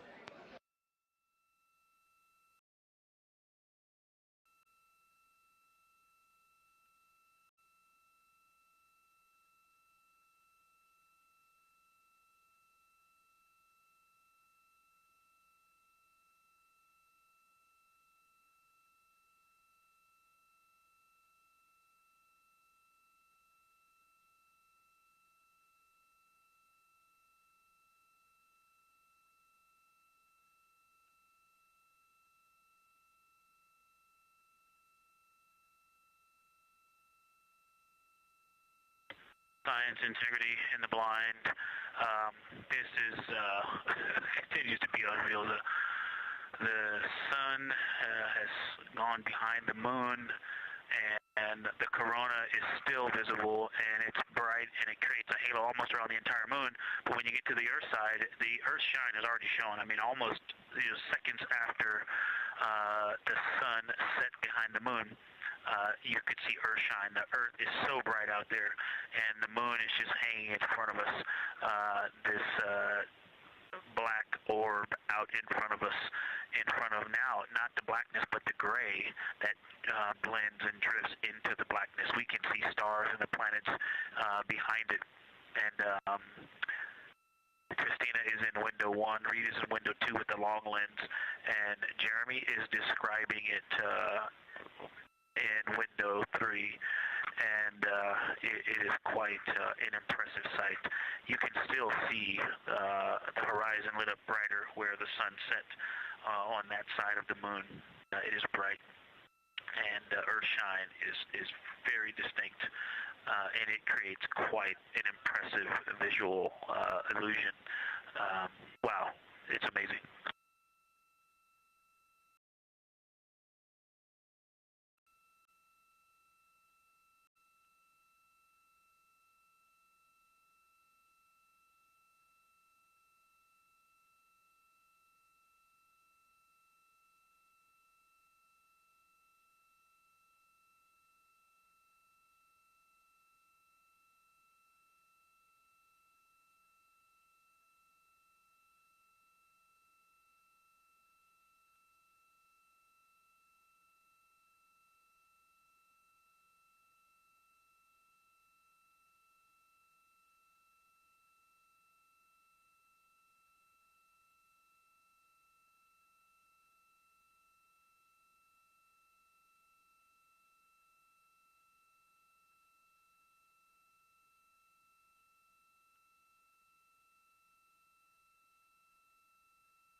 Again, you're looking at a live view from the Orion spacecraft on the Artemis II mission.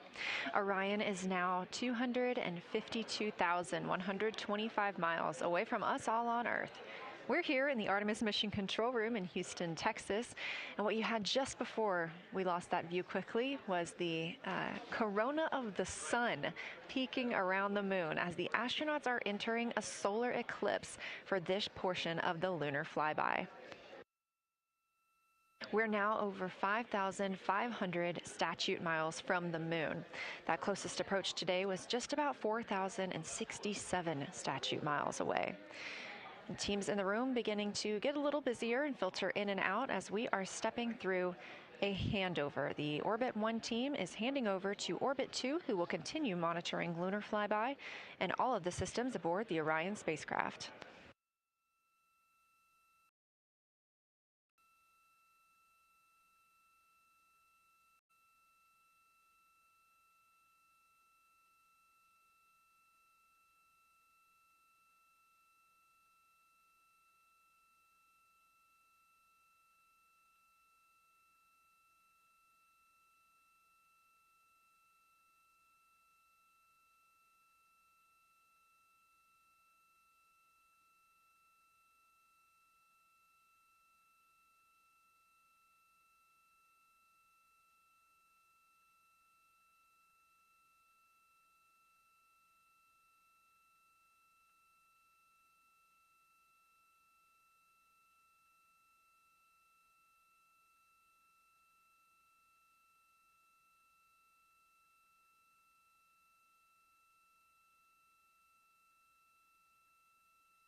You're getting your last few views of the solar corona as the moon begins to take center stage and completely cover the sun.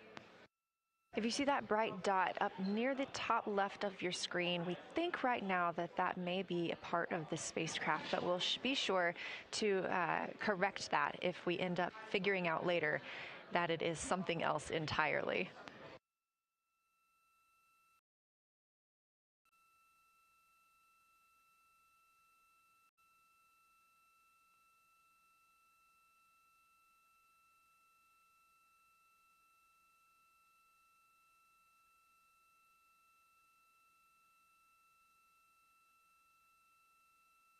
It has been an absolute honor to join you here today for the lunar flyby of Artemis II, the first time humans have flown by the moon in over 50 years. I'm Leah Cheshire Mustachio, and I'm excited now to hand over the team is shifting around in the windows, and we are transferring settings on a camera to pick up Earthshine, and it is amazing. The brightness where the sunset is still bright. I think there may still be corona visible, but that part of the horizon is still lit brighter, and you still have a distinct Earthshine.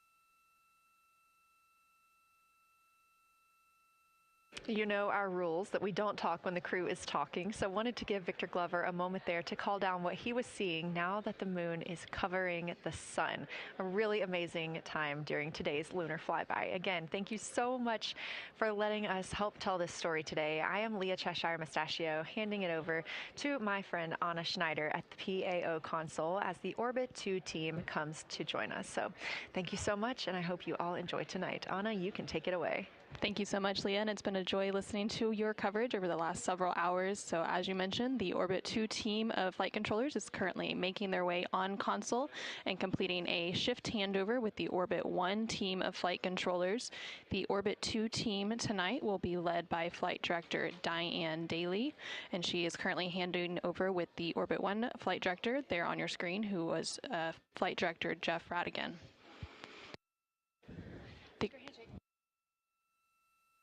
The Artemis II crew currently on board the Orion spacecraft. It continues to observe the eclipse that they are witnessing. There's about 43 minutes remaining in that eclipse period.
This is Artemis Mission Control. You are currently seeing a live view of the solar array wing cameras on the Orion spacecraft. We spoke with our science team, and they did determine that that dot in the distance is Venus.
integrity. Let's see, not a huge change in here, just an update. The camera settings for Earthshine are challenging. This one's challenging to capture. What we're seeing, we're just not picking up on the cameras. And after all of the amazing sights that we saw earlier, we just went sci-fi. This has, it just looks unreal. You can see the surface of the moon between, I guess, the Earthshine. I guess Earthshine. You can actually see a majority of the moon. It is the strangest looking thing that you can see so much on the surface.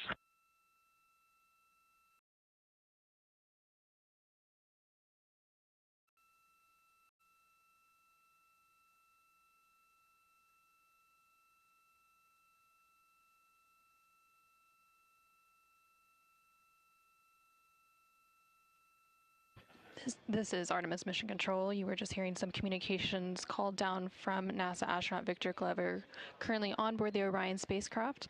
They are currently observing an eclipse. There's about 39 minutes remaining in that eclipse period.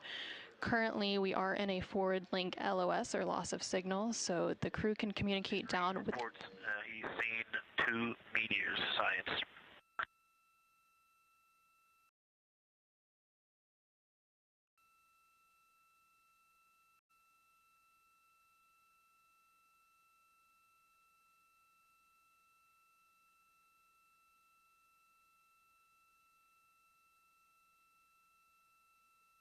So we are in a forward link loss of signal. We do expect to regain signal in about 3 minutes. And at that point, then the ground can communicate back up to the crew on board the Orion spacecraft.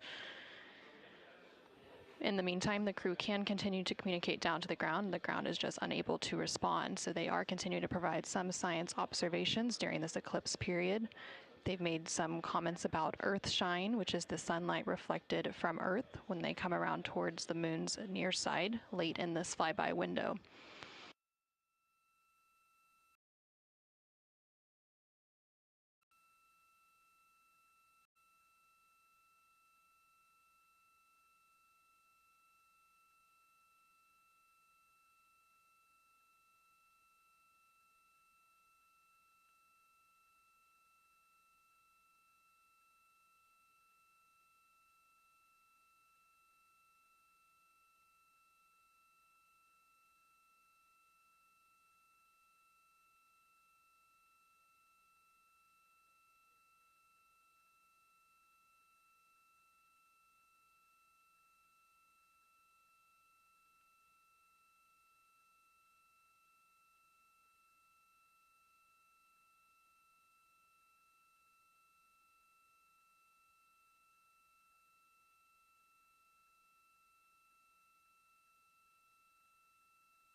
science, integrity, and the blind. The glow around the moon is beginning to become a little bit more even. It's not so much distinct just where the sun set on the moon's horizon as we're flying through this trajectory, and then the sun's going to come up out of the other side. I think it's we're starting to see the glow around the moon get balanced out. I still see Earth shine, and the Earth is very bright out there. Still quite an unreal sight. Integrity Houston, we have that sit rep loud and clear, and we are back with you. How do you hear me?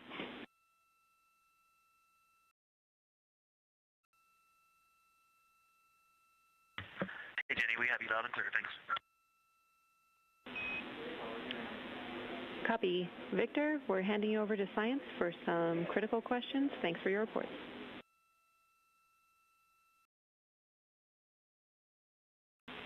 Integrity Science, we were loving your science sit reps in the blind, and it should come as no surprise that we have a number of follow-up questions. First, you mentioned Reed observing meteors. Can you speak to that? Were you referring to comets or impact flashes or something else?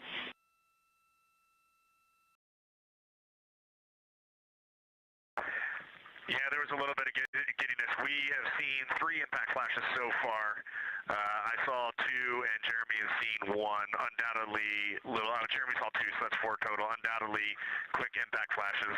It was not sun glint off of particulate from the thrusters or the purge tanks. It was definitely impact flashes on the moon.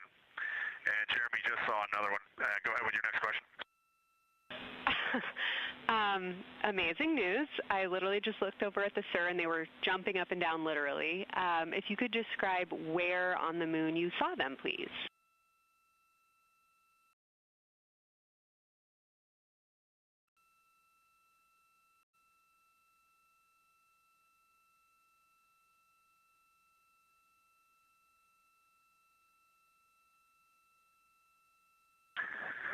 So they've all been either on or a bit south of the equator and on the Earth side of the moon. Stand by. All right, so Jeremy has seen them kind of on and south of the equator, kind of spread across the moon, and mine were both south of the equator and just a little bit left of center of the moon. Incredible news, Reed, and reminder, we have citizen scientists here on Earth looking for impact flashes, so hearing you saw them on the near side means that people saw them too.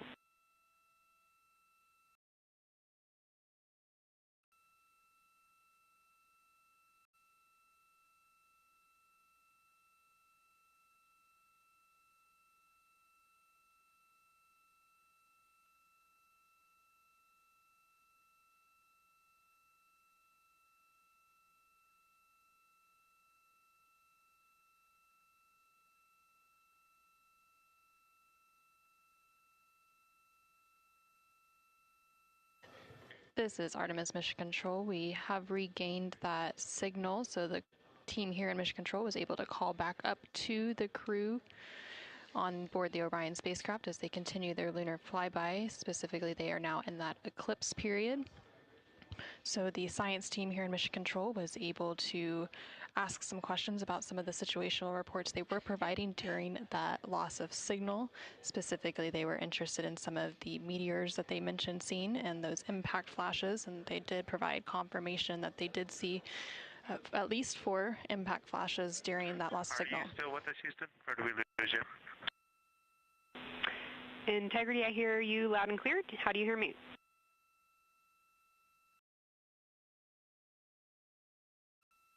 Okay, we got you loud and clear.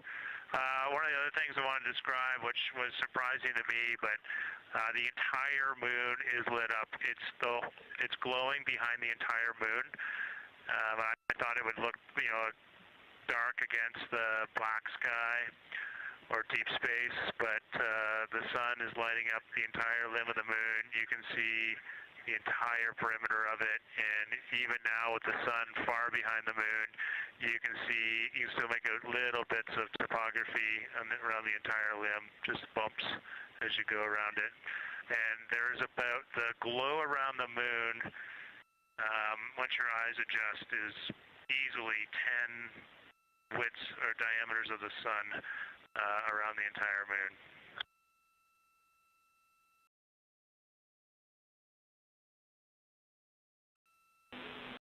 Incredible to hear, Jeremy. Were you able to actually pick out any discrete features on the lunar surface? And if so, how do they look different than when you observe them in solar illumination?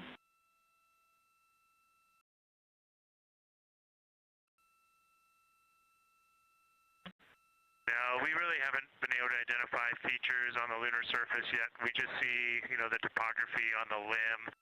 For the Earth glow, we're about a quarter moon, waxing quarter moon, if you will, from the Earth glow perspective, and it's just at a very, just the sight angle. I'm just not able to tell what I'm looking at yet in the Earth glow. Understood. Thanks, Jeremy. One other question for you on the solar corona. Were you actually able to see any structure or color in the corona before most of it disappeared behind the moon?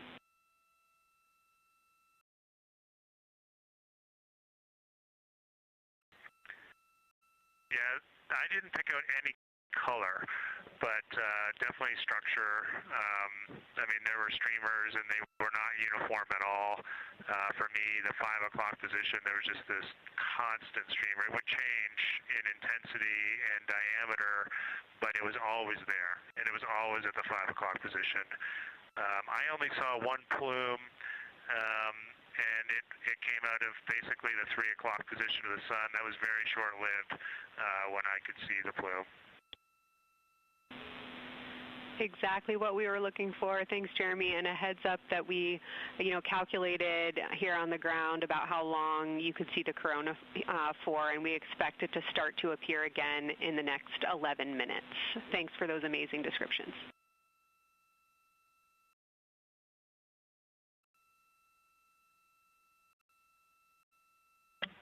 Okay, we're excited to see it all again.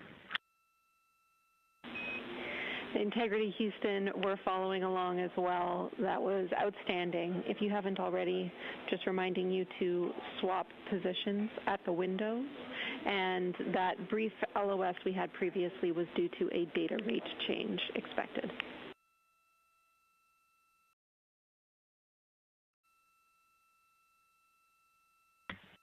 Okay, we copy that, Jenny.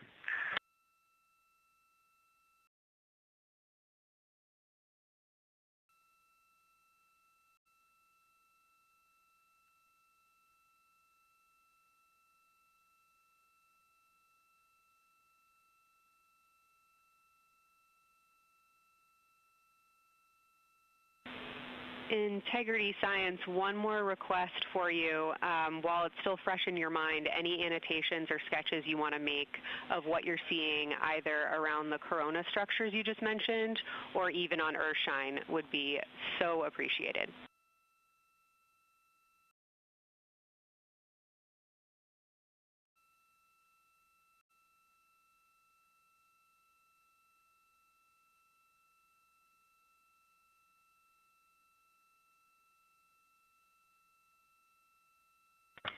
Okay, Kelsey, it's going to be pretty hard to go look at a PCD right now, but we'll definitely try and annotate what we saw. And if the annotations come in the next block where you're cleaning up your documentation, that sounds like a good plan to me.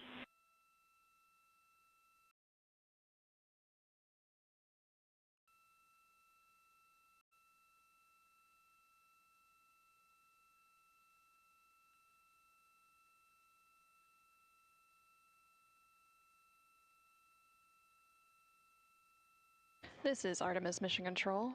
On the bottom right corner of your screen, you can see a view of the Science Officer console here in Mission Control.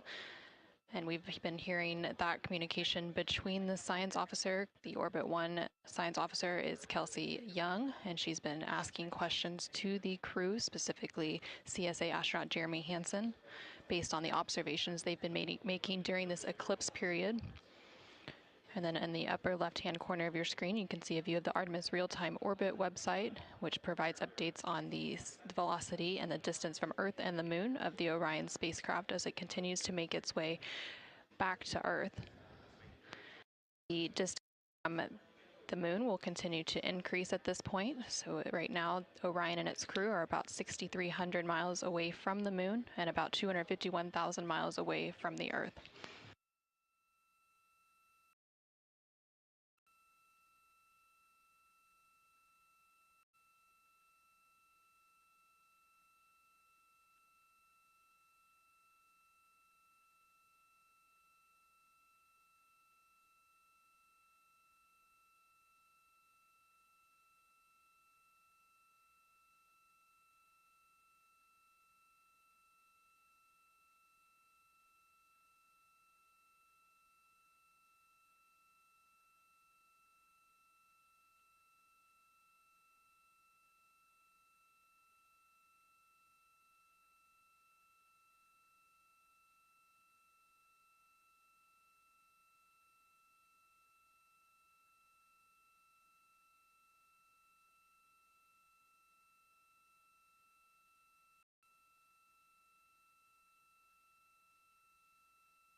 Okay, science, we're getting set up for sunrise. The window teams are, Christina is supporting, and also Z9 in window 1. Jeremy's got the long lens in window 2, and the short lens in window 2. And Reed is in window 3, and he has started recordings and is set up to see Corona.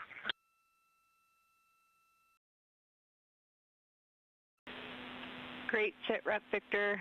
That sounds like a good config, and we're showing coronal effects start to appear on your video camera. So in the next few minutes, we should start to hear your observations.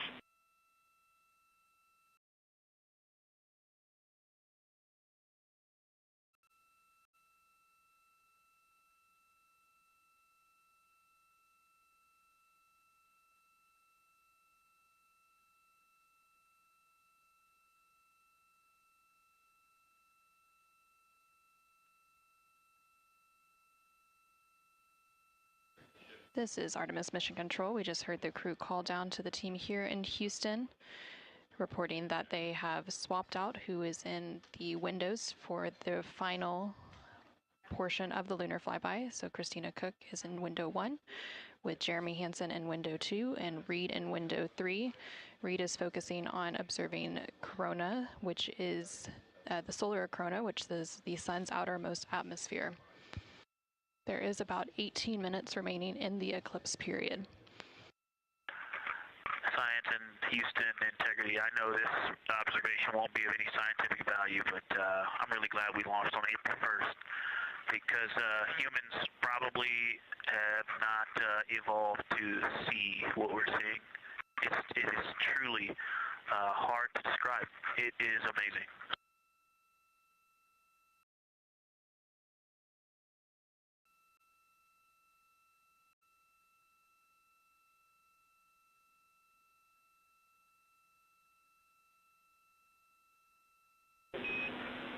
Amazing. Thank you, Victor.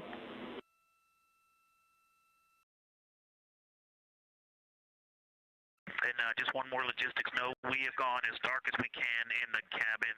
We have turned the DUs all the way as dim as they can go, so you can't see anything on the screens. Every bit of light in the cabin affects the view. You're definitely seeing the brightness go closer. It's definitely brighter on the Earthshine side, and so we're expecting to see some corona here soon. We copy all. Excited for what you see next.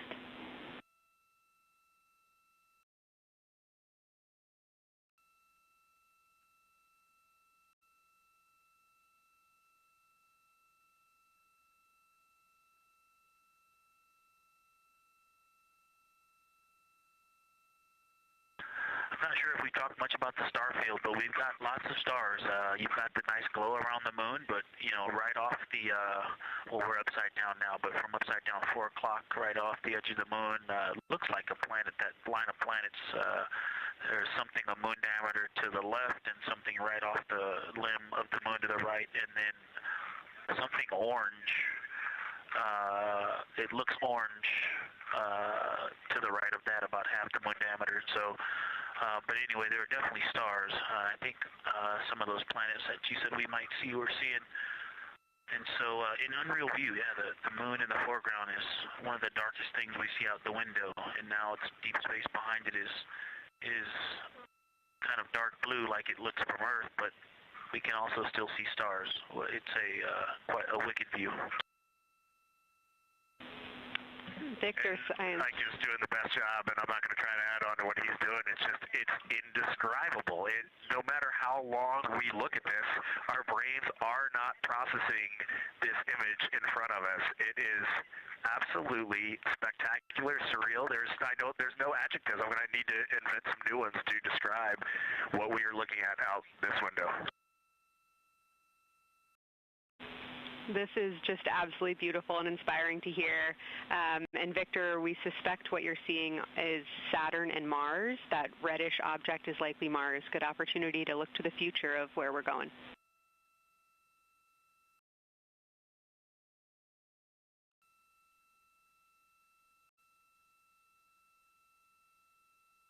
Yeah, we can absolutely see the color of Mars.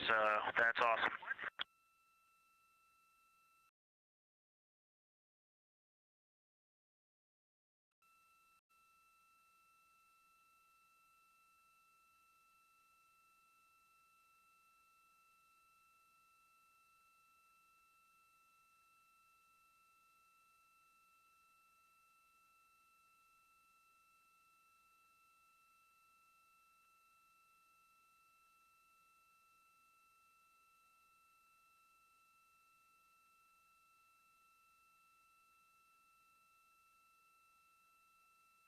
Okay, and from this vantage point, the 4 o'clock on the Earthshine side is definitely getting brighter, still no coronal structure.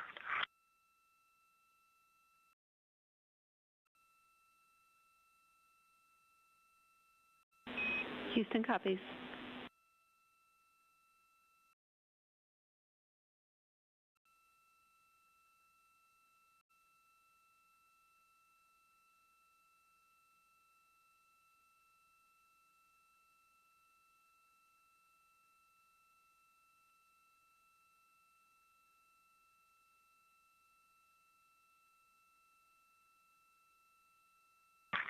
We aren't able to distinguish which Mare is, but we can clearly see Mare in the Earthshine.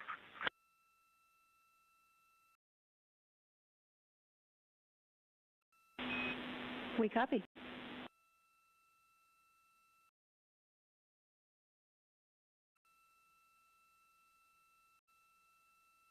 This is Artemis Mission Control in Houston, Texas. We have not seen an impact flash in the last 5 minutes. Sounds unlucky, but you had a pretty strong start, so we'll take it. And actually, right after I said that, right at the south pole, near the south pole on the Terminator, Reed just saw one.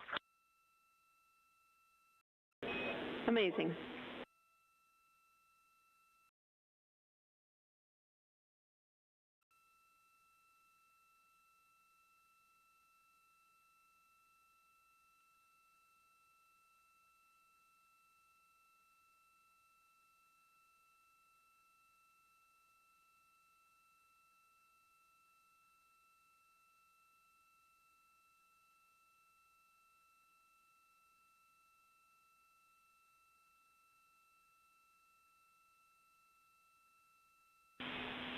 Integrity Science, and as you look around our solar system neighborhood, you should see Saturn setting behind the moon right now.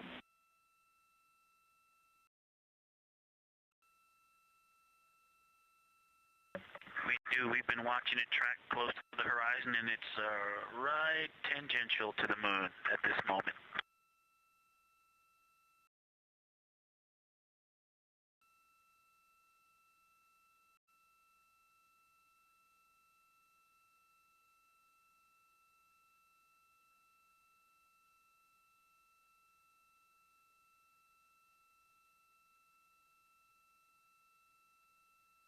This is Artemis Mission Control in Houston, Texas. We are currently 5 days, 2 hours, and 44 minutes into the Artemis II mission, and we have about 11 minutes remaining in the eclipse at the latter half of the lunar flyby that the Artemis II crew is experiencing on board the Orion spacecraft. We've received several different call downs from the crew and questions up from the science officer here in Mission Control. One of the things that they said that they were able to see is Mars off in the distance, and then the science team also confirmed that they should be seeing Saturn setting behind the moon. They've also acknowledged seeing several different impact flashes, and these are flashes of lights from meteorites striking the surface of the moon. They've also mentioned the solar corona, which is the sun's outermost atmosphere. Here in Mission Control Houston, the Orbit 1 and Orbit 2 teams have officially completed their handover. So the Orbit 2 team is now leading here in Mission Control, and that is being led by Flight Director Diane Daly, and the Capcom here in Mission Control will be Tess Caswell. And you can see there on your screen on the right-hand side is the Flight Director console, and Diane Daly is in the far right of that screen, and Tess Caswell, the Capcom or capsule communicator, is in the far left hand of that screen.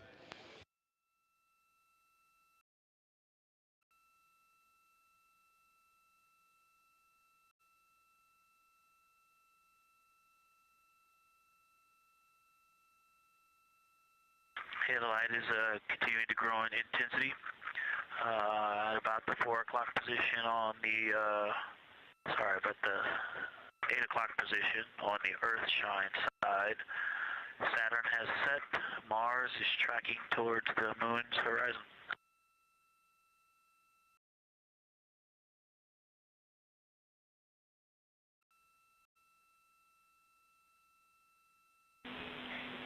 Integrity Science, we copy, and we're starting to see it on the vehicle stream. Looking forward to any coronal observations you can share with us.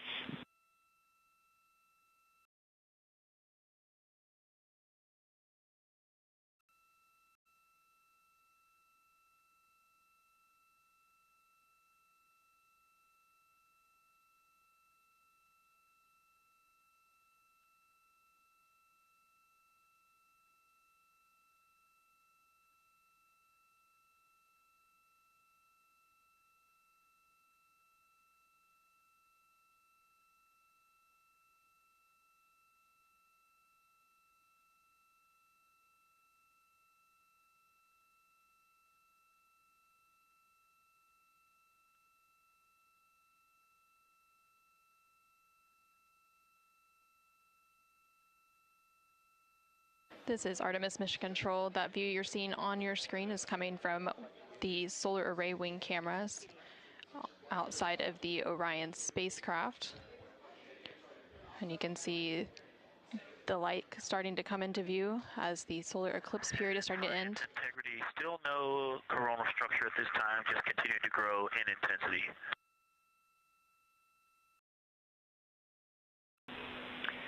Copy, Victor. And reminder, you still should have several minutes before the eclipse classes need to go on, and we can send you up a reminder when you're getting close to take your eyes away from the D5 viewfinder, but you should be good for several more minutes.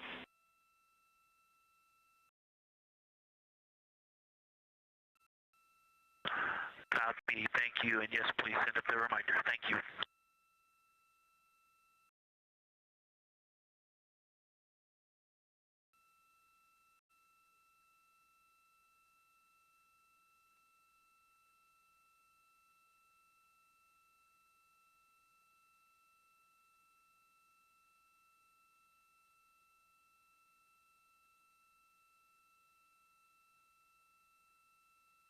Okay, we all think we're starting to see something. I believe the most popular term is baby hair. As the light grows in intensity and the horizon on this side becomes very distinct. You can still see Earth shine, even though the sun's brightness is definitely growing in intensity.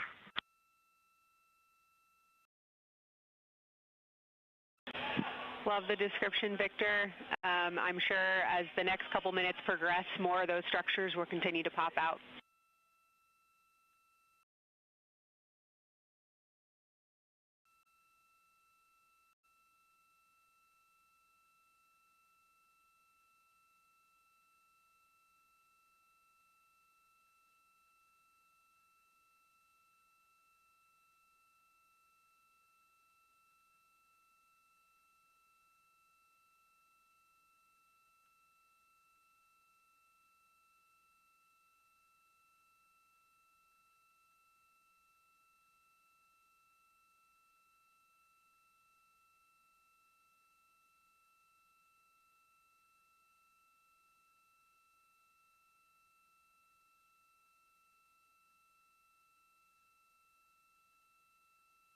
This is Artemis Mission Control in Houston, Texas.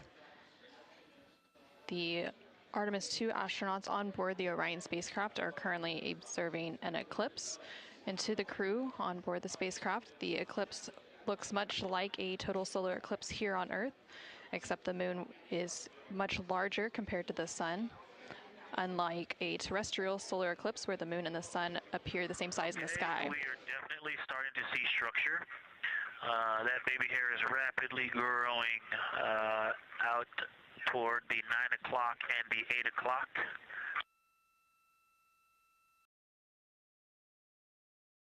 It's almost as if it were reaching out for Venus or for the Earth.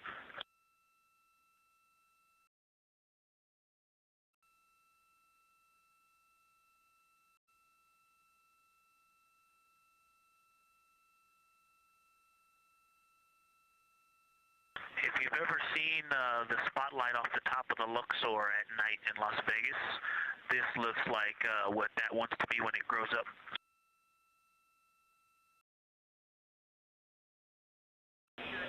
Integrity Science, glad to hear you're following your training of tell it like you see it.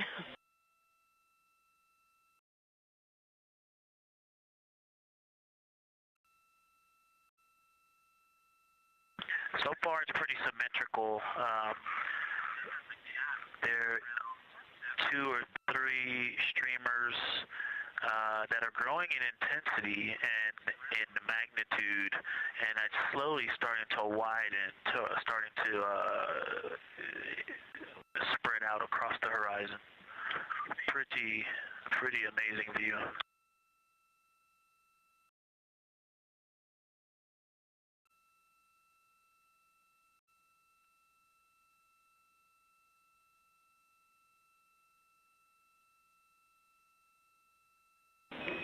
And Integrity Houston, great words. Reminder for you, we are approaching the brightness level at which you should no longer be using the viewfinder on the D5.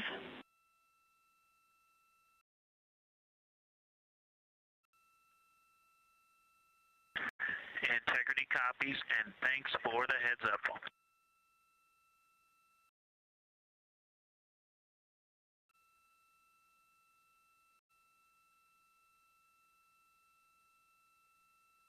This is Artemis Mission Control. And I think we're seeing some directionality. Some of it is going in different directions because it appears to be moving and combining and recombining as it it's pointing in different directions, and some of it appears to be going like down toward the south pole of the moon, but it's and then coming back together and going out towards Venus and the Earth. And depending on how I stare at it, it looks like one large structure, but then it definitely has wisps, and you can see 3 or 4 structures inside of it. It's like watching a flame. It's like looking at a flame, and stand by. And so it has some inherent movement. Now there's a very bright spot. There's a very bright spot in the center of it. There's a towering light of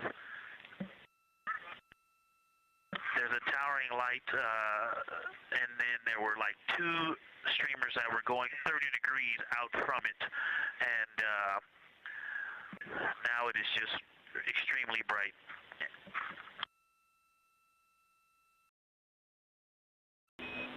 Houston, copies all. To get a little warm.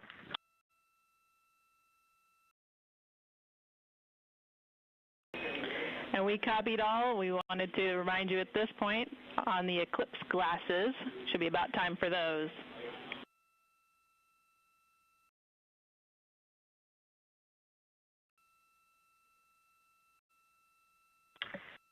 Houston, we copy all. We are in eclipse glasses. That was an absolutely spectacular, magnificent experience. Thanks for the report. We sure wish we were there with you.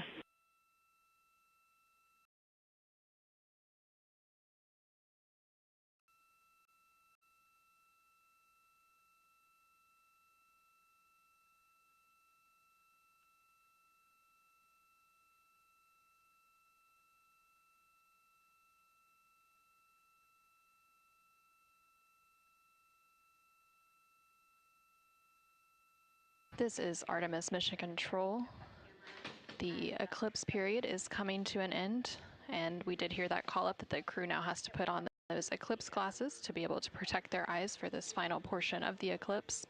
And these views coming to you from the solar array wing cameras on the Orion spacecraft. Houston, if you could give me about 20 new superlatives in the mission summary for tomorrow, that'll help my vocabulary out a bit. Thank you. We will solicit input from the team.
This is Artemis Mission Control. There on your screen you can see a live look inside of the SIR, or the Science Evaluation Room, here in Mission Control Houston, just down the hallway from the Artemis Flight Control Room.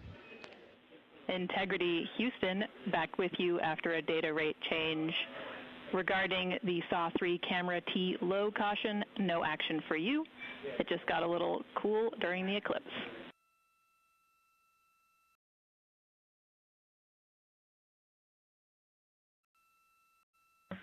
Okay, we copy, and if you didn't copy my request for the mission summary to add about 20 new superlatives to help my vocabulary, I would appreciate it.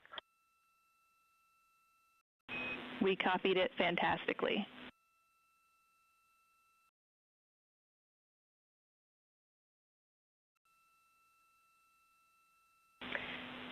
In Integrity Science, this is basically wrapping up your fly-by-day observations. I can't say enough how much science we've already learned and how much inspiration you've provided to our entire team, the lunar science community, and the entire world with what you were able to bring today. You really brought the moon closer for us today, and we cannot say thank you enough. And Science signing off, and can't wait to talk to you tomorrow morning.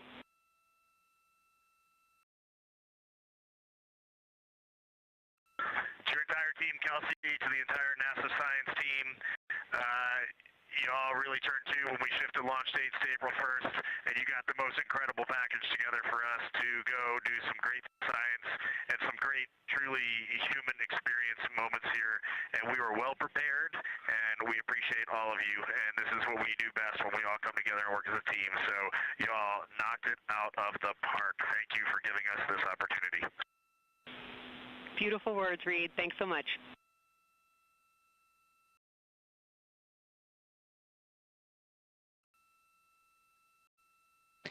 And this is Artemis Mission Control. The lunar flyby observation period is starting to come to a close following that eclipse.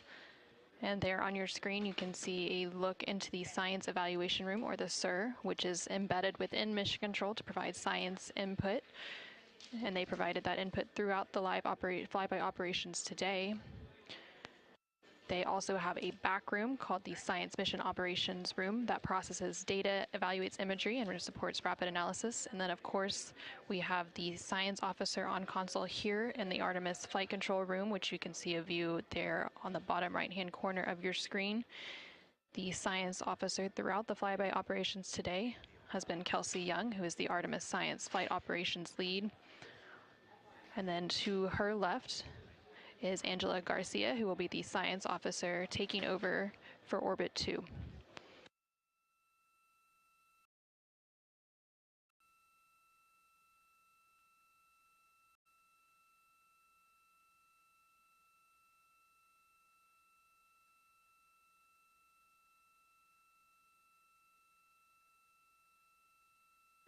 And for the past 7 hours or so, the crew has been going through their lunar flyby observation period. And now they will wrap up that period and complete some final tasks and begin downlinking some of the amazing imagery that they've captured throughout the day, as well as some of the observations that they've recorded. And now on your screen, you're seeing a live look from the Orion spacecraft from those solar array wing cameras. The solar eclipse period ended just a few minutes ago, and during this eclipse, towards the end of the flyby window, it lasted about an hour, and it was when the sun was hidden from view behind the opposite side of the moon from the perspective of the Orion spacecraft and its crew. And during that time, the crew saw a mostly dark moon, and they used the opportunity to analyze the solar corona, which is the sun's outermost atmosphere, while it was visible.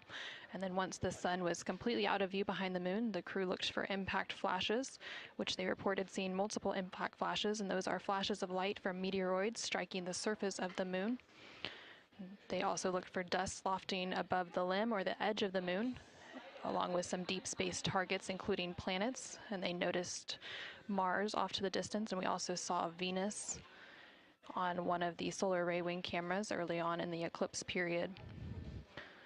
The crew also looked at parts of the moon illuminated by Earthshine, which is the sunlight reflected from the Earth when they come around toward the moon's near side at the very end of that flyby window.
Integrity Houston, understand that you are still reflecting upon and consolidating your lunar observations.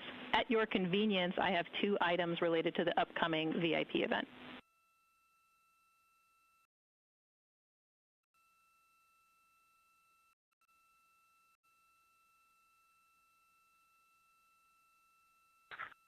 Go ahead.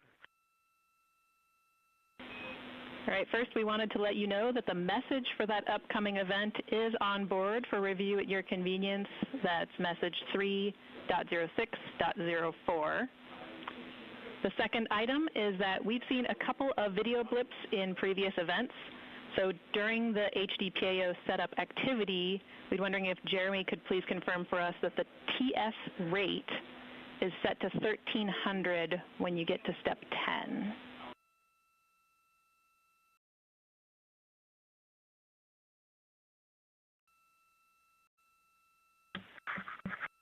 Okay, Jenny. Yeah, we're pretty sure we've been in 1300 for all the PAO events. We've been tracking that when we swap between the HHP and the D5. We copy, Jeremy. Thanks. And for the record, the phenomenal Jenny has gone on to her next appointment of the day, and you've now got Tess with you.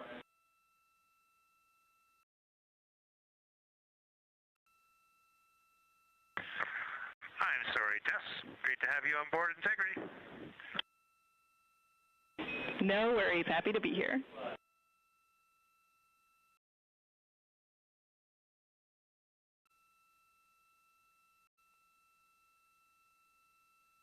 This is Artemis Mission Control. We heard some communication there between the Capcom or capsule communicator here in Mission Control, which for Orbit 2 is Tess Caswell, and the CSA or Canadian Space Agency astronaut on board the Orion spacecraft, Jeremy Hansen.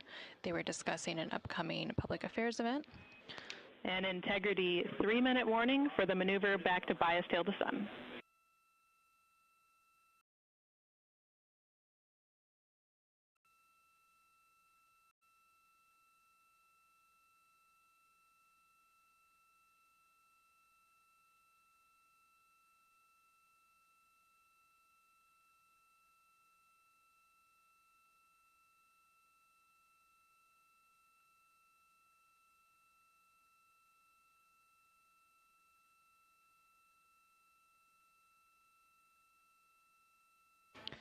The crew on board the Orion spacecraft recently completed their lunar observation period.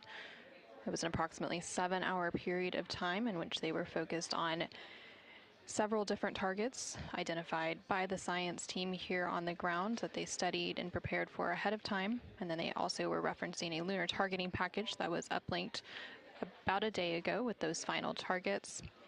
Now they are completing some post-lunar flyby activities, so they're working to clean up their observations that they've made and also working to downlink some of the photos that they've taken throughout the day.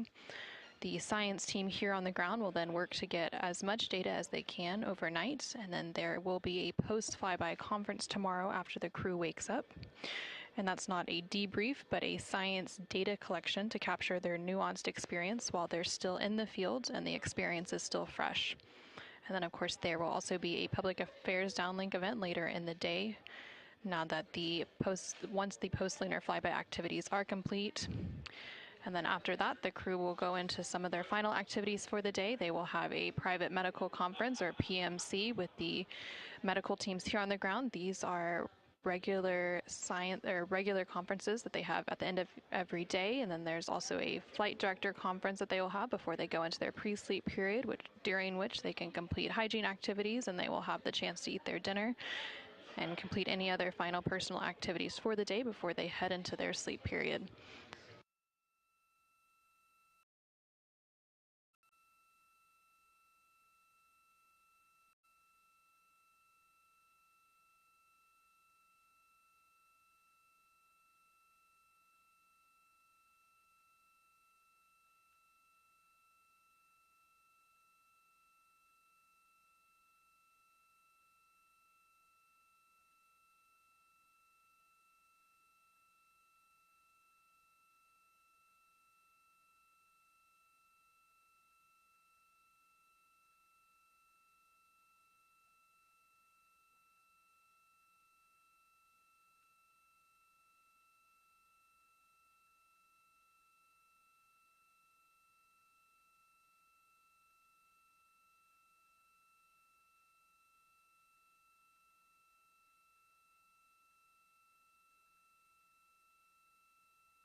Houston Integrity, we're curious if you're ready for us to start the stream a bit early and to test scene and voice.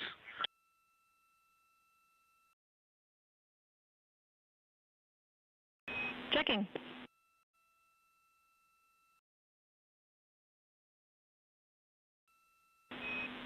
And Integrity, affirm. We are go to start the stream.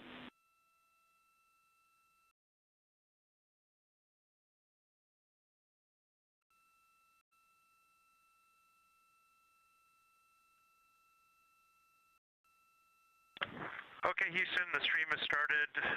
We checked TS rates 1300 and audio is true. So I will give you a voice check now on the mic. We copy good settings and we've got a good view.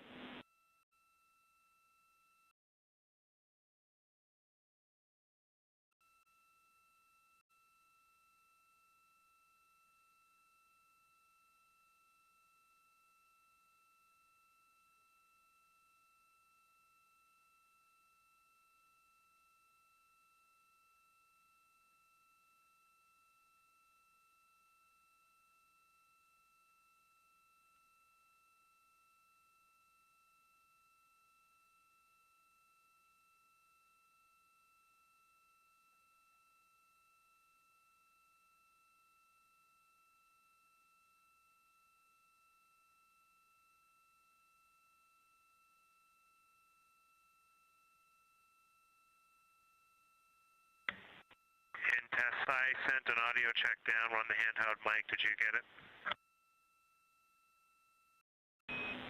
Sorry for the delay, Jeremy. We were talking that a bit, but it was a bit broken, so please repeat for us.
Integrity Houston, we like the scene.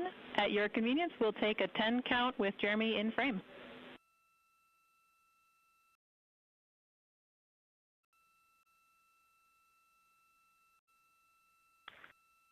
Okay, copy that. Give us 2 minutes and or 1 minute and we'll do that. Copy.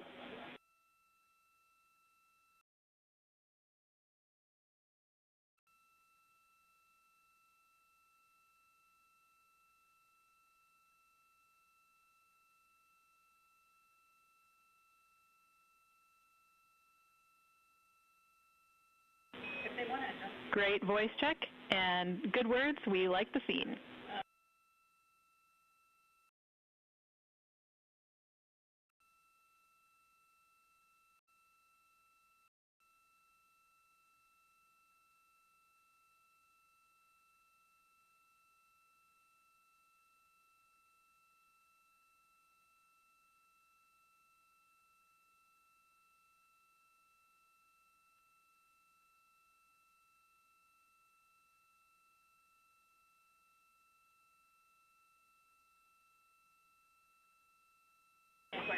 And Integrity Houston, we are seeing a black cable going right through the middle of the scene. At your convenience, if you would please move that, PAO would appreciate it.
This is Artemis Mission Control. We're currently 5 days, 3 hours, and 21 minutes into the Artemis II mission following a liftoff from NASA's Kennedy Space Center in Florida on Wednesday, April 1st.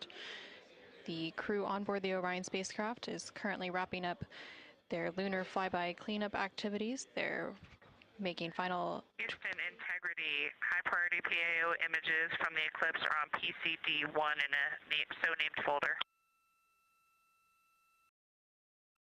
We copy, Christina. Thanks.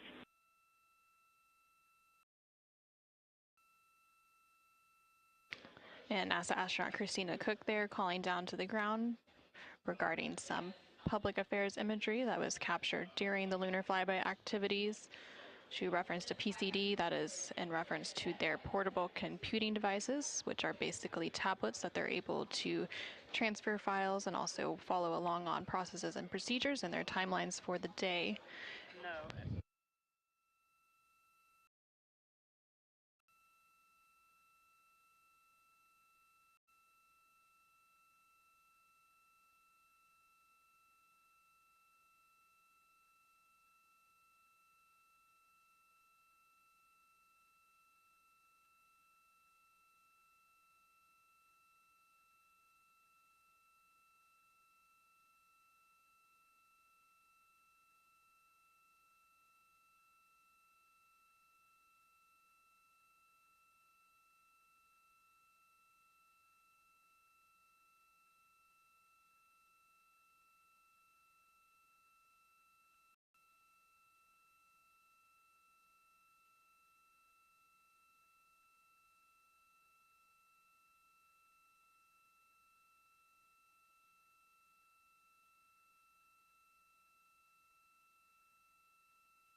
This is Artemis Mission Control in Houston, Texas. Currently on console here in Mission Control is the Orbit 2 team of flight controllers being led by Flight Director Diane Daly and the Capcom or Capsule Communicator, who serves as the single voice link up to the crew, is Tess Caswell.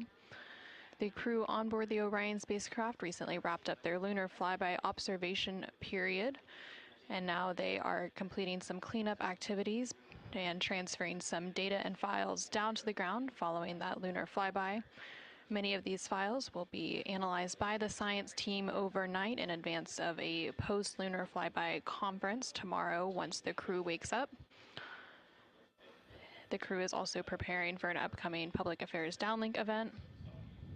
And then following that downlink, they will have a few final activities for the day, including a private medical conference with their team here on the ground. These are standard conferences that happen at the Following that downlink, they will have a few final activities for the day, including a private medical conference with their team here on the ground. These are standard conferences that happen at the end of every day, and they'll also have a private conference with the flight director here in Mission Control to go over the vehicle status and any other questions or concerns they may have for the remainder of their flight. We are currently in flight day 6, and we have a splashdown expected on Friday, April 10th. That splashdown expected in about 3 days, 21 hours, and 49 minutes from now. During the lunar flyby, and as part of Artemis II, it marked the first time in more than 50 years that humans were able to observe the moon directly and provided a critical opportunity to practice how lunar science will be conducted during future Artemis missions. The moon preserves a near-continuous record of solar system history that has been erased on Earth, and with no atmosphere, weather, or plate tectonics, the lunar surface retains evidence of ancient impacts, volcanism, and solar activity that scientists can study today. Studying the moon helps scientists understand how planets formed and evolved, how the moon influenced Earth's history, and how the early sun shaped conditions across the inner solar system. The moon also serves as a unique platform for studying the broader universe. The science on Artemis is designed around questions best answered by humans working alongside robotic systems, combining decades of robotic lunar data with real-time human judgment, context, and adaptability. Currently on your screen, you're seeing a look at the Artemis real-time orbit website. You can access this website at any time throughout the mission at nasa.gov/trackartemis. It provides updates on the velocity as well as the distance from Earth and the distance from the moon of the Orion spacecraft and its crew. The crew currently on board the Orion spacecraft includes NASA astronaut Reed Wiseman, who is the commander for the mission, NASA astronaut Victor Glover, who is the pilot, alongside the 2 mission specialists, who are Christina Cook and Jeremy Hansen of the Canadian Space Agency. Currently, the Orion spacecraft is about 250,000 miles away from the Earth, and that distance now will continue to close down ahead of that splashdown on April 10th. And they are now about 8,100 miles away from the moon, and that distance will continue to increase as they are now in the return leg of their journey.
ARS. Go ahead, Integrity.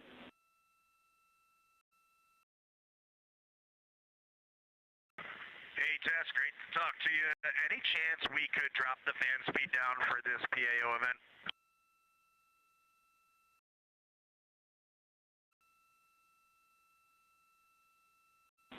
We will put that in work.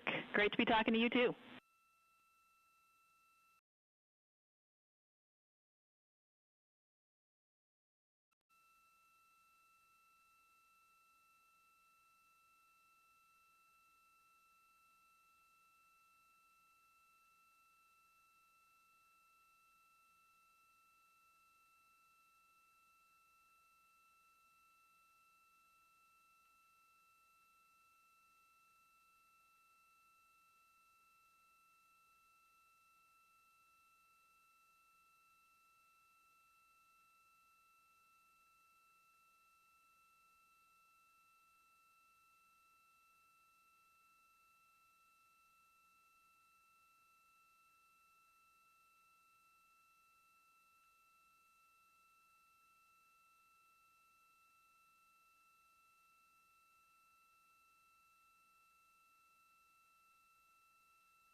This is Artemis Mission Control in Houston, Texas. We're currently 5 days, 3 hours, and 37 minutes into the Artemis II mission. The crew on board the Orion spacecraft has recently concluded their lunar observation period during the lunar flyby. As part of that lunar flyby, the Orion spacecraft and its crew made the closest approach to the moon at a distance of 4,067 miles away from the surface at approximately 6 p.m. Central Time, 7 p.m. Eastern Time. Now, although the Artemis II mission is a new opportunity to study the moon, teams are also conducting other scientific experiments, including on the crew themselves. Here's a little bit more about the science of the mission. Artemis II is our return of humans to the moon, flying around the moon on board Orion. But along with that, we're doing a lot of great science. One of the exciting things about the Artemis missions to the moon is that science is actually a fundamental pillar of why we explore, why we're going, what we're doing in Artemis. I think it's incredibly exciting that not only are we testing the vehicle, but we're testing science on board. Science where the astronauts are conducting experiments, science riding along with the astronauts. We have astronauts looking outside the window and really observing the lunar surface. It will help us understand the deep space environment. It will help us understand how that environment affects our astronauts, our systems, and life in general. So deep space is a challenge for us because you have to leave Earth's protective magnetic field. Here in low Earth orbit, the crew members are protected from some of the harmful radiation. Going to the moon, they'll no longer be protected, so they'll have a higher radiation exposure. Much like Artemis I, we have so many radiation sensors and detectors that are inside the capsule so that we can fully understand and appreciate the radiation environment for protecting our astronauts. In my hand here, I'm holding a tissue chip model. This is the exact design that's going to be flying alongside the astronauts. We'll be collecting samples from each of the crew members, and we can make these organ chips out of the astronauts themselves. So every crew member will have their own avatar on board, and then upon return, we can evaluate that deep space radiation environment and what that compares to the astronaut themselves. Not only are they going to help change the course of medicine for the astronauts, but revolutionizing that on Earth as well. We're looking at sleep, we're looking at team dynamics, we're looking at how you interact with the environment. We're also looking at the immune system, so what are the biomarkers? We're using saliva as a method to study hormones and different things in your body that may change during a mission like this. And then finally, how do we function after microgravity, being close to the moon, then returning to Earth? Which will ultimately help us achieve our goal of getting humans to Mars. And then on top of that, we have an opportunity to look at the moon from deep space on the far side for the first time in over 50 years.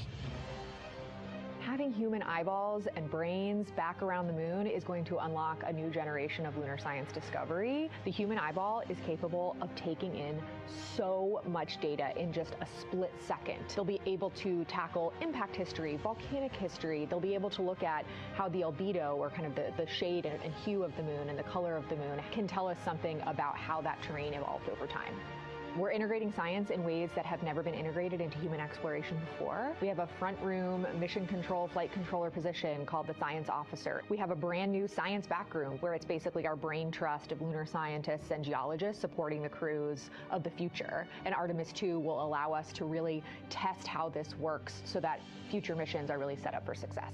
We'll also be deploying some CubeSats. They're small shoebox-sized spacecraft of their own. They're each provided by another country, one of our partners. As they conduct their research, they'll complement what we are doing at the moon with Orion. It is so incredibly exciting to be a part of this mission. It has been, really one of the privileges of a lifetime. I can see the work I'm doing benefit crew members right now and benefit the crew members in the future. So it's incredibly exciting and it's very rewarding. As this rocket launches humanity off of the Earth, we'll be setting the stage through our science to prepare humanity to leave Earth and explore the solar system.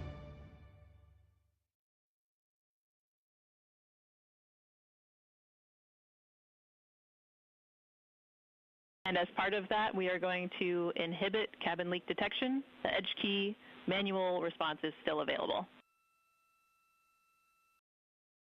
Copy, thumbs up.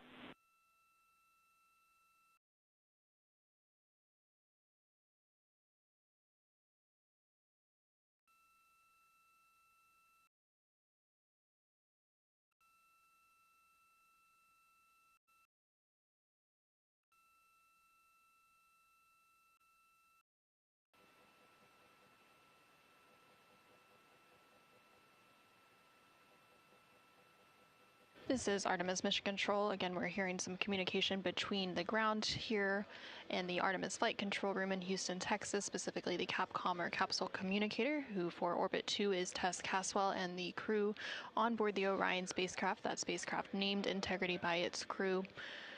They are preparing for an upcoming public affairs event, so they are discussing the camera views, which we will see here shortly. There on your screen on the left-hand side, you can see the Artemis Real-Time Orbit website, or ARO.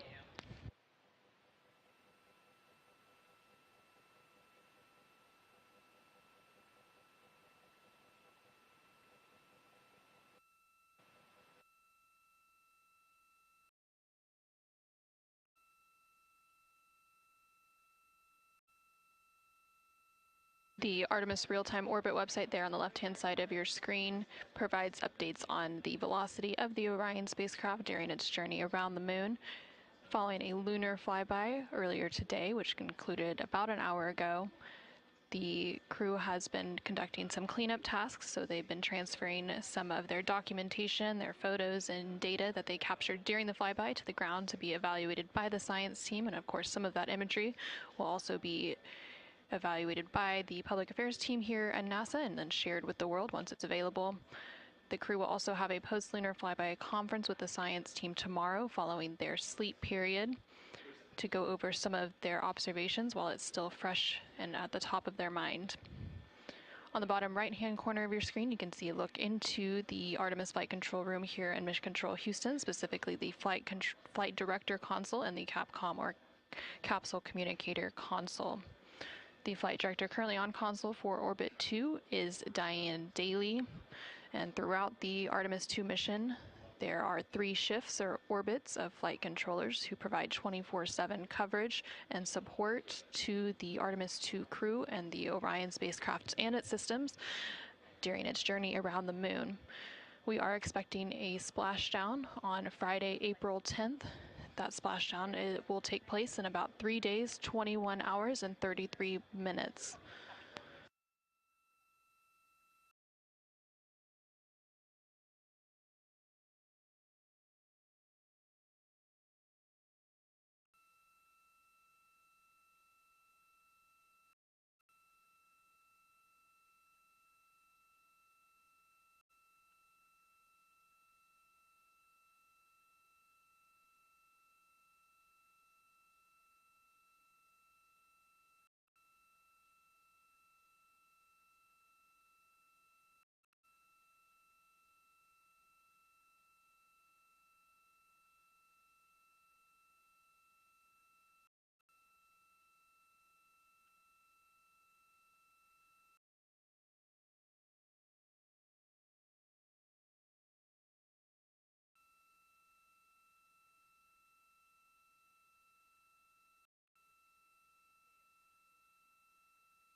During the lunar flyby that took place earlier today, Orion, again that spacecraft named Integrity by its crew, passed approximately 4,000 to 6,000 miles from the moon and provided the crew with a full disk view of the lunar surface. And from that higher vantage point, much farther than Apollo's lunar orbits on average, the astronauts were able to observe both poles and large-scale geological features in a single view.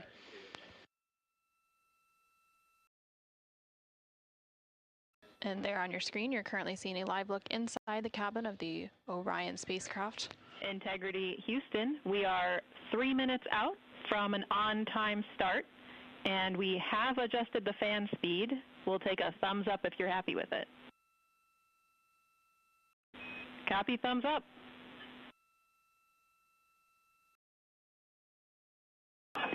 Superlative thumbs up.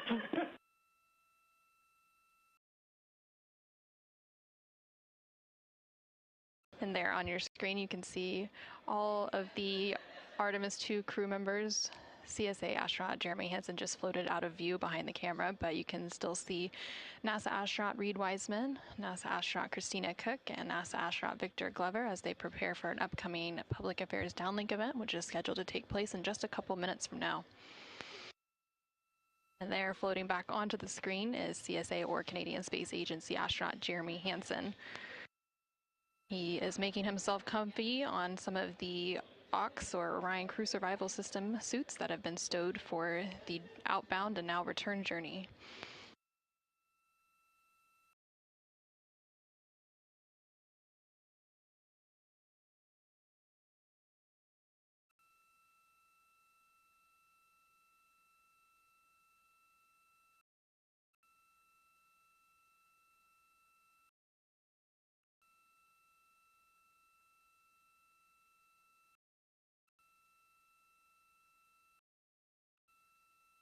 Shortly after the completion of these couple of public affairs downlink events, the crew will begin winding down for their day, and they will have the opportunity to eat dinner. Some of the items on their menu today for dinner include chicken with corn and black beans, sweet and sour pork, rice pilaf, spicy green beans, citrus fruit salad, and maple cream cookies.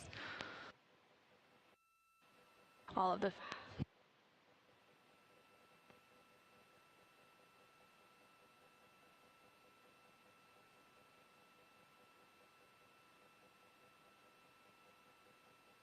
And now we will go ahead and stand by for that public affairs event beginning in just about a minute.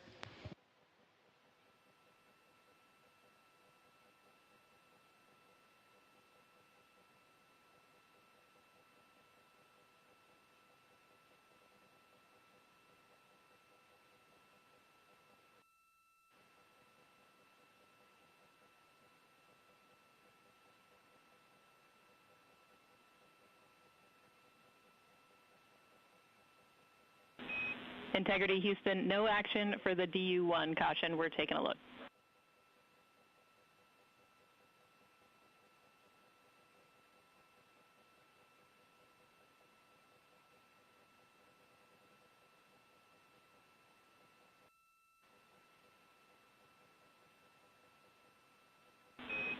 Integrity, this is Houston. Are you ready for the event?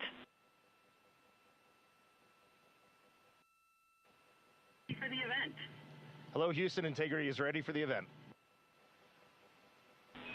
Administrator Isaacman, this is Mission Control Houston. Please call Integrity for a voice check. Integrity, Jared Isaacman, comm check.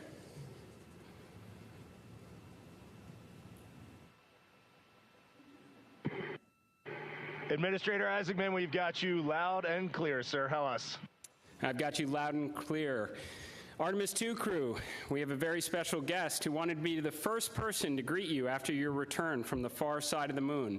Reed, Victor, Christina, and Jeremy, it's my honor to introduce the President of the United States of America, President Donald J. Trump. Over to you, sir. Well, thank you very much, Jared, and you are doing a fantastic job. And hello, very special hello to Artemis II. Today you've made history and made all America really proud, incredibly proud. We have a lot of things to be proud of lately, but this is there's nothing like what you're doing, circling around the moon for the first time in more than a half a century. and breaking the all-time record for the farthest distance from planet Earth. Humans have really never seen anything quite like what you're doing in a manned spacecraft. It's really special. I want to personally salute and congratulate Commander Reed Weissman, Pilot Victor Glover, Mission Specialist Christina Koch, and Jeremy Hansen. And I also want to thank the entire amazing team at NASA, headed by Jared, who's a very special guy, by the way, and you all made this day possible, and you've really inspired the entire world. Really, everybody's watching. They find it incredible. I just watched you go to the back of the moon, and people haven't been there in a long time, we can say, but it's going to be more and more prevalent because we're going to be doing a lot of traveling, and then you're going to ultimately do the whole big trip to Mars, and that's going to be very exciting. So you look at, we had no astronaut has been to the moon since the days of Apollo program. The Apollo program was also very special, but that was 50 years ago, and at long last, America is back, and America is back in many ways stronger than ever before. We're the hottest country anywhere in the world. The Artemis crew flew in the most powerful rocket NASA has ever made, ever launched, traveled over 250,000 miles, broke the distance record set by the legendary Apollo 13. And America is a frontier nation, and the 4 brave astronauts of Artemis II are a modern day, you really are modern day pioneers, all of you, and one of them happens to be a neighbor. You know who that is, right? You have a special person over there, a neighbor, and we like our neighbor. Your mission paves the way for America's return to the lunar surface very soon. We're going all out. We're doing everything we can, and it's headed up by Jared. We'll plant our flag once again, and this time we won't just leave footprints. We'll establish a permanent presence on the moon, and we'll push on to Mars. That'll be very exciting. I'm waiting for that so much. I'd love to be here, but maybe we won't quite make it in terms of timing, but we will be up in the moon, and that's going to happen soon. So America will be second to none in space and everything else that we're doing, and we will continue to lead the whole thing into the stars, this incredible journey into the stars. So I just wanted, it's an honor to speak to you, and I wanted to congratulate each and every one of you. And tell me, what is the most unforgettable part of this really historic day? The whole world is watching and listening. Please tell me.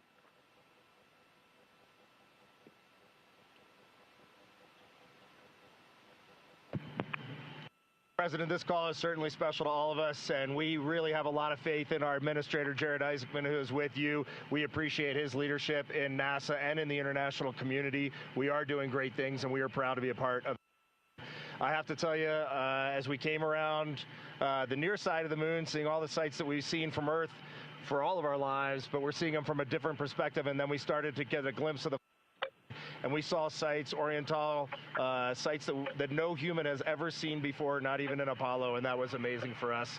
And then the surprise of the day, we just came out of an eclipse where the sun set the moon, and the entire dark moon, about that big, right out the window that we were watching. We could see the corona of the sun, and then we could see the planet train line up, and we at Mars, and all of us commented how excited we are to watch this nation and this planet become a 2-planet species. That is fantastic. You know, I had a decision to make in my first term, and the decision is, what are we going to do at NASA? Are we going to have it be revived, or are we going to close it down? And I had very little hesitation, and it's really great to have somebody like Jared involved, because he really makes it much easier for me. But it was not even a question in my own mind. We've spent what we had to do, and then of course we have Space Force, and Space Force is very much related to what you're doing, and that was my baby. That was a very important one, and it'll turn out to be truly one of the most important, I believe, decisions I've ever made. So we're very proud of Space Force, and we're very proud of all of you. Does anybody else have anything to say? A lot of people listening.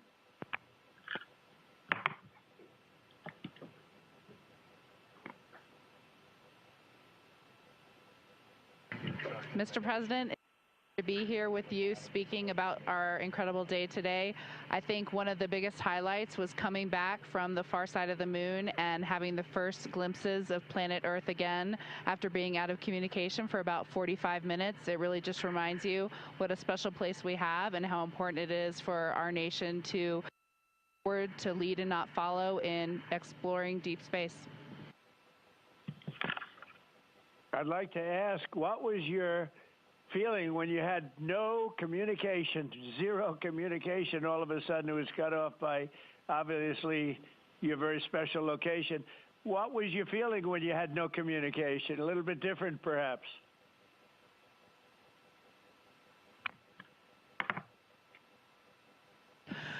Yes, Mr. President, it was I said a little prayer, but then I had to keep rolling. I was actually recording scientific observations of the far side of the moon. You know, that is actually the time when we were the farthest and the closest to the moon. And so we were really able to make some of our most detailed observations of the far side of the moon up close. And so we were busy up here working really hard. And I must say, it was actually quite nice. Did you see a difference, a big difference, between the far side of the moon and the near side of the moon? Was there a difference in feel or difference in look? What did you see?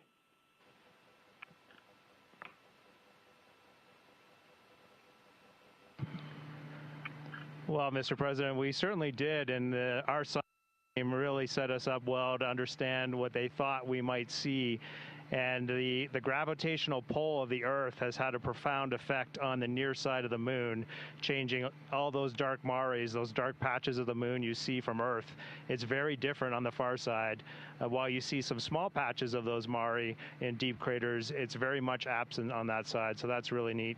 And while I have the microphone, sir, I just want to thank you on behalf of Canada. The space leadership you spoke of from America truly is extraordinary. I've said this many times before. A nation that leads like that and creates and sets big goals for humanity that brings other countries along with it is truly incredible. And I know that's a very intentional, not a necessary decision, intentional decision to lead by example and to allow other countries like Canada to share our gifts and help you achieve these mutually beneficial goals, like establishing a presence on the moon and eventually going to Mars. And Canadians are so proud to be a part of this program. Well, I have to say I spoke to a very special person, Wayne Gretzky, who I think you know, the great one. And I spoke to your Prime Minister and many other friends I have in Canada. They are so proud of you. And you have a lot of courage.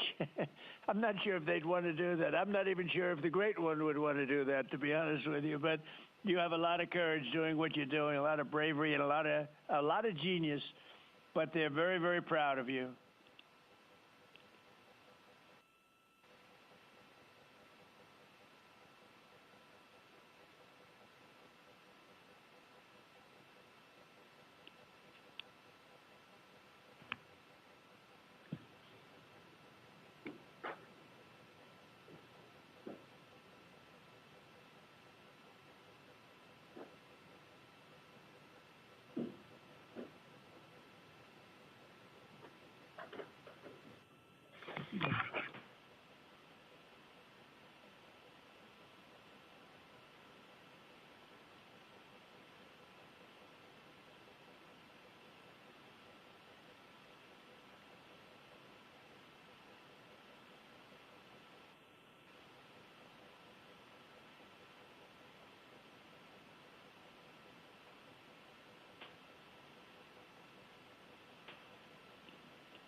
Administrator Alex, I'm going to just get a quick comm check, make sure you guys are still on the line and we didn't have a handover. I am. Yes, I am. And integrity, and back over to you, Mr. President. Yeah, I think we might have gotten cut off. It is a long distance. It's a long ways. The reception's been great. There's a little bit of about a 9-second delay, but no, I just had a statement for, I don't know what you heard, but I was just saying they're very proud of your brilliant person from Canada on the ship. And Wayne Gretzky is a great friend of mine, and he's very proud of him. And the Prime Minister I spoke to, they're very, very honored that you have a courageous person from Canada. You have a lot of courageous people from Canada, so it was very nice. I'm not sure if you heard me say that, but it was very nice.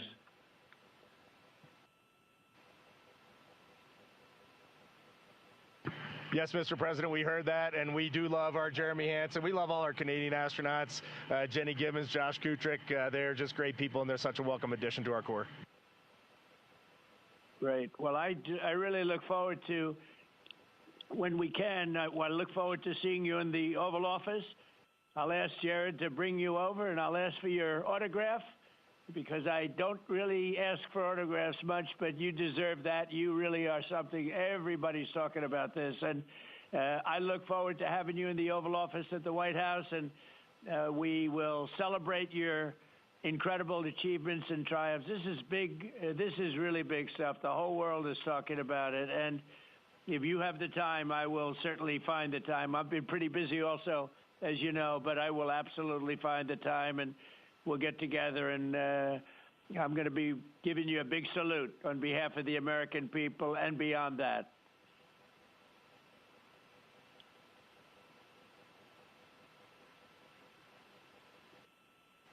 Thank you for that, Mr. President. And when you want us, we will be there. And thank you for your leadership. Thank you to Jared for his leadership.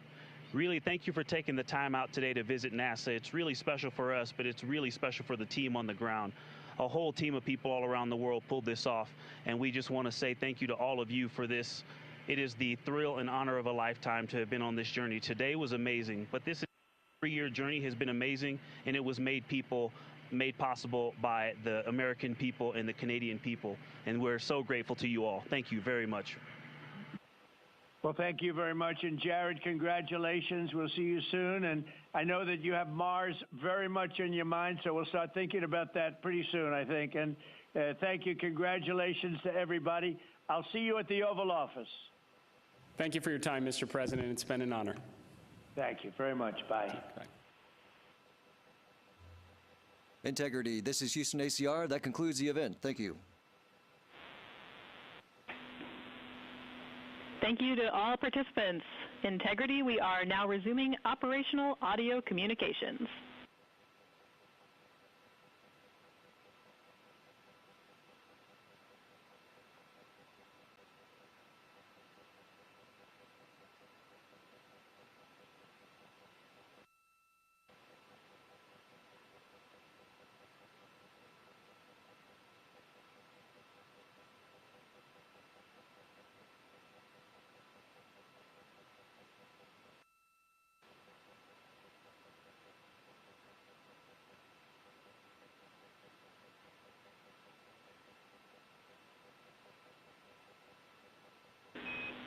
Integrity Houston, great job on the event. Just a heads up, we are on track to start the next event on time at 4:15.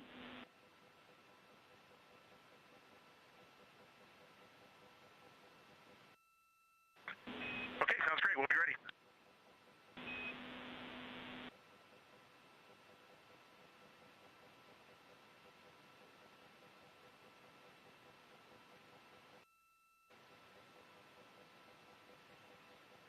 This is Artemis Mission Control in Houston, Texas. We just had that public affairs event with President Donald Trump and the crew on board the Orion spacecraft.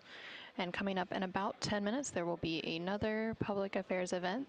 That event taking place at a mission elapsed time of 5 days, 4 hours, and 15 minutes. Currently on your screen, you're seeing a look at the Artemis Real-Time Orbit website, which provides updates on the velocity as well as the distance of the Orion spacecraft from both Earth and the Moon. The Orion spacecraft and its crew, that crew including Reed Wiseman, Victor Glover, Christina Cook, and Jeremy Hansen, are currently about 250,000 miles away from the Earth, and that distance is starting to become smaller as they are now on the return leg of their journey. And they are about 9,300 miles away from the Moon. They made their close approach to the Moon. Integrity Houston with a question about fan speed.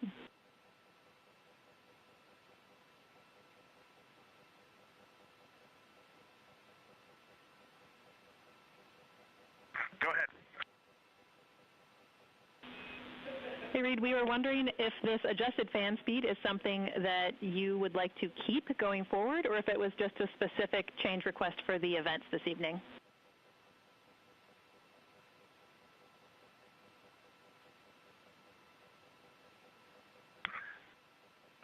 Certainly for PAO events, this is an ideal fan speed. If you're willing to give us this fan speed for routine habitability, I think we would take it and try it for a while.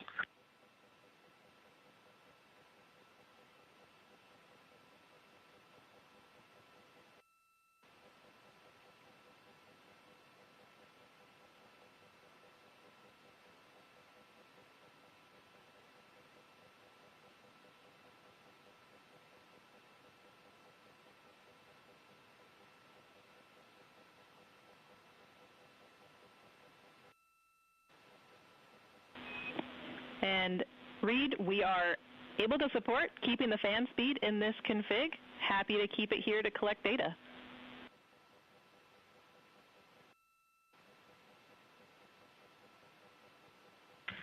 Okay, you got 4 happy astronauts up here. We'll take it. Obviously, when we go to exercise, we'll need to bump it up, but I think for quiescent living, this will be great.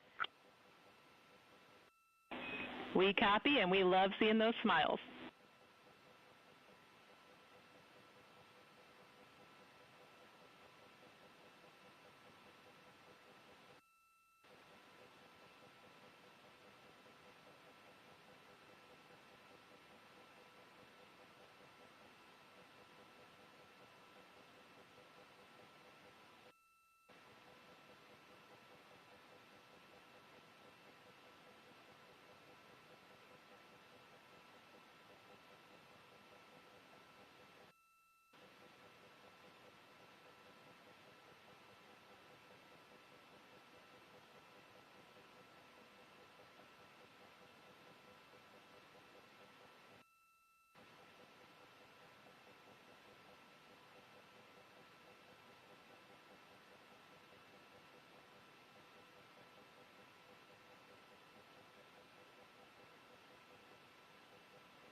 Integrity for docking camera. Go ahead.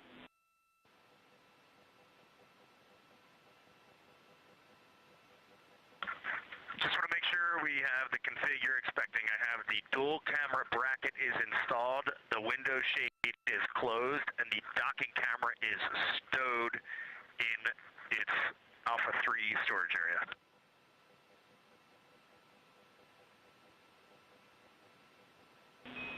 That's a good config.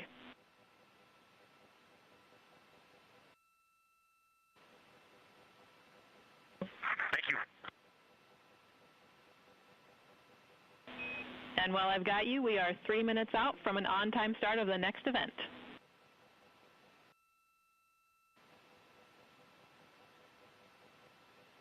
This is Artemis Mission Control in Houston, Texas. You can see a live look of the Artemis II crew inside the Orion spacecraft cabin as they prepare for another public affairs downlink event.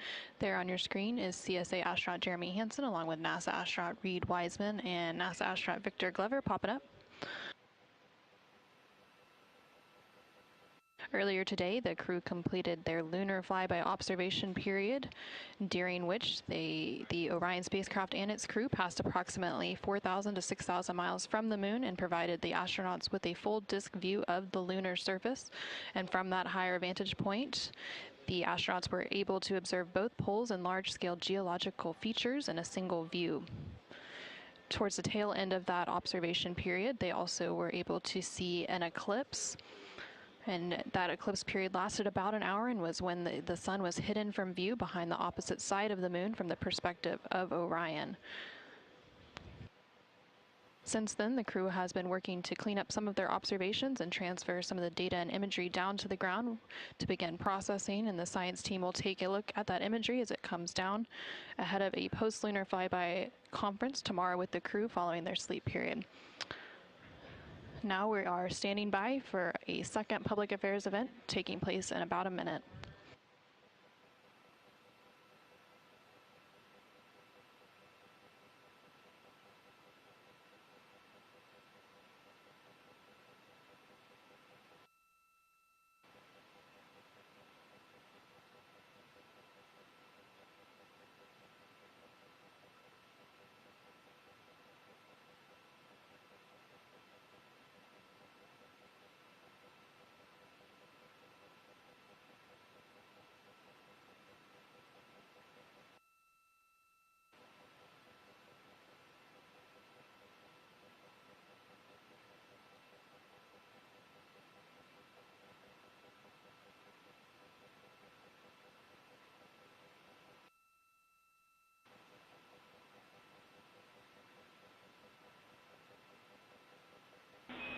Integrity, this is Houston. Are you ready for the event?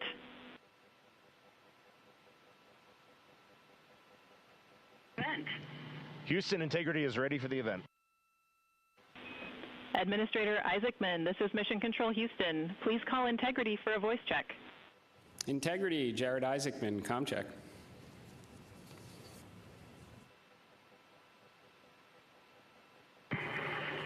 Administrator Isaacman, we've got you loud and clear up here.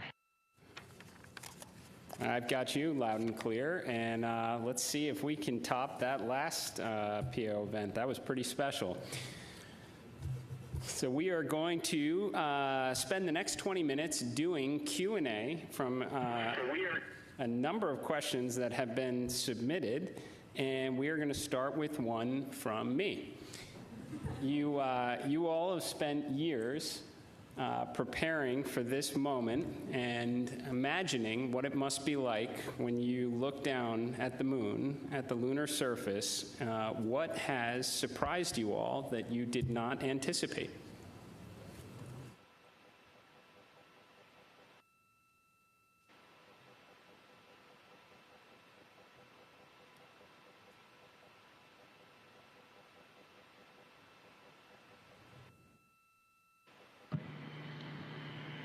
Go ahead. Oh, it's on. Administrator, great to chat with you. Just something that just shocked me because really using imagery and just the three-dimensionality of it. You know from your experience of seeing the Earth from space how it just seems different, and you look out in depth of things. And when we were on the far side of the moon looking back at Earth, it was just so obvious. You had this sphere out in front of you of the moon and this three-dimensional. You really felt like you weren't in a capsule. You'd been transported to the far side of the moon, and it really just bent your mind. It was an extraordinary human experience. I'm so grateful for it.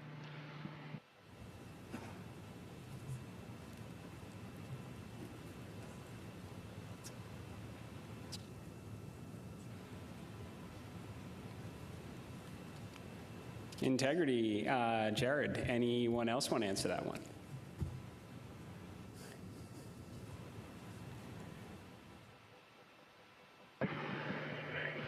You know, we had an amazing launch. The SLS is quite a powerful rocket, and got us into a 1,200 by, eventually a 100-mile orbit, and clearly power and speed. And then we did our translunar injection, and we were going quite fast. And so with all of that speed, though, it still took us days to get here. And so the scope of all of the things to a 321-foot tall rocket was amazing. It just puts the power required to do this in perspective.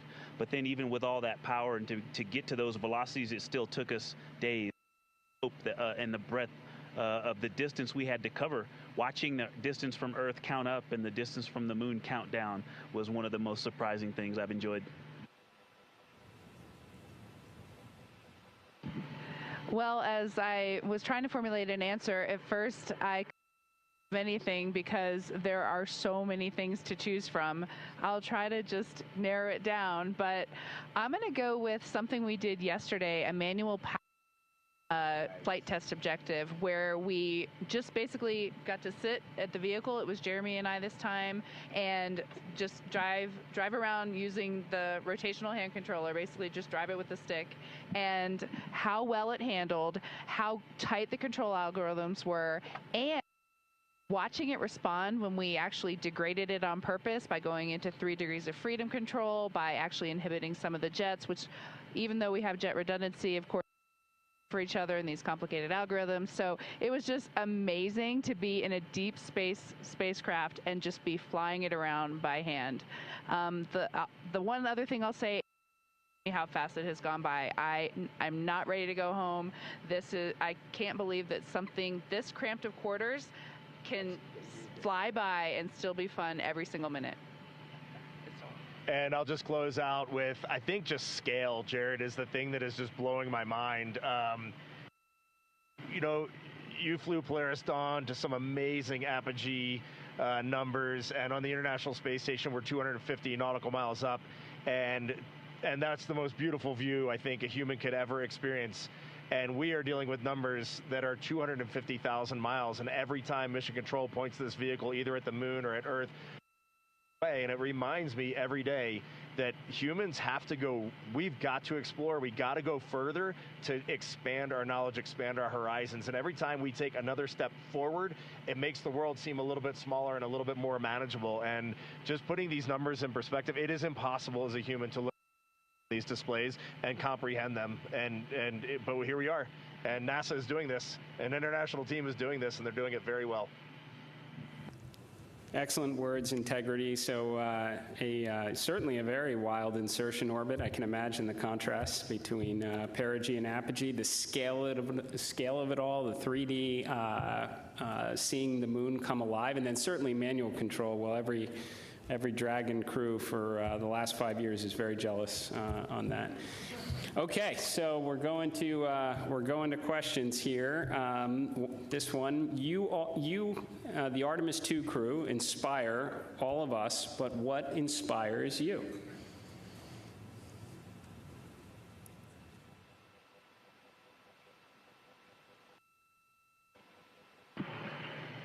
I think as you get older, your answer to that question changes a lot. Certainly when I was a young boy and a young man, just seeing an airplane flying overhead, to me that really lit a fire in me.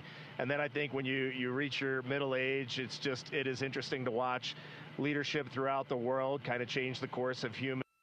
You can watch that unfold. And now now that I'm just a little bit over 50, you'll be there soon. Now that I'm just a little bit over 50, I mean, it all ties back to just family, and you understand just how much the people that you surround yourself with, and that is really every night when you go to bed, that's really what you end up thinking. At least that's what I end up thinking.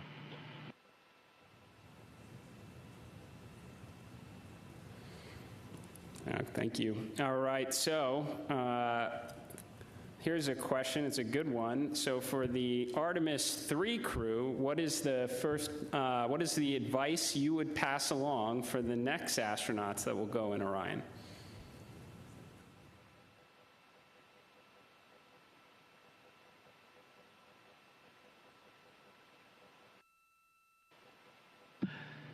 That's a great question, Jared. We've actually been thinking about the Artemis III crew since we were assigned as the Artemis II crew. It was the beginning of how we came up with how we wanted to fly this mission, how we wanted to buy down risk for the program, and values as a crew.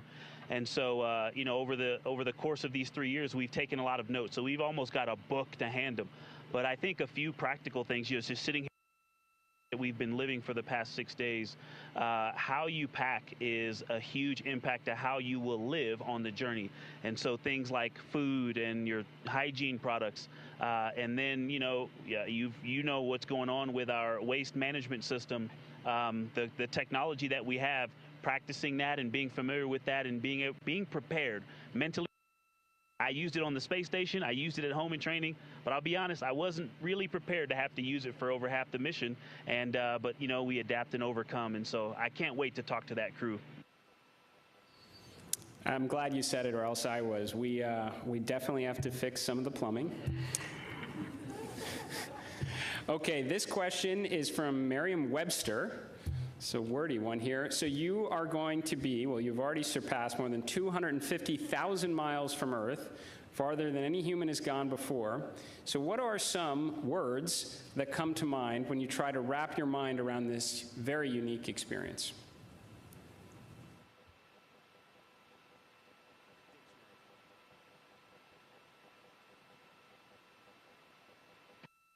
I'll be honest with you, the main word, because superlatives just don't do it justice, is humility.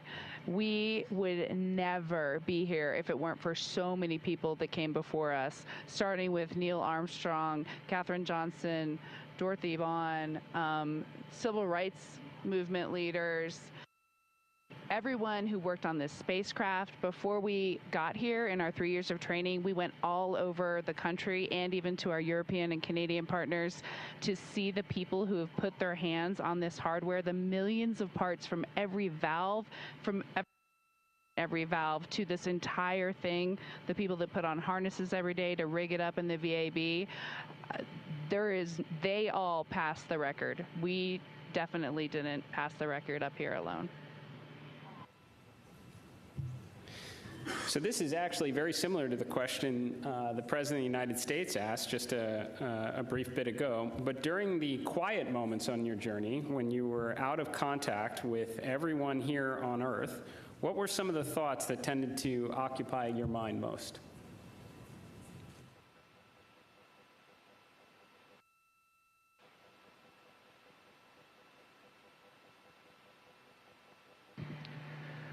Yeah, as Victor said earlier, when we were on the far side of the moon and out of contact with planet Earth, we all knew it, and it was a milestone. We saw Earth disappear, the Earth set. But we were so busy with the science, and we have such faith in our vehicle integrity, such faith in mission control, that we were just at complete peace and just doing our job. And just trying to do a good job to collect as much science data as we could while we were on the far side of the moon. And we were just giddy in here, like of our lives. He's being a bit humble, but as soon as we went out of comm with planet Earth, we did have maple cookies. As we just gathered together for about 30 seconds, each one of us had a maple cream cookie and then right back into the science. But we had to take a moment to honor that time going behind Earth, and it was going behind the moon and out of touch with Earth, and that was a very surreal moment for this crew.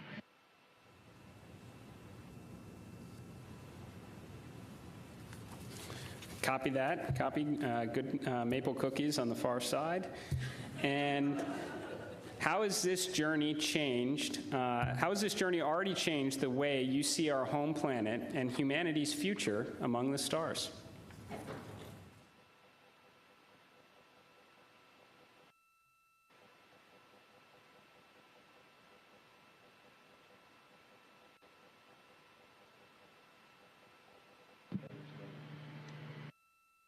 There's so many directions I think we could go with that, and I just, I think that there's, global, but I think real impact is local, and is to see the Earth as an entire thing and look at it, this system, and to see it all in once.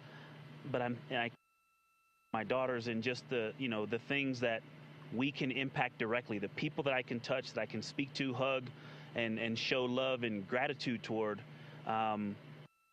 is the thing that I think is going to change and last. And but you also talked about the future that we're going to have in the stars, and this mission, I think we swung for the fence and launched on our first try after learning a lot earlier this year. But I think it set the stage for us to go out and continue to swing for the fence hard in our Orion SLS and ground systems programs to go and get the next one teed up so that crew can knock it off out of the park.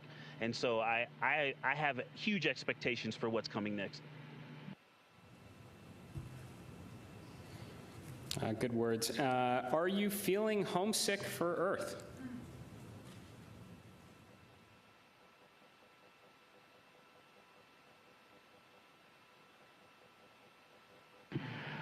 I will tell you, last of my eyes, I did start thinking about getting home. It's not homesickness at all, but the first time probably in 3 years, I let my mind get past the moon and back towards home, and I had to catch myself right there. You're an operator just like we are, and that is the place to be when you're up here. We got to look one step ahead. What's next? What's our next burn? How are we setting up our trajectory to get home?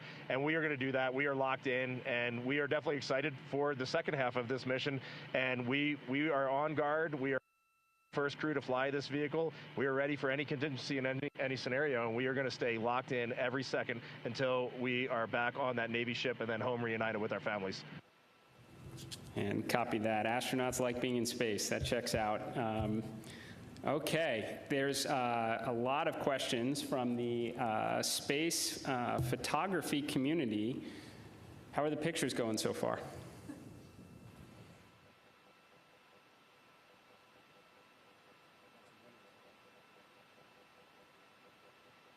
Well, we all love getting our hands on cameras and our eyes behind the lens here, because we're just trying to share the incredible things that we're seeing, and that's obviously the best way we can try to do that. I've been into night sky photography for a long time, and so this is really a dream come true for me. I have thought specifically to that community, the time lapses I've been trying to get, those are a little tougher because we have a very dynamic vehicle. It's not like being on ISS where you can get the city lights below and the auroras and the spinning stars around the North Star. There's a lot going on. So, but what we got to matter is out of this world. When we viewed that eclipse, that was the one time we all said, we literally cannot capture this with a camera. Everything else, I think we've really put our hearts and minds into making sure we understand so that we can bring that home to everyone. But having to set the low light features for Earthshine on the moon while it's an eclipse, that was a new one. I had to dig deep in my book for that one. And thanks for the iPhones. They've been working great. Very glad to hear that. And there are a couple billion people back here on Earth that are extremely excited to look at the imagery you've captured up there. So. Okay, well, I want to thank you all. Integrity. So Reed, Victor, Christina, Jeremy, on behalf of NASA and space-loving people across the world, thank you for taking us with you to the moon. Thank you for your courage. all of your beautiful words that we've heard.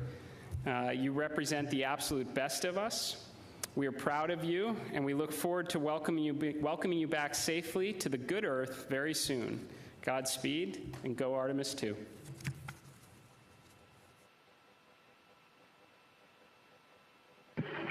Thank you so much, Administrator. We are just proud to be a part of this team, doing our work every day, and we are supported by a huge world of humans, and we are just honored to be a part of that. Thank you. We'll see you soon. Integrity, this is Houston ACR. That concludes the event. Thank you. Thank you to all participants. Integrity, we are now resuming operational audio comm.